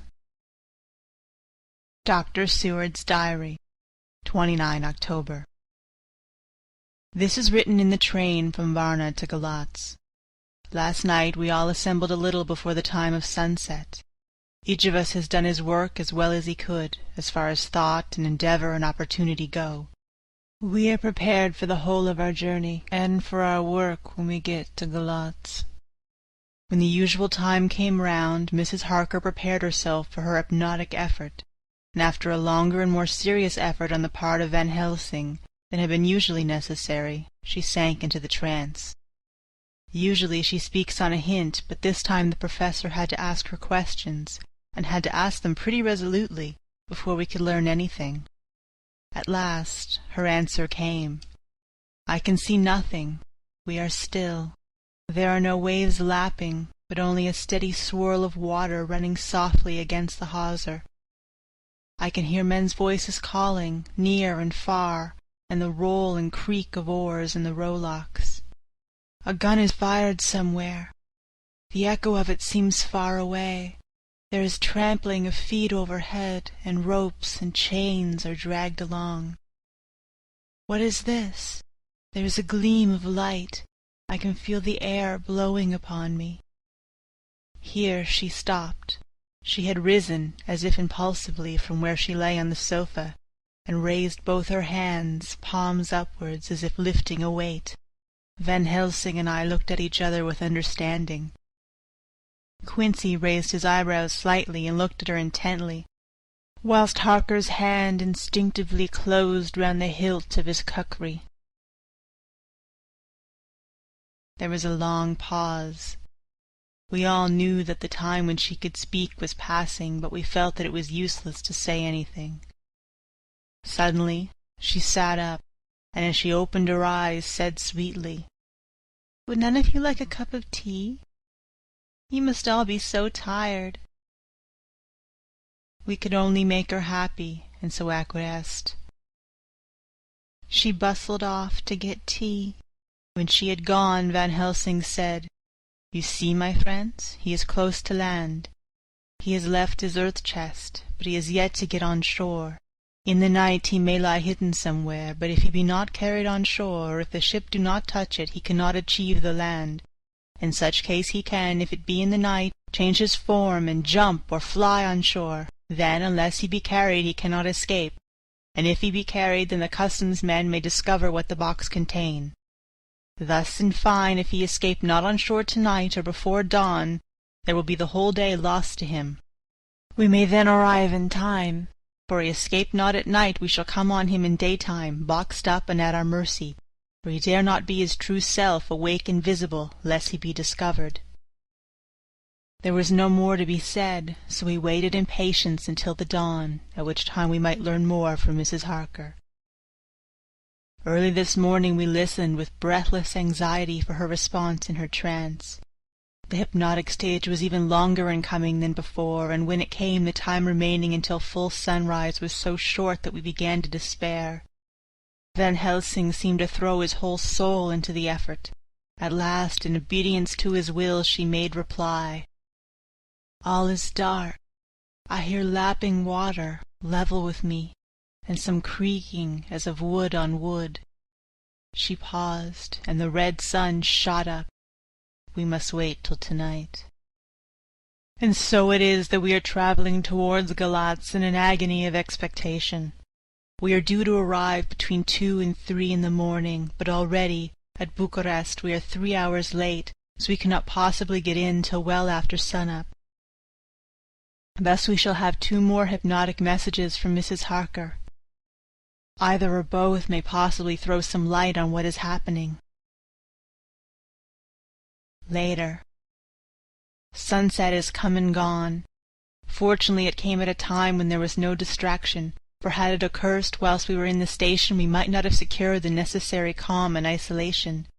Mrs. Harker yielded to the hypnotic influence even less readily than this morning. I am in fear that her power of reading the Count's sensations may die away, just when we want it most. It seems to me that her imagination is beginning to work. While she has been in the trance hitherto, she has confined herself to the simplest of facts. If this goes on, it may ultimately mislead us. If I thought that the Count's power over her would die away equally with her power of knowledge, it would be a happy thought, but I am afraid that it may not be so. When she did speak, her words were enigmatical. Something is going out. I can feel it pass me like a cold wind. I can hear, far off, confused sounds, as if men talking in strange tongues, fierce falling water and the howling of wolves. She stopped, and a shudder ran through her. increasing in intensity for a few seconds, till at the end she shook as though in a palsy. She said no more, even in answer to the professor's imperative questioning. When she woke from the trance she was cold and exhausted and languid, but her mind was all alert.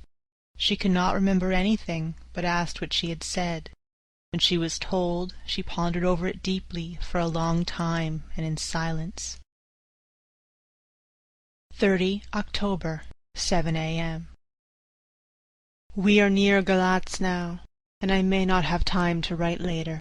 Sunrise this morning was anxiously looked for by us all, knowing of the increasing difficulty of procuring the hypnotic trance. Van Helsing began his passes earlier than usual. They produced no effect, however, until the regular time, when she yielded with a still greater difficulty, only a minute before the sun rose.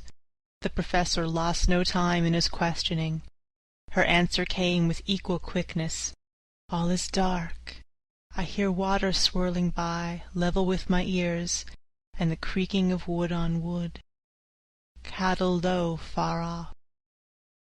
There is another sound, a queer one, like—" She stopped and grew white and whiter still. Go on, speak, I command you," said Van Helsing in an agonized voice. At the same time there was despair in his eyes, for the risen sun was reddening even Mrs. Harker's pale face. She opened her eyes, and we all started as she said, sweetly and seemingly with the utmost unconcern, "Oh, Professor, why ask me to do what you know I can't? I don't remember anything." Then, seeing the look of amazement on our faces, she said, turning from one to the other with a troubled look, "What have I said? What have I done? I know nothing, only that I was lying here half asleep and heard you say, 'Go on, speak, I command you.' It seems so funny to hear you order me about as if I were a bad child." "Oh, Madam Mina," he said sadly, "it is proof, if proof be needed, of how I love and honor you, when a word for your good, spoken more earnest than ever, can seem so strange because it is to order her whom I am proud to obey. The whistles are sounding. We are nearing Galatz. We are on fire with anxiety and eagerness. Mina Harker's Journal, 30 October. Mr. Morris took me to the hotel where our rooms had been ordered by telegraph, he being the one who could best be spared, since he does not speak any foreign language. The forces were distributed much as they had been at Varna, except that Lord Godalming went to the vice-consul, as his rank might serve as an immediate guarantee of some sort to the official, we being in extreme hurry. Jonathan and the two doctors went to the shipping agent to learn particulars of the arrival of the Tsarina Catherine. Later, Lord Godalming has returned. The consul is away, and the vice-consul sick, so the routine work has been attended to by a clerk. He was very obliging, and offered to do anything in his power. Jonathan Harker's Journal, 30 October. At 9 o'clock, Dr. Van Helsing, Dr. Seward, and I called on Messrs. Mackenzie and Steinkopf, the agents of the London firm of Hapgood. They had received a wire from London in answer to Lord Godalming's telegraphed request, asking them to show us any civility in their power. They were more than kind and courteous, and took us at once on board the Tsarina Catherine, which lay at anchor out in the river harbour. There we saw the captain, Donaldson by name, who told us of his voyage. He said that in all his life he had never had so favourable a run. "Man," he said, "but it made us go afraid, for we expected if we should have to pay for with some rare piece of ill luck so as to keep up the average. It's no canny to run frae London to the Black Sea with a wind ant ye, as though the deil himself was blowing on your sail for ane purpose, and at the time we could no spare a thing. Gin we were nigh a ship or poor a headland, a fog fell on us and travelled with us till we were at a heavy lifted, and we looked out the deil a thing could we see. We ran by Gibraltar without being able to signal, and till we came to the Dardanelles we had to wait to get our permit to pass. We never were within hail of aught. At first I inclined to slack off the sail and beat about till the fog was lifted, but whiles I thought that the deil was mine to get us to the Black Sea quick, he was like to do it whether he would or no, and if we had a quick voyage it would be no to our miscredit with the owners, and no hurt to our traffic, and the old man who served us on purpose would be graceful to us for no hindering him." This mixture of simplicity and cunning, of superstition and commercial reasoning, aroused Van Helsing, who said, "Mine friend, that devil is more clever than he is thought by some, and he know when we meet his match." The skipper was not displeased with the compliment, and went on, "When we got past the Bosphorus, the man began to grumble. Some of them, the Romanians, came and asked me to heave overboard a big box to be put on board by a queer-looking old man just before we started free of London. I hadn't seen them spare at the fellow, and put out the 12 fingers when they saw him to guard them against the evil eye. Man, but the superstition of foreigners is perfectly ridiculous. I sent them about their business pretty quick, but just after a fog closed in on us I felt a wee bit as they did unearth something, though I wouldn't say it was again the big box. Well, on we went, and as the fog didn't let up for 5 days I just let the wind carry us, for if the dealer wanted us to go somewheres, well, he'd fetch it up all right. As if he didn't, well, we'd keep a sharp lookout anyhow. Sure enough, we had our fire away in deep water all the time, and 2 days ago, when the morning sun came through the fog, we found ourselves just in the river opposite Galiz. The Romanians went wild, and wanted me right or wrong to take out the box and fling it in the river. I had to argue with them about it with a hapspike. And when the last of them rose off the deck with his head in his hand, I convinced them that, evil eye or no evil eye, the property and the trust of my owners are better in my hands than in the river Danube. They had Miney taking the box on the deck, ready to fling in, and as if they were marked to Galiz via Varna, I thought it'll lie till we discharge in the port, and we get rid of it altogether. We didn't do much clearing that day, and had to remain the night at anchor, but in the morning, an hour before sun-up, a man came aboard with an order written to him from England to receive a box marked for one Count Dracula. Sure enough, the order was all ready for his hand. He had his papers all right, and glad I was to be rid of the darned thing. For I was beginning myself to feel uneasy about it. If the Dale did have a luggage aboard the ship, I'm thinking it was none other than that the same." "What was the name of the man who took it?" asked Van Helsing with restrained eagerness. "I'll be telling you quick," he answered, and stepped down to his cabin, producing a receipt signed Emanuel Hiddlesleim. Bergenstrasse 16 was the address. We found out this was all the captain knew, so with thanks we came away. We found Hiddlesheim in his office, a Hebrew of rather the Adelphi Thader type, with a nose like a sheep and a fez. His arguments were pointed with specie, we doing the punctuation, and with a little bargaining he told us what he knew. This turned out to be simple but important. He had received a letter from Mr. Deville of London, telling him to receive, if possible before sunrise so as to avoid customs, a box which would arrive at Galatz in the Tsarina Catherine. This he was to give in charge to a certain Petrov Skinsky, who dealt with the Slovaks who traded down the river to the port.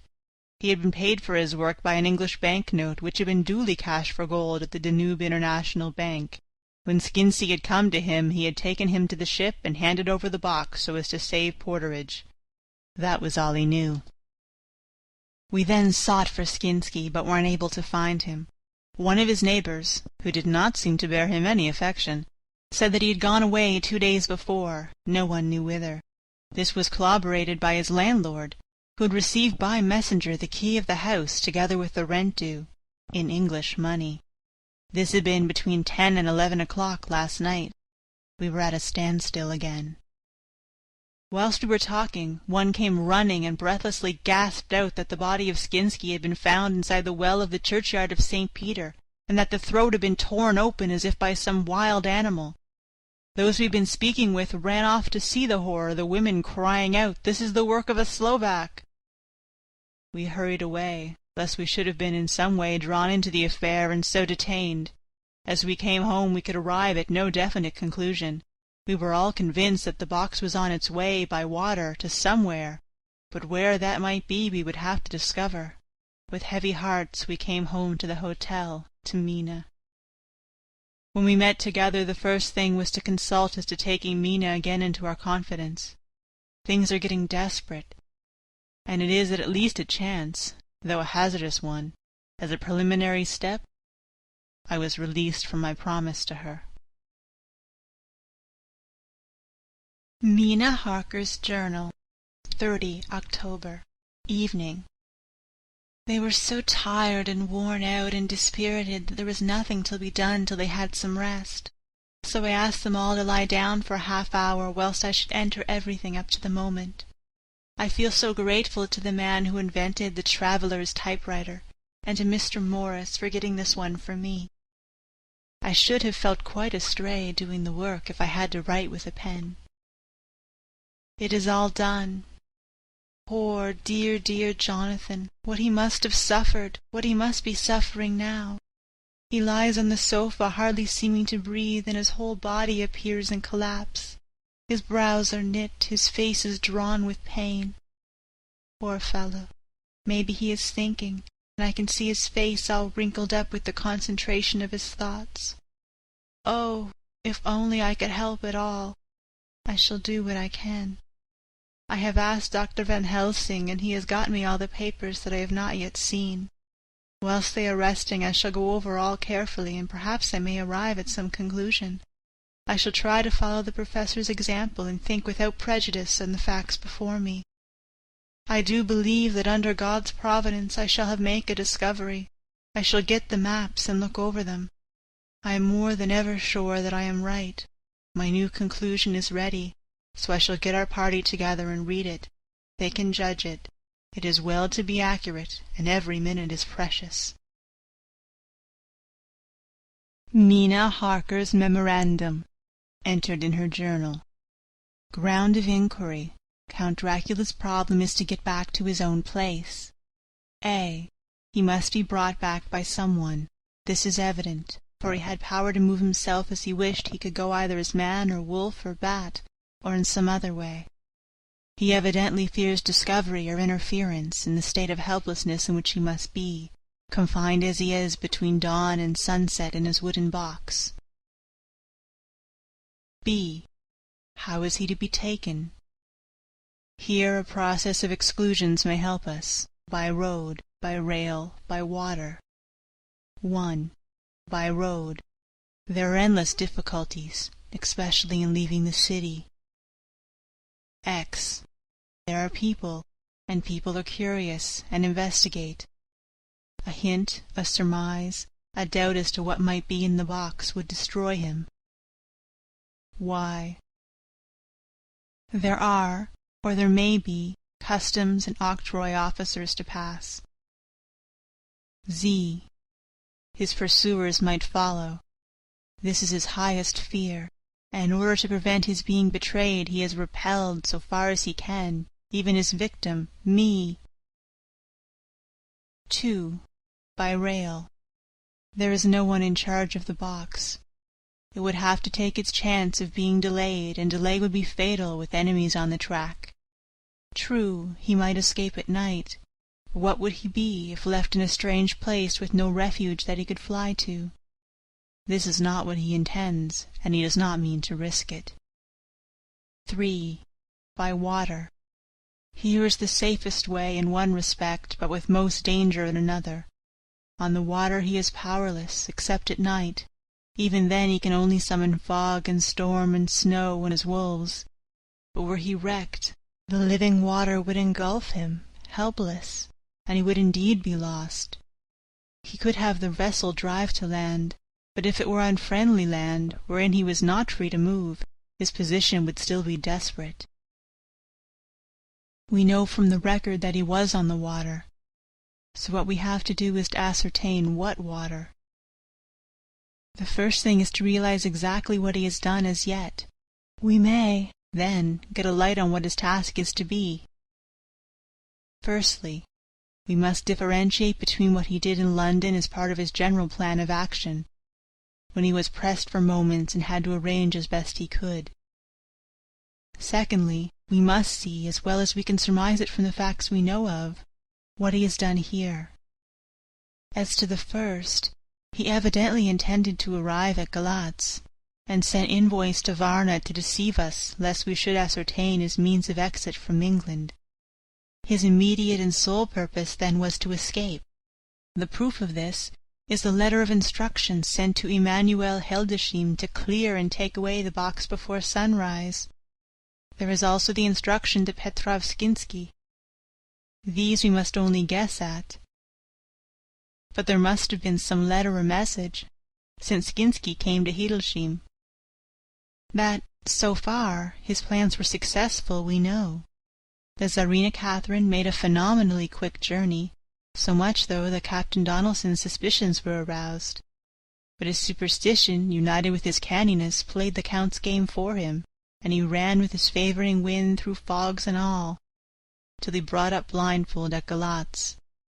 That the Count's arrangements were well made has been proved. Hildesheim cleared the box, took it off, and gave it to Skinsky. Skinsky took it, and here we lose the trail. We only know that the box is somewhere on the water, moving along. The customs and the octroi, if there be any, have been avoided. Now we have come to what the Count must have done after his arrival, on land, at Galatz. The box was given to Skinsky before sunrise. At sunrise the Count would appear in his own form. Here we ask why Skinsky was chosen at all to aid in the work. In my husband's diary Skinsky is mentioned as dealing with the Slovaks who trade down the river to the port, and the man's remark that the murder was the work of a Slovak showed the general feeling against his class. The Count wanted isolation. My surmise is this, that in London the Count decided to get back to his castle by water, as the most safe and secret way.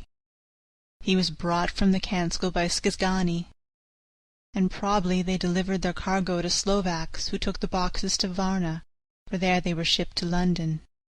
Thus the Count had knowledge of the persons who could arrange this service. When the box was on land, before sunrise or after sunset, he came out from his box, met Skinsky, and instructed him what to do as to arranging the carriage of the box up some river. When this was done, and he knew that all was in train, he blotted out his traces, as he thought, by murdering his agent.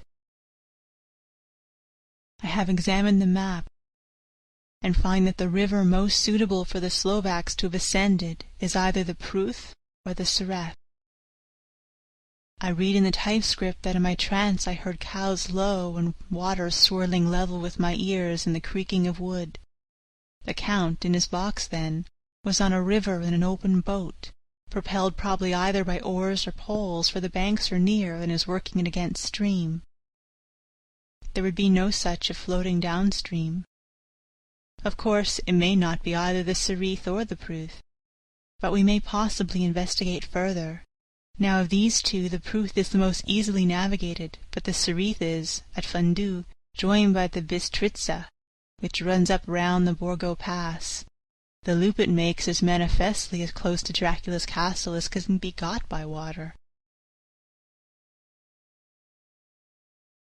Mina Harker's Journal. Continued. When I had done reading, Jonathan took me in his arms and kissed me. The others kept shaking me by both hands, and Dr. Van Helsing said, "Our dear Madam Mina is once more our teacher. Her eyes have been where we were blinded. Now we are on the track once again, and this time we may succeed. Our enemy is at his most helpless, and if we can come on him by day, on the water, our task will be over. He has a start, but he is powerless to hasten, as he may not leave his box, lest those who carry him may suspect. For them to suspect would be to prompt them to throw him in the stream where he perish. This he knows, and will not. Now, men, to our council of war, for here and now we must plan what each and all shall do." "I shall get a steam launch, and follow him," said Lord Godalming. "And I, horses to follow on the bank, lest he chance to land," said Mr. Morris. "Good," said the Professor. "Both good, but neither must go alone. There must be force to overcome force if need be. The Slovak is strong and rough, and he carries rude arms." All the men smiled, for amongst them they carried a small arsenal. Said Mr. Morris, "I have brought some Winchesters. They are pretty, handy in a crowd, and there may be wolves. The Count, if you remember, took some other precautions. He made some requisitions on others that Mrs. Harker could not quite hear or understand. We must be ready at all points." Dr. Seward said, "I think I had better go with Quincy. We have been accustomed to hunt together, and we too, well armed, will be a match for whatever may come along. You must not be alone, Art. It may be necessary to fight the Slovaks in a chance thrust, for I don't suppose these fellows carry guns, would undo all our plans. There must be no chances this time. We shall not rest until the Count's head and body have been separated, and we are sure that he cannot reincarnate." He looked at Jonathan as he spoke, and Jonathan looked at me. I could see that the poor dear was torn about in his mind. Of course he wanted to be with me, but then the boat service would, most likely, be the one that would destroy the vampire. Why did I hesitate to write the word? He was silent a while, and during his silence Dr. Van Helsing spoke. "Friend Jonathan, this is to you for twice reasons. First, because you are young and brave and can fight, and all the energies may be needed at the last. And again that it is your right to destroy him, that which has wrought such woe to you and others. Be not afraid for Madam Mina. She will be my care, if I may. I am old. My legs are not so quick to run as once, and I am not used to ride so long or pursue as need be, or to fight with lethal weapons. But I can be of other service. I can fight another way, and I can die, if need be, as well as younger men. Now let me say that what I would is this. While you, my Lord Godalming, and friend Jonathan go in your so swift little steamboat up the river, and whilst John and Quincy guard the bank where perchance he might be landed, I will take Madam Mina right into the heart of the enemy's country, whilst the old fox is tied in his boat, floating on the running stream whence he cannot escape to land, where he dares not raise the lid of his coffin-box lest his Slovak carriers should in fear leave him to perish. We shall go in the track where Jonathan went, from Bistritz over the Borgo, and find our way to the castle of Dracula. Here Madam Mina's hypnotic power will surely help, and we shall find our way, all dark and unknown otherwise. After the first sunset we are near that fateful place. There is much to be done, and other places to be made sanctified, so that the nest of the vipers be obliterated." Here Jonathan interrupted him hotly.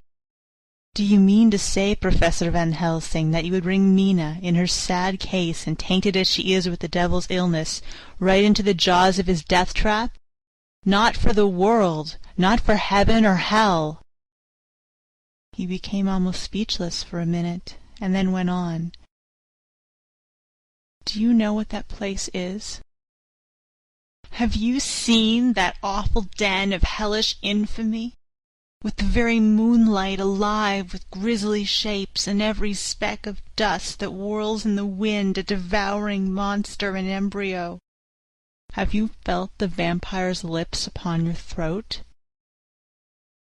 Here he turned to me, and as his eyes lit on my forehead he threw up his arms with a cry.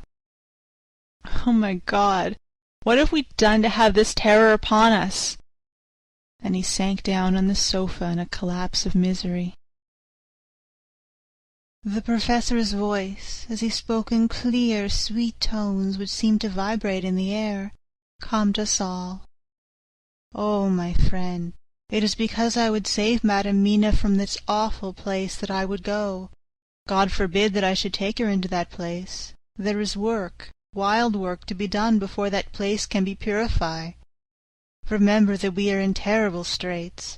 If the Count escape us this time, and he is strong and subtle and cunning, he may choose to sleep him for a century, and then at that time our dear one," he took my hand, "would come to him to keep him company, and would be as those others that you, Jonathan, saw. You have told us of their gloating lips. You heard their ribald laugh as they clutched the moving bag that the Count threw to them. You shudder, and well may it be. Forgive me that I make you so much pain, but it is necessary. My friend, is it not a dire need for that which I am giving, possibly my life?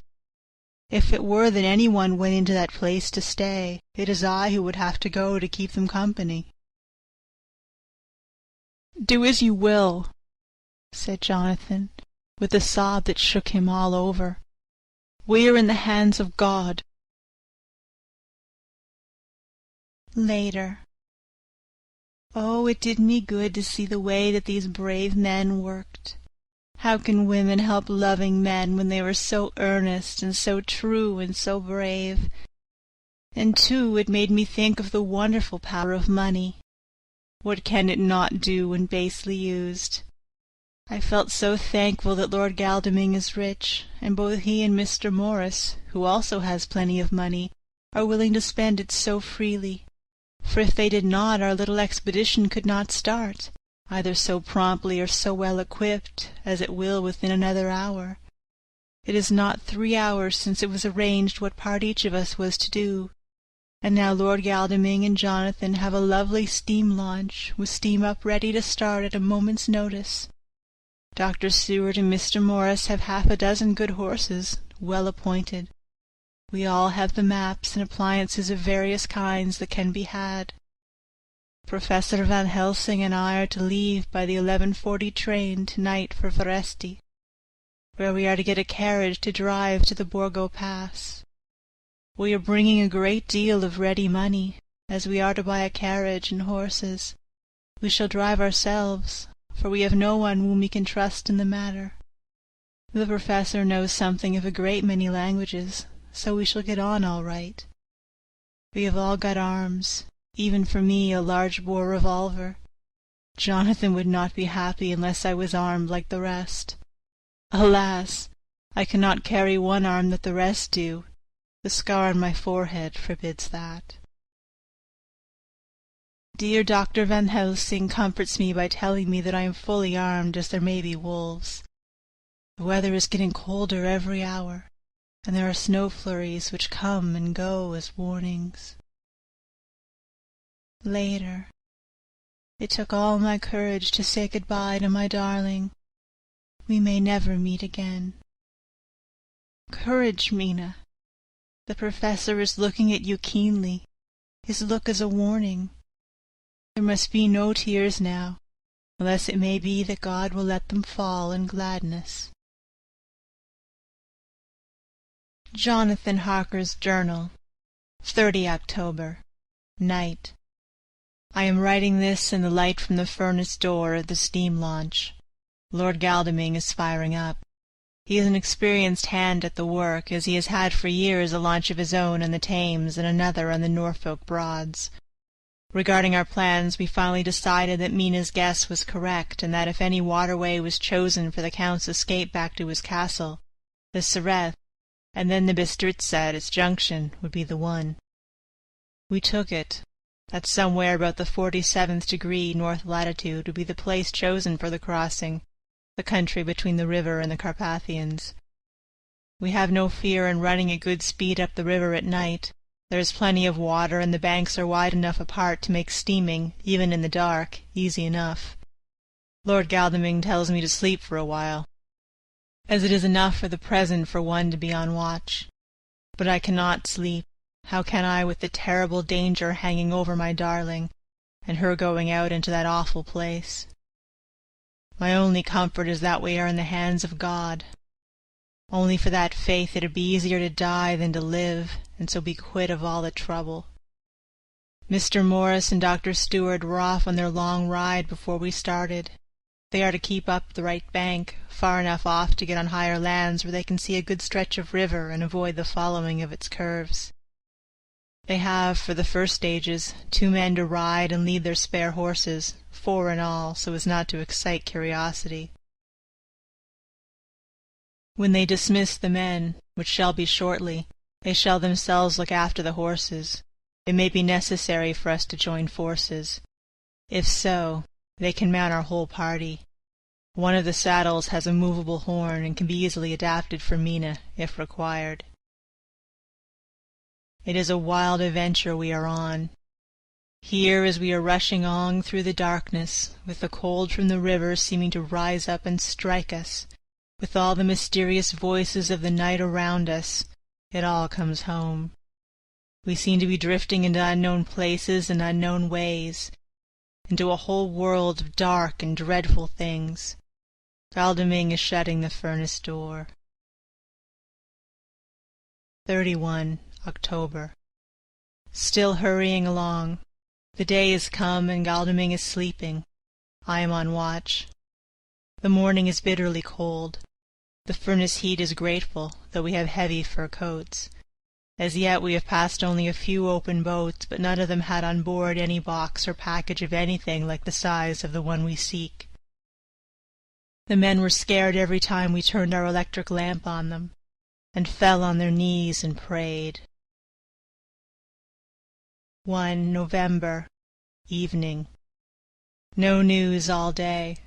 We have found nothing of the kind we seek.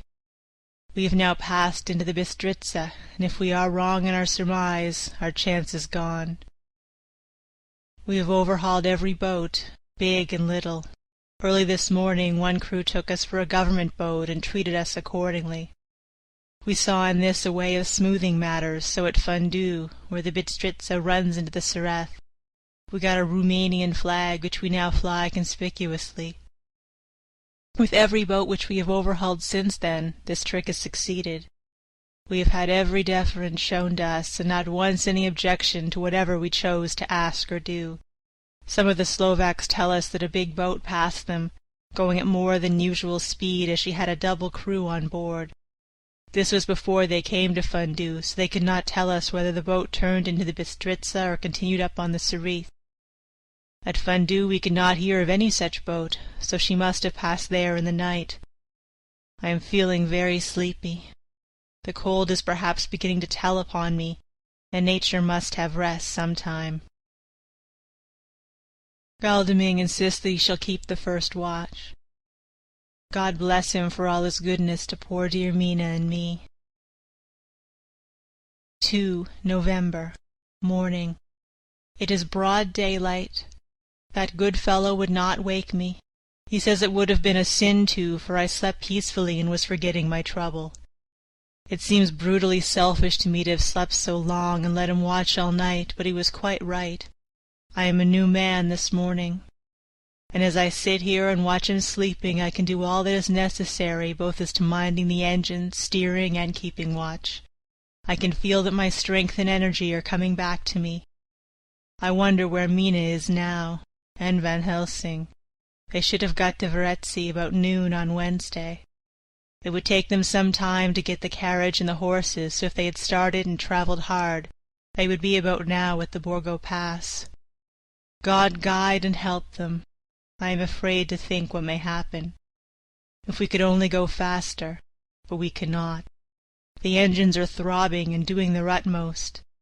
I wonder how Dr. Stewart and Mr. Morris are getting on.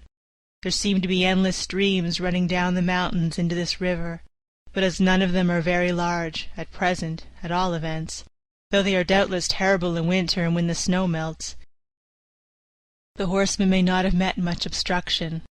I hope that before we get to Strasba we may see them, for if by that time we have not overtaken the Count, it may be necessary to take counsel together what to do next. Dr. Seward's Diary, 2 November. 3 days on the road. No news and no time to write it if there had been, for every moment is precious. We have had only the rest needful for the horses. But we are bearing it wonderfully. Those adventurous days of ours are turning up useful. We must push on. We shall never feel happy till we get the launch in sight again. 3 November. We heard at Fundu that the launch had gone up the Bistritza. I wish it wasn't so cold. There are signs of snow coming, and if it falls heavy it will stop us. In such case we must get a sledge and go on, Russian fashion. 4 November. Today we heard of the launch having been detained by an accident when trying to force a way up the rapids. The Slovak boats get up all right by aid of a rope and steering with knowledge. Some went up only a few hours before. Godalming is an amateur fitter himself, and evidently it was he who put the launch in trim again. Finally they got up the rapids all right with local help and are off on the chase afresh. I fear that the boat is not any better for the accident. Peasantry tell us that after she got upon the smooth water again, she kept stopping every now and again, so long as she was in sight. We must push on harder than ever. Our help may be wanted soon. Mina Harker's Journal, 31 October. Arrived at Varetzi at noon. The professor tells me that this morning at dawn he could hardly hypnotize me at all, and all that I could say was dark and quiet. He is off now, buying a carriage and horses. He says that he will later on try to buy additional horses, that we may be able to change them on the way. We have something more than 70 miles before us. The country is lovely and most interesting. If only we were under different conditions, how delightful it would be to see it all. If Jonathan and I were driving through it alone, what a pleasure it would be to stop and see people and learn something of their life, and to fill our minds and memories with all the color and picturesqueness of the whole wide, beautiful country, and the quaint people. But alas! Later, Dr. Van Helsing has returned. He has got the carriage and horses. We are to have some dinner and to start in an hour. The landlady is putting us up a huge basket of provisions. It seems enough for a company of soldiers. The professor encourages her, and whispers to me that it may be a week before we get any food again. He has been shopping too, and has sent home such a wonderful lot of fur coats and wraps and all sorts of warm things. There will not be any chance of our being cold. We shall soon be off. I am afraid to think what may happen to us. We are truly in the hands of God. He alone knows what may be, and I pray him, with all the strength of my sad and humble soul, that he will watch over my beloved husband, that whatever may happen, Jonathan may know that I loved him and honored him more than I can say, and that my latest and truest thought will always be for him. Chapter 27. Mina Harker's Journal, 1 November. All day long we have travelled, and at a good speed. The horses seem to know that they are being kindly treated, for they go willingly their full stage at best speed. We have now had so many changes, and find the same things so constantly, that we are encouraged to think that the journey will be an easy one. Dr. Van Helsing is laconic. He tells the farmers that he is hurrying to Bistritz, and pays them well to make the exchange of horses. We get hot soup or coffee or tea, and off we go. It is a lovely country, full of beauties of all imaginable kinds, and the people are brave and strong and simple, and seem full of nice qualities. They are very, very superstitious. In the first house where we stopped, when the woman who served us saw the scar on my forehead, she crossed herself and put out 2 fingers toward me to keep off the evil eye. I believe they went to the trouble of putting an extra amount of garlic into our food, and I can't abide garlic. Ever since then I have taken care not to take off my hat or veil, and so have escaped their suspicions. We are travelling fast, and as we have no driver with us to carry tales, we go ahead of scandal. But I dare say that fear of the evil eye will follow hard behind us all the way. The professor seems tireless. All day he would not take any rest, though he made me sleep for a long spell. At sunset time he hypnotized me, and he says I answered as usual. Darkness, lapping water, and creaking wood. So our enemy is still on the river. I am afraid to think of Jonathan, but somehow I have now no fear for him, or for myself. I write this whilst we wait in a farmhouse for the horses to be ready. Dr. Van Helsing is sleeping. Poor dear, he looks very tired and old and grey, but his mouth is set as firmly as a conqueror's. Even in his sleep he is intense with resolution. When we have started I must make him rest whilst I drive. I shall tell him that we have days before us, and he must not break down when most of all his strength will be needed. All is ready. We are off shortly. 2 November, morning.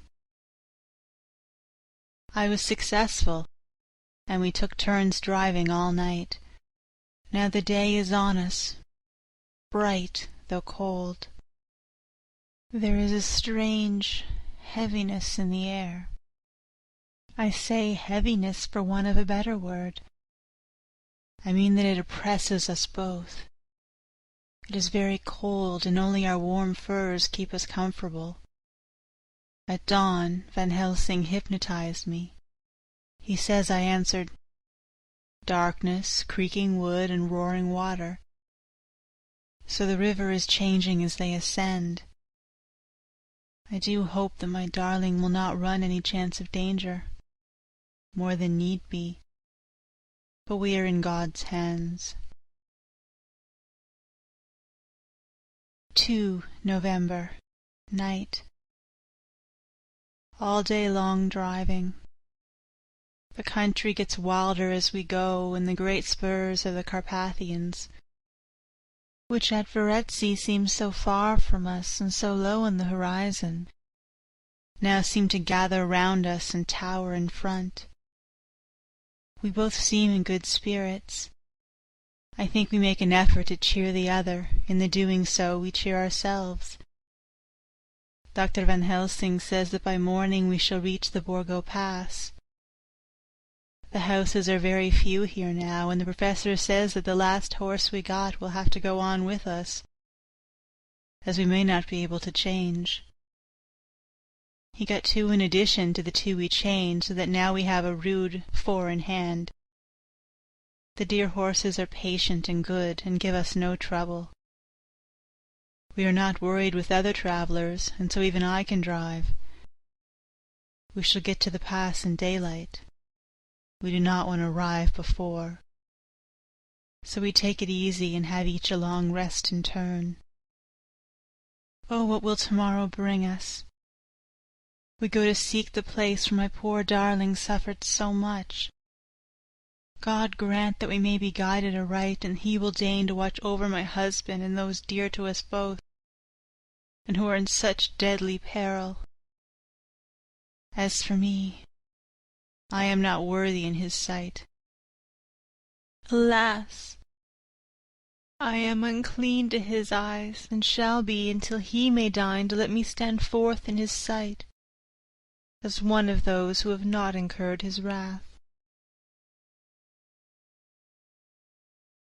Memorandum by Abraham Van Helsing. 4 November. This to my old and true friend John Seward, M.D., of Purefleet, London. In case I may not see him, it may explain. It is morning, and I write by a fire which all night I have kept alive, Madam Mina aiding me. It is cold, cold, so cold that the grey heavy sky is full of snow, which when it falls will settle for all winter as the ground is hardening to receive it. It seems to have affected Madam Mina.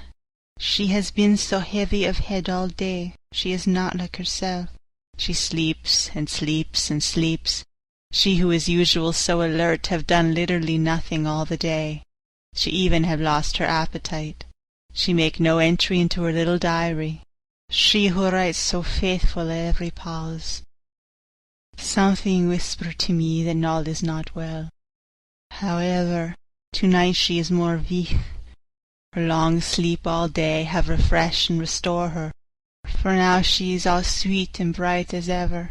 At sunset I try to hypnotize her, but alas, with no effect. The power has grown less and less with each day, and tonight it failed me altogether. Well, God's will be done, whatever it may be, and whithersoever it may lead. Now, to the historical, for as Madam Mina write not in her stenography, I must, in my cool Rousseau fashion, so that each day of us may not go unrecorded. We got to the Borgo Pass just after sunrise yesterday morning. When I saw the signs of the dawn, I got ready for the hypnotism. We stopped our carriage and got down so that there might be no disturbance. I made a couch of furs, and Madam Mina, lying down, yielded herself as usual, but more slow and more short time than ever to the hypnotic sleep. As before came the answer. Darkness and the swirling of water. Then she awoke, bright and radiant, and we go on our way and soon reach the pass. At this time and place she became on fire with zeal, some new guiding power being her manifested, for she point to a road and say, "This is the way." "How you know it?" I ask. "Of course I know it," she answer, and with a pause add, "Have not my Jonathan travelled it, and wrote of his travel?" At first I think somewhat strange, but soon I see there be only one such by-road. It is used but little, and very different from the couch road from the Bukovina to Bistritz, which is more wide and hard and more of use. So we come down this road, where we meet other ways not always were we sure that there are roads at all, for they be neglect and light snowy fallen. The horses know and they only. I give rein to them, and they go on so patient. By and by we find all the things which Jonathan have noted in that wonderful diary of him. Then we go on for long, long hours and hours. At the first I tell Madam Mina to sleep. She try, and she succeed. She sleep all the time, till at last I feel myself too suspicious grow, and attempt to wake her. But she sleep on, and I may not wake her, though I try. I do not wish to try too hard, lest I harm her, for I know that she suffer much, and sleep at times be all in all to her. I think I rouse myself, for all of a sudden I feel guilt, as though I have done something. I find myself bolt up, with the reins in my hand, and the good horses go along, jog, jog, just as ever. I look down, and find Madam Mina still asleep. It is now not far off sunset time, and o'er the snow the light of the snow follow in big yellow flood, so that we throw great long shadow on where the mountain rise so steep. For we are going up, and all is so wild and rocky, as though it were the end of the world. Then I arouse Madam Mina. This time she wake with not much trouble, and then I try to put her to hypnotic sleep. But she sleep not, being as though I were not. Still I try and try, till all at once I find her and myself in the dark. So I look round, and find that the sun is gone down. Madam Mina laugh, and I turn and look at her. She is now quite awake, and looks so well as I had never thought her since that night at Carfax, when we first entered the Count's house. I am amazed, and not at ease then, but she is so bright and tender and thoughtful to me, that I forget all fear. I lie of fire, for we have brought supply of wood with us. But she prepare food while I undo the horses and set them tethered and sheltered to feed. Then, when I return to the fire, she have my supper ready. I go to help her, but she smile and tell me that she have eat already, that she was so hungry that she would not wait. I like it not, and I have grave doubts, but I fear to affright her, and so am silent of it. She held me, and I eat alone, and then we wrap in fur and lie beside the fire, and I tell her to sleep while I watch. But presently I forget all of washing, and when I suddenly remember that I wash, I find her lying quiet but awake, and looking at me with so bright eyes. Once, twice more the same occur, and I get much sleep till before morning. When I wake, I try to hypnotize her, but alas, though she shut her eyes obedient, she may not sleep. The sun rise up, and up, and up, and then sleep come to her too late, but so heavy that she will not wake.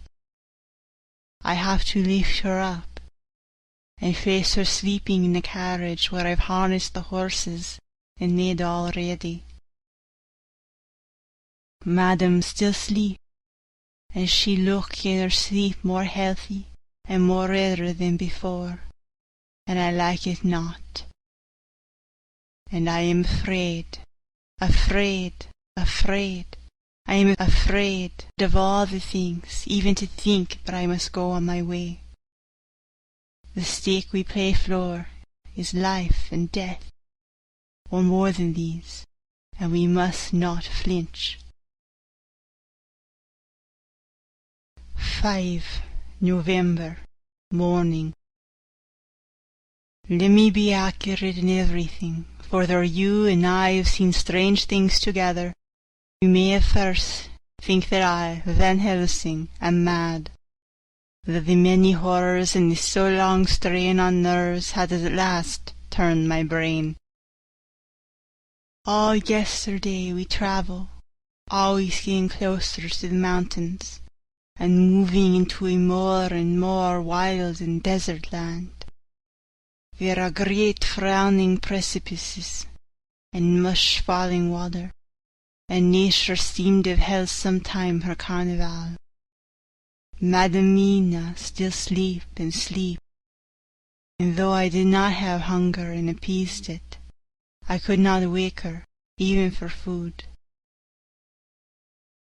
I began to fear the fatal spell of the place was upon her, tainted as she is with the vampire baptism. Well, said I to myself, if it be that she sleep all day, it shall also be that I do not sleep at night. As we travel on the rough road, for a road of an ancient and imperfect kind there was, I held down my head and slept. Again I wake with a sense of guilt and of time past, and found Madam Mina still sleeping, and the sun low down. But all was indeed changed. The frowning mountains seemed further away, and we were near the top of a steep rising hill, on summit of which was such a castle as Jonathan tell of in his diary.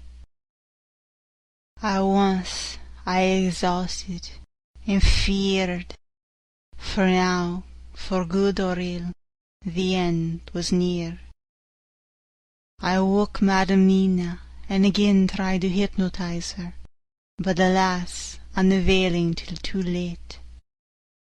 Then, ere the dark come upon us, for even after down the sun the heavens reflected the golden sun on the snow, and all was for a time in a great twilight. I took out the horses and fed them in what shelter I could. Then I make a fire, and near it I make Madam Mina, now awake and more charming than ever, sit comfortable amid her rugs. I get ready food, but she would not eat, simply saying that she had not hunger. I did not press her, knowing her unavailingness. But I myself eat, for I must needs now be strong for all. Then, with the fear on me of what might be, I drew a ring so big for her comfort, round where Madam Mina sat. And o'er the ring I passed some of the wafer, and broke it fine, so that all was well guarded. She sat still all the time, so still as one dead. and she grew whiter and whiter, till the snow was not more pale, and no worse she said. But when I drew near, she clung to me, and I could know that the poor soul shook her from head to feet with a tremor that was pain to feel. I said to her presently, when she had grown more quiet, "Will you not come over to the fire?" For I wished to make a test of what she could. She rose obedient, but when she made a step she stopped, and stood as one stricken. "Why not go on?" I asked. She shook her head, and coming back sat down in her place. Then, looking at me with open eyes, as of one waked from sleep, "I cannot," and remained silent. I rejoiced, for I knew that what she could not, none of those that we dreaded could. Though there might be danger to her body, yet her soul was safe. Presently the horses began to scream, and tore at their tethers till I came to them and quieted them. When they did feel my hands on them, they whinnied low as in joy, and licked at my hands and were quiet for a time. Many times through the night I come to them, till it arrive at the cold hour when all nature is at its lowest, and every time my coming was of quiet to them. In the cold hour the fire began to die, and I was about stepping forth to replenish it, for now the snow came in flying sweeps, and with it a chill mist.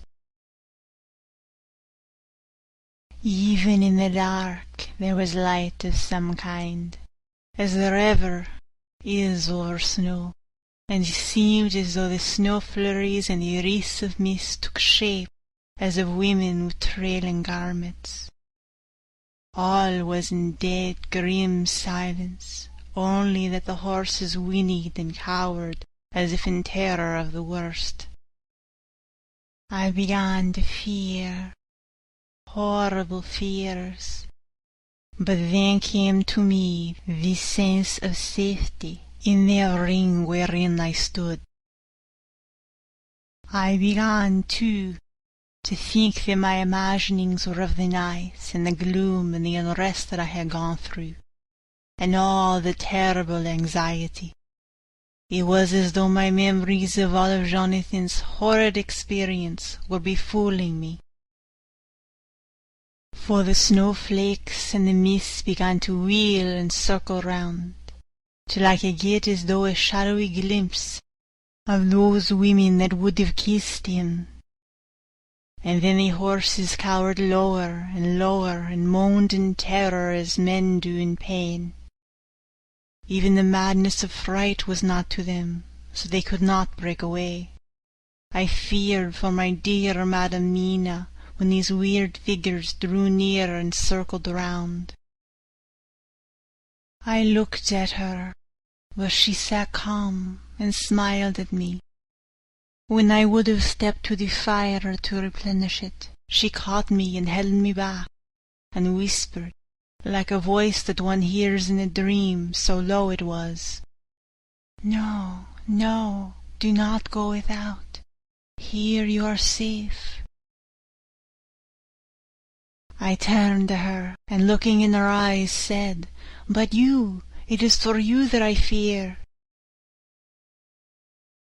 Whereat she laughed, a laugh low and unreal, and said, "Fear for me? Why fear for me? None safer in all the world from them than I am." And as I wondered at the meaning of her words, a puff of wind made the flame leap up, and I see the red scar on her forehead. Then, alas, I knew. Did I not, I would soon have learned, for the wheeling figures of mist and snow came closer, but keeping ever without the holy circle. They began to materialize, till, if God had not taken away my reason, for I saw it through my eyes, There were before me in actual flesh the same 3 women that Jonathan saw in the room. When they would have kissed his throat, I knew the swaying round forms, the bright hard eyes, the white teeth, the ruddy colour, the voluptuous lips. They smiled ever at poor dear Madam Mina, and as their laugh came through the silence of the night, they twined their arms and pointed to her, and said in those so sweet tingling tones that Jonathan said were of the intolerable sweetness of the water-glasses, "Come, sister, come to us, come." In fear I turned to my poor Madam Mina, and my heart with gladness leapt like flame, for oh, the terror in her sweet eyes, the repulsion, the horror, told a story to my heart that was all of hope. God be thanked that she was not yet of them. I seized some of the firewood which was by me, and holding out some of the wafer, advanced on them towards the fire. They drew back before me and laughed their low, horrid laugh. I fed the fire and feared them not, for I knew that we were safe within the ring, which she could not leave no more than they could enter. The horses had ceased to moan, and lay still on the ground. The snow fell on them softly, and they grew whiter. I knew that there was for the poor beasts no more of terror. And so we remained, till the red of the dawn began to fall through the snow gloom. I was desolate and afraid, and full of woe and terror. But when that beautiful sun began to climb the horizon, life was to me again. At the first coming of the dawn, the horrid figures melted in the whirling mist and snow. The wreaths of transparent gloom moved away towards the castle, and were lost. Instinctively, with the dawn coming, I turned to Madam Mina, intending to hypnotize her, but she lay in a deep and sudden sleep from which I could not wake her. I tried to hypnotize her through sleep, but she made no response, none at all, and the day broke. I fear yet to stir. I have made my fire, and have seen the horses. They are all dead. Today I have much to do here, and I keep waiting till the sun is up high, for there may be places where I must go, where there's sunlight, though snow and mists obscure it, will be to me a safety. I will strengthen me with breakfast, and then I will do my terrible work. Madam Mina still sleeps, and God be thanked, she is calm in her sleep. Jonathan Harker's Journal. 4 November. Evening. The accident to the launch has been a terrible thing for us. Only for it we should have overtaken the boat long ago, and by now my dear Mina would have been free. I fear to think of her, off on the wolds, near that horrid place. We have got horses, and we follow on the track. I note this while Godalming is getting ready. We have our arms. The Sisgani must look out if they mean to fight. Oh, if only Morris and Seward were with us! We must only hope. If I write no more, good-bye, Mina. God bless and keep you. Dr. Seward's Diary. 5 November. With the dawn we saw the body of Sisgani before us dashing away from the river with their leader wagon. They surrounded it in a cluster and hurried along as though beset. The snow is falling lightly, and there is strange excitement in the air. It may be our own feelings, but the depression is strange. Far off I hear the howling of wolves. The snow brings them down from the mountains, and there are dangers to all of us, and from all sides. The horses are nearly ready, and we are soon off. We ride to death of someone, God alone knows who, or where, or what, or when, or how it may be. Dr. Van Helsing's Memorandum. 5 November, afternoon. I am at least sane. Thank God for that mercy at all events, though the proving it has been dreadful. When I left Madam Mina sleeping within the holy circle, I took my way to the castle. The blacksmith hammer which I took in the carriage from Verezzi was useful. Though the doors were all open, I broke them off the rusty hinges, lest some ill intent or ill chance should close them, so that being entered I might not get out. Jonathan's bitter experience served me here. By memory of his diary I found my way to the old chapel, for I knew that here my work lay. The air was oppressive.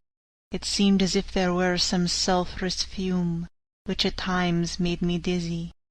Either there was a roaring in my ears, or I heard afar off the howl of wolves. Then I bethought me of my dear Madam Mina, and I was in terrible plight. The dilemma had me between his horns. Her I had dared not take into this place, but left safe from the vampire in that holy circle. And yet even there would be the wolf. I resolved me that my work lay here, and that as to the wolves we must submit if it were God's will. At any rate it was only death and freedom beyond, so I did choose for her. Had it but been for myself, the choice had been easy. The maw of the wolf were better to rest in than the grave of the vampire, so I made my choice to go on with my work. I knew that there were at least 3 graves to find, graves that are in habit. So I search, and I find one of them. She lay in her vampire sleep, so full of life and voluptuous beauty that I shudder as though I have come to do murder. Ah, I doubt not that in the old time, when such things were, many a man who set forth to do such a task as mine found at the last his heart fail him, and then his nerve. So he delay, and delay, and delay, till the mere beauty and the fascination of the wanton undead have hypnotized him, and he remain on and on till sunset come, and the vampire sleep be over. Then the beautiful eyes of the fair woman open and look love, and the voluptuous mouth present to a kiss, and the man is weak, and there remain one more victim in the vampire fold, one more to swell the grim and grisly ranks of the undead. There is some fascination, surely, when I am moved by the mere presence of such a one, even lying as she lay in a tomb fretted with age and heavy with the dust of centuries, though there be that horrid odour such as the lairs of the Count have had. Yes, I was moved, I, Van Helsing, with all my purpose and my motive for hate. I was moved to a yearning for delay which seemed to paralyze my faculties, and to clog my very soul. It may have been that the need of natural sleep and the strange oppression of the air were beginning to overcome me. Certain it was that I was lapsing into sleep, the open-eyed sleep of one who yields to a sweet fascination, when there came through the window snow-stilled a long, low wail, so full of woe and pity that it woke me like the sound of a clarion, for it was the voice of my dear Madam Mina that I heard. Then I braced myself again to my horrid task, and found by retching away tomb-tops one other of the sisters, the other dark one. I dared not pause to look on her as I had on her sister, lest once more I should begin to be in thrall. But I go on searching, until presently I find in a high great tomb, as if made to be one such beloved, that other fair sister. Like Jonathan, I have seen to gather herself out of the atoms of the mist. She was so fairer to look on, so radiantly beautiful, so exquisitely voluptuous, that the very instinct of man in me, which calls some of my sex to love and to protect one of hers, made my head whirl with new emotion.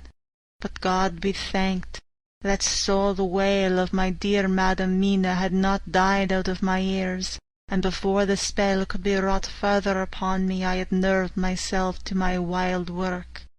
By this time I had searched all the tombs in the chapel as far as I could tell, and as there had been only 3 of these undead phantoms around us in the night, I took it that there were no more of active undead existent. There was one great tomb more lordly than all the rest. Huge it was, and nobly proportioned. On it was but one word: Dracula.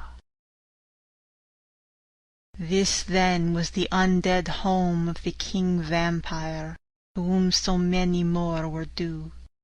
Its emptiness spoke eloquent to make certain what I knew. Before I began to restore these women to their dead selves through my awful work, I laid in Dracula's tomb some of the wafer, and so banished him from it, undead forever. Then began my terrible task, and I dreaded it. Had it been but one, it would have been easy, comparative, but 3. To begin twice more after I'd been through a deed of horror, for it was terrible with the sweet Miss Lucy. What would it not be with these strange ones who had survived through centuries, and who would have been strengthened by the passing of the years, who would, if they could, have fought for their foul lives? Oh, my friend Jean, it was butcher work. Had I not been nerved by thoughts of other dead, and of the living over whom hung such a pall of fear, I could not have gone on. I tremble and tremble even yet, though till all was over, God be thanked, my nerve did stand. Had I not seen the repose in the first place, and the gladness that stole over it just ere the final dissolution came, as realization that the soul had been won, I could not have gone further with my butchery. I could not have endured the horrid screeching as the stake drove home, the plunging of writhing form and the lips of bloody foam. I should have fled in terror and left my work undone, but it is over, and the poor souls, I can pity them now and weep, as I think of them placid, each in her full sleep of death for a short moment ere fading. For, friend John, hardly had my knife severed the head of each before the whole body began to melt away and crumble into its native dust, as though death that should have come centuries ago had at last asserted himself and say at once and loud, "I am here." Before I left the castle I so fixed its entrances that never more can the Count enter there undead. When I stepped into the circle where Madam Mina slept, she woke from her sleep, and seeing me cried out in pain that I had endured too much. "Come," she said, "come away from this awful place. Let us go to meet my husband, who is, I know, coming towards us." She was looking thin and pale and weak, but her eyes were pure and glowed with fervour. I was glad to see her paleness and her illness, for my mind was full of the fresh horror of that ruddy vampire sleep. And so with trust and hope and yet full of fear we go eastward to meet our friends, and him whom Madam Mina tell me that she know are coming to meet us. Mina Harker's Journal. 6. November. It was late in the afternoon when the Professor and I took our way towards the east.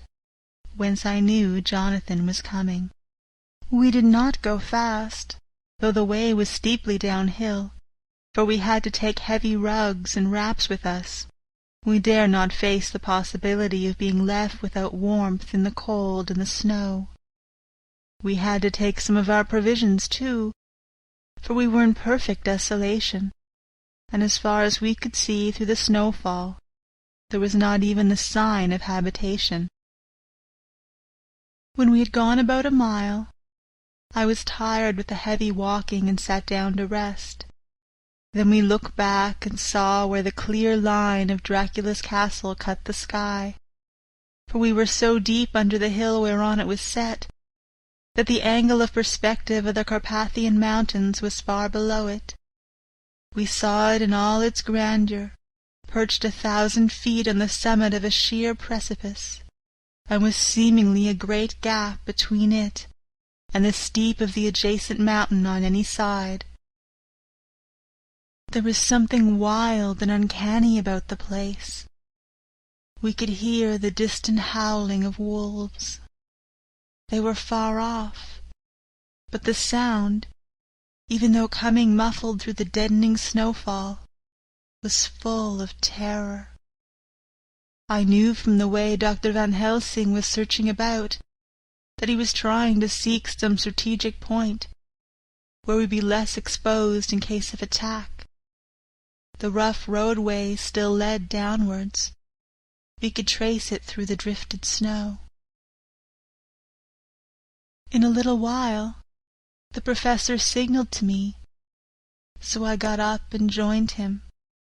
He had found a wonderful spot, a sort of natural hollow in a rock, with an entrance like a doorway between 2 boulders. He took me by the hand and drew me in. "See," he said, "here you will be in shelter, and if the wolves do come I can meet them one by one." He brought in our furs, and made a snug nest for me, and got out some provisions and forced them upon me. But I could not eat. To even try to do so was repulsive to me, and much as I would have liked to please him, I could not bring myself to the attempt. He looked very sad, but did not reproach me. Taking his field-glasses from the case, he stood on top of the rock and began to search the horizon. Suddenly, he called out, "Look! Madamina, look, look!" I sprang up and stood beside him on the rock. He handed me his glasses and pointed. The snow was now falling more heavily, and swirled about fiercely, for a high wind was beginning to blow.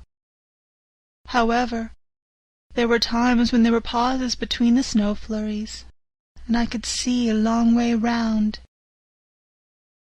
From the height where we were, it was possible to see a great distance, and far off, beyond the white waste of snow, I could see the river lying like a black ribbon, in kinks and curls as it wound its way.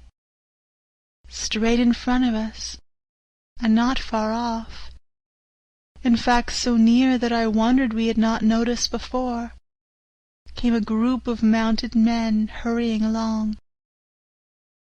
In the midst of them was a cart, a long leader wagon, which swept from side to side like a dog's tail wagging, with each stern inequality of the road.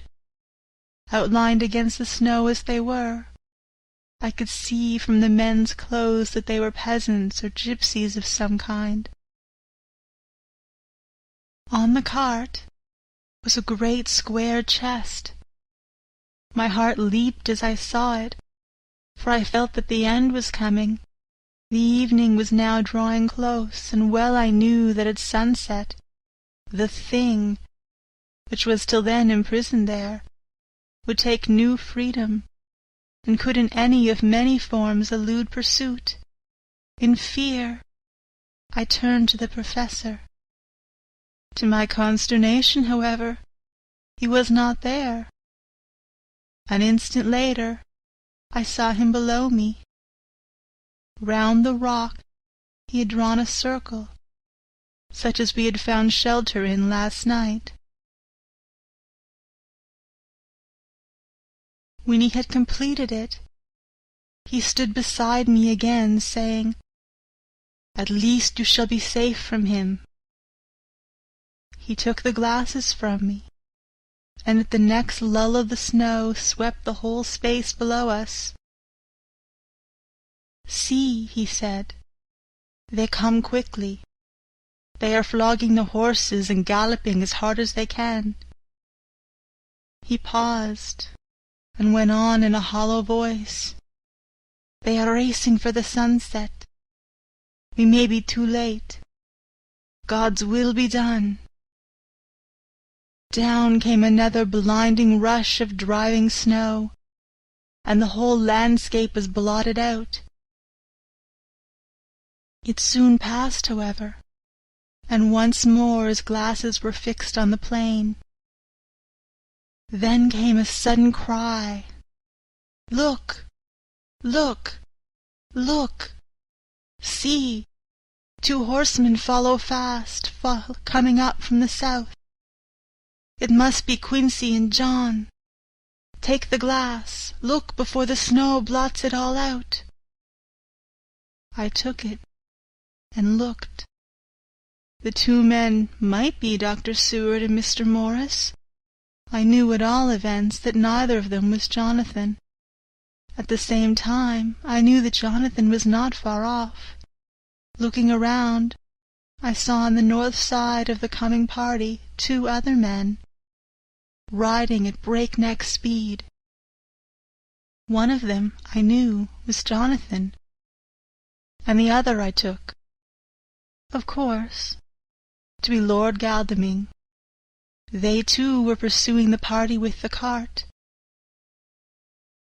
When I told the professor, he shouted in glee like a schoolboy, and after looking intently till a snowfall made sight impossible, he laid his Winchester rifle ready for use against the boulder at the opening of our shelter.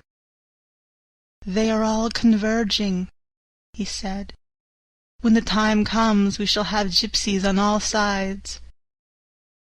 I got out my revolver ready to hand, for whilst we were speaking the howling of wolves came louder and closer. When the snowstorm abated a moment, we looked again. It was strange to see the snow falling in such heavy flakes close to us, and beyond, the sun shining more and more brightly as it sank down towards the far mountain tops. Sweeping the glass all around us, I could see here and there dots moving singly and in 2s and 3s and larger numbers. The wolves were gathering for their prey. Every instant seemed an age whilst we waited. The wind came now in fierce bursts, and the snow was driven with fury as it swept upon us in circling eddies. At times we could not see an arm's length before us, but at others, as the hollow-sounding wind swept by us, it seemed to clear the airspace around us so that we could see afar off. We had of late become so accustomed to watch for sunrise and sunset that we knew with fair accuracy when it would be, and we knew that before long the sun would set. It was hard to believe that by our watches it was less than an hour that we waited in that rocky shelter before the various bodies began to converge close upon us. The wind came now with fiercer and more bitter sweeps and more steadily from the north. It seemingly had driven the snow clouds from us, for with only occasional bursts the snow fell. We could distinguish clearly the individuals of each party, the pursued and the pursuers. Strangely enough, those pursued did not seem to realize it, or at least to care that they were pursued. They seemed, however, to hasten with redoubled speed as the sun dropped lower and lower on the mountain tops. Closer and closer they drew. The professor and I crouched down behind our rock and held our weapons ready. I could see that he was determined that they should not pass. One and all were quite unaware of our presence. All at once, 2 voices shouted out to halt. One was my Jonathan's, raised in a high key of passion. The other, Mr. Morris's strong, resolute tone of quiet command. The gypsies may not have known the language, but there was no mistaking the tone, in whatever tongue the words were spoken.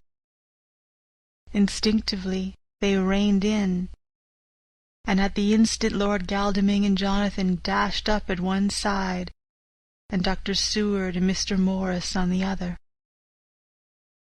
The leader of the gypsies, a splendid-looking fellow who sat his horse like a centaur, waved them back, and in a fierce voice gave to his companions some word to proceed. They lashed the horses, which sprang forward, but the 4 men raised their Winchester rifles, and in an unmistakable way commanded them to stop. At the same moment, Dr. Van Helsing and I rose behind the rock and pointed our weapons at them. Seeing that they were surrounded, the men tightened their reins and drew up.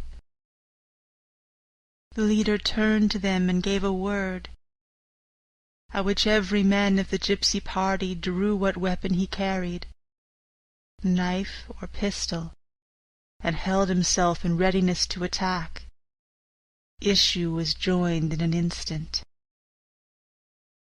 The leader, with a quick movement of his rein, threw his horse out in front and pointed first to the sun, now close down on the hilltops, and then to the castle, said something which I did not understand.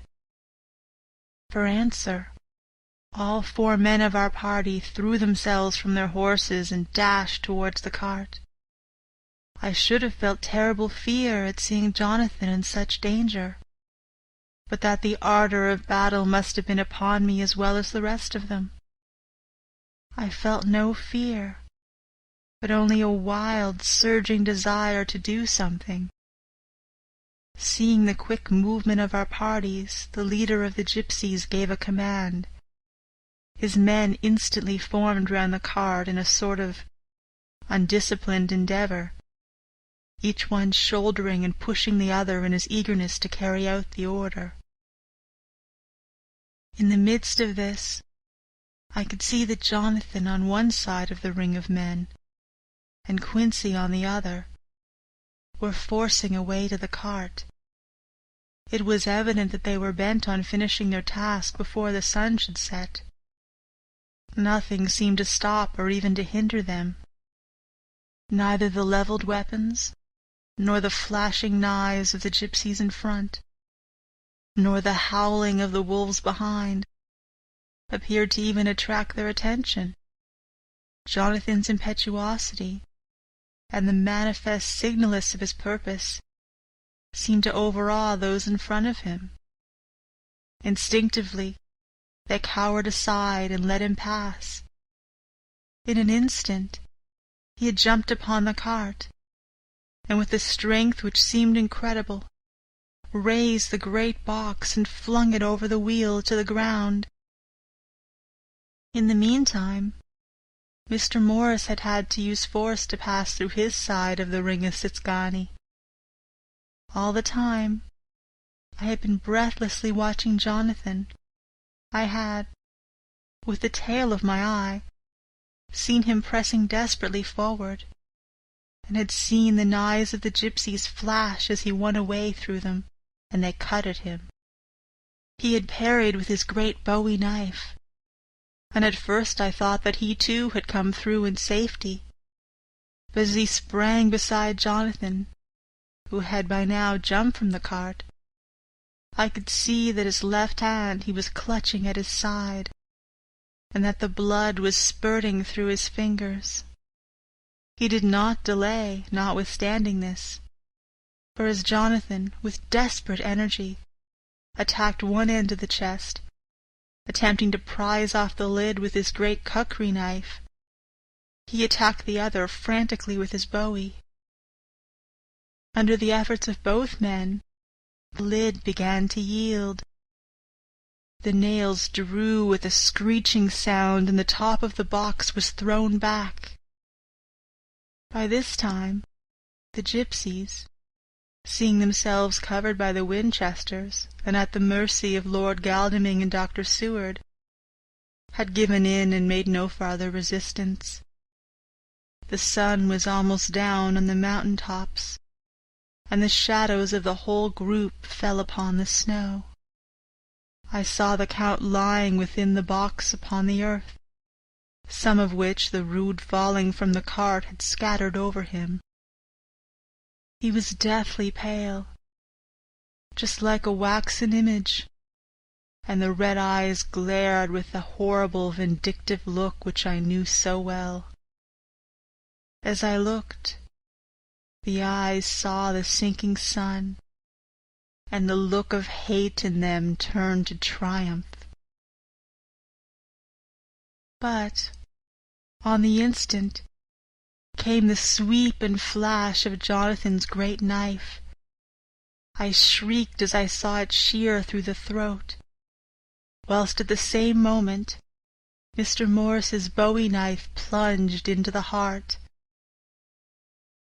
It was like a miracle, but before our very eyes, and almost in the drawing of a breath, the whole body crumbled into dust and passed from our sight.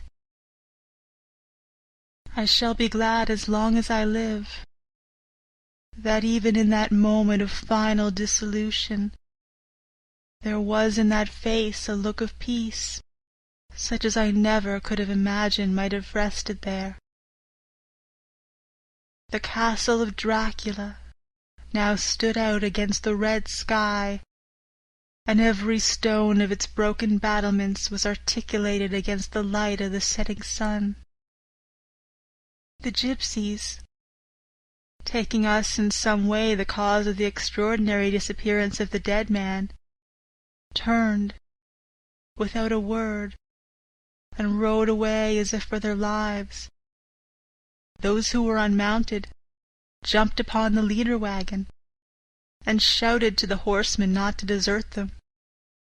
The wolves, which had withdrawn to a safe distance, followed in their wake, leaving us alone.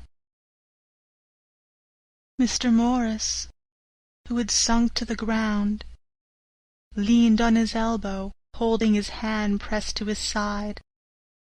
The blood still gushed through his fingers. I flew to him, for the holy circle did not now keep me back. So did the two doctors. Jonathan knelt behind him, and the wounded man laid back his head on his shoulder. With a sigh he took, with a feeble effort, my hand in that of his own which was unstained. He must have seen the anguish of my heart in my face, for he smiled at me and said, "I am only too happy to have been of service." "Oh, God!" he cried suddenly, struggling to a sitting posture and pointing to me. "It was worth for this to die. Look! Look!" The sun was now right down upon the mountain top, and the red gleams fell upon my face, so that it was bathed in rosy light. With one impulse the men sank on their knees, and a deep and earnest amen broke from all as their eyes followed the pointing of his finger. The dying man spoke. "Now God be thanked that all has not been in vain. see! The snow is not more stainless than her forehead. The curse has passed away. And to our bitter grief, with a smile and in silence, he died, a gallant gentleman. Note: 7 years ago we all went through the flames, and the happiness of some of us since then is, we think, well worth the pain we endured. It is an added joy to Mina and to me that our boy's birthday is the same day as that on which Quincy Morris died. His mother holds, I know, the secret belief that some of our brave friend's spirit has passed into him. His bundle of names links our little band of men together, but we call him Quincy. In the summer of this year we made a journey to Transylvania, and went over the old ground which was and is to us so full of vivid and terrible memories. It is almost impossible to believe that the things which we had seen with our own eyes and heard with our own ears were living truths. Every trace of all that had been was blotted out. The castle stood as before, reared high above a waste of desolation. When we got home, we were talking of the old time, which we could all look back on without despair, for Galdeming and Seward are both happily married. I took the papers from the safe where they had been ever since our return so long ago. We were struck with the fact that in all the mass of material of which the record is composed, there is hardly one authentic document, nothing but a mass of typewriting, except the later notebooks of Mina and Seward and myself, and Van Helsing's memorandum. We could hardly ask anyone, even did we wish to accept these as proofs of so wild a story. Van Helsing summed it all up as he said, with our boy on his knee. We want no proofs. We ask none to believe us. This boy will some day know what a brave and gallant woman his mother is. Already he know her sweetness and loving care. Later on he will understand how some men so loved her that they did dare much for her sake. Jonathan Harker.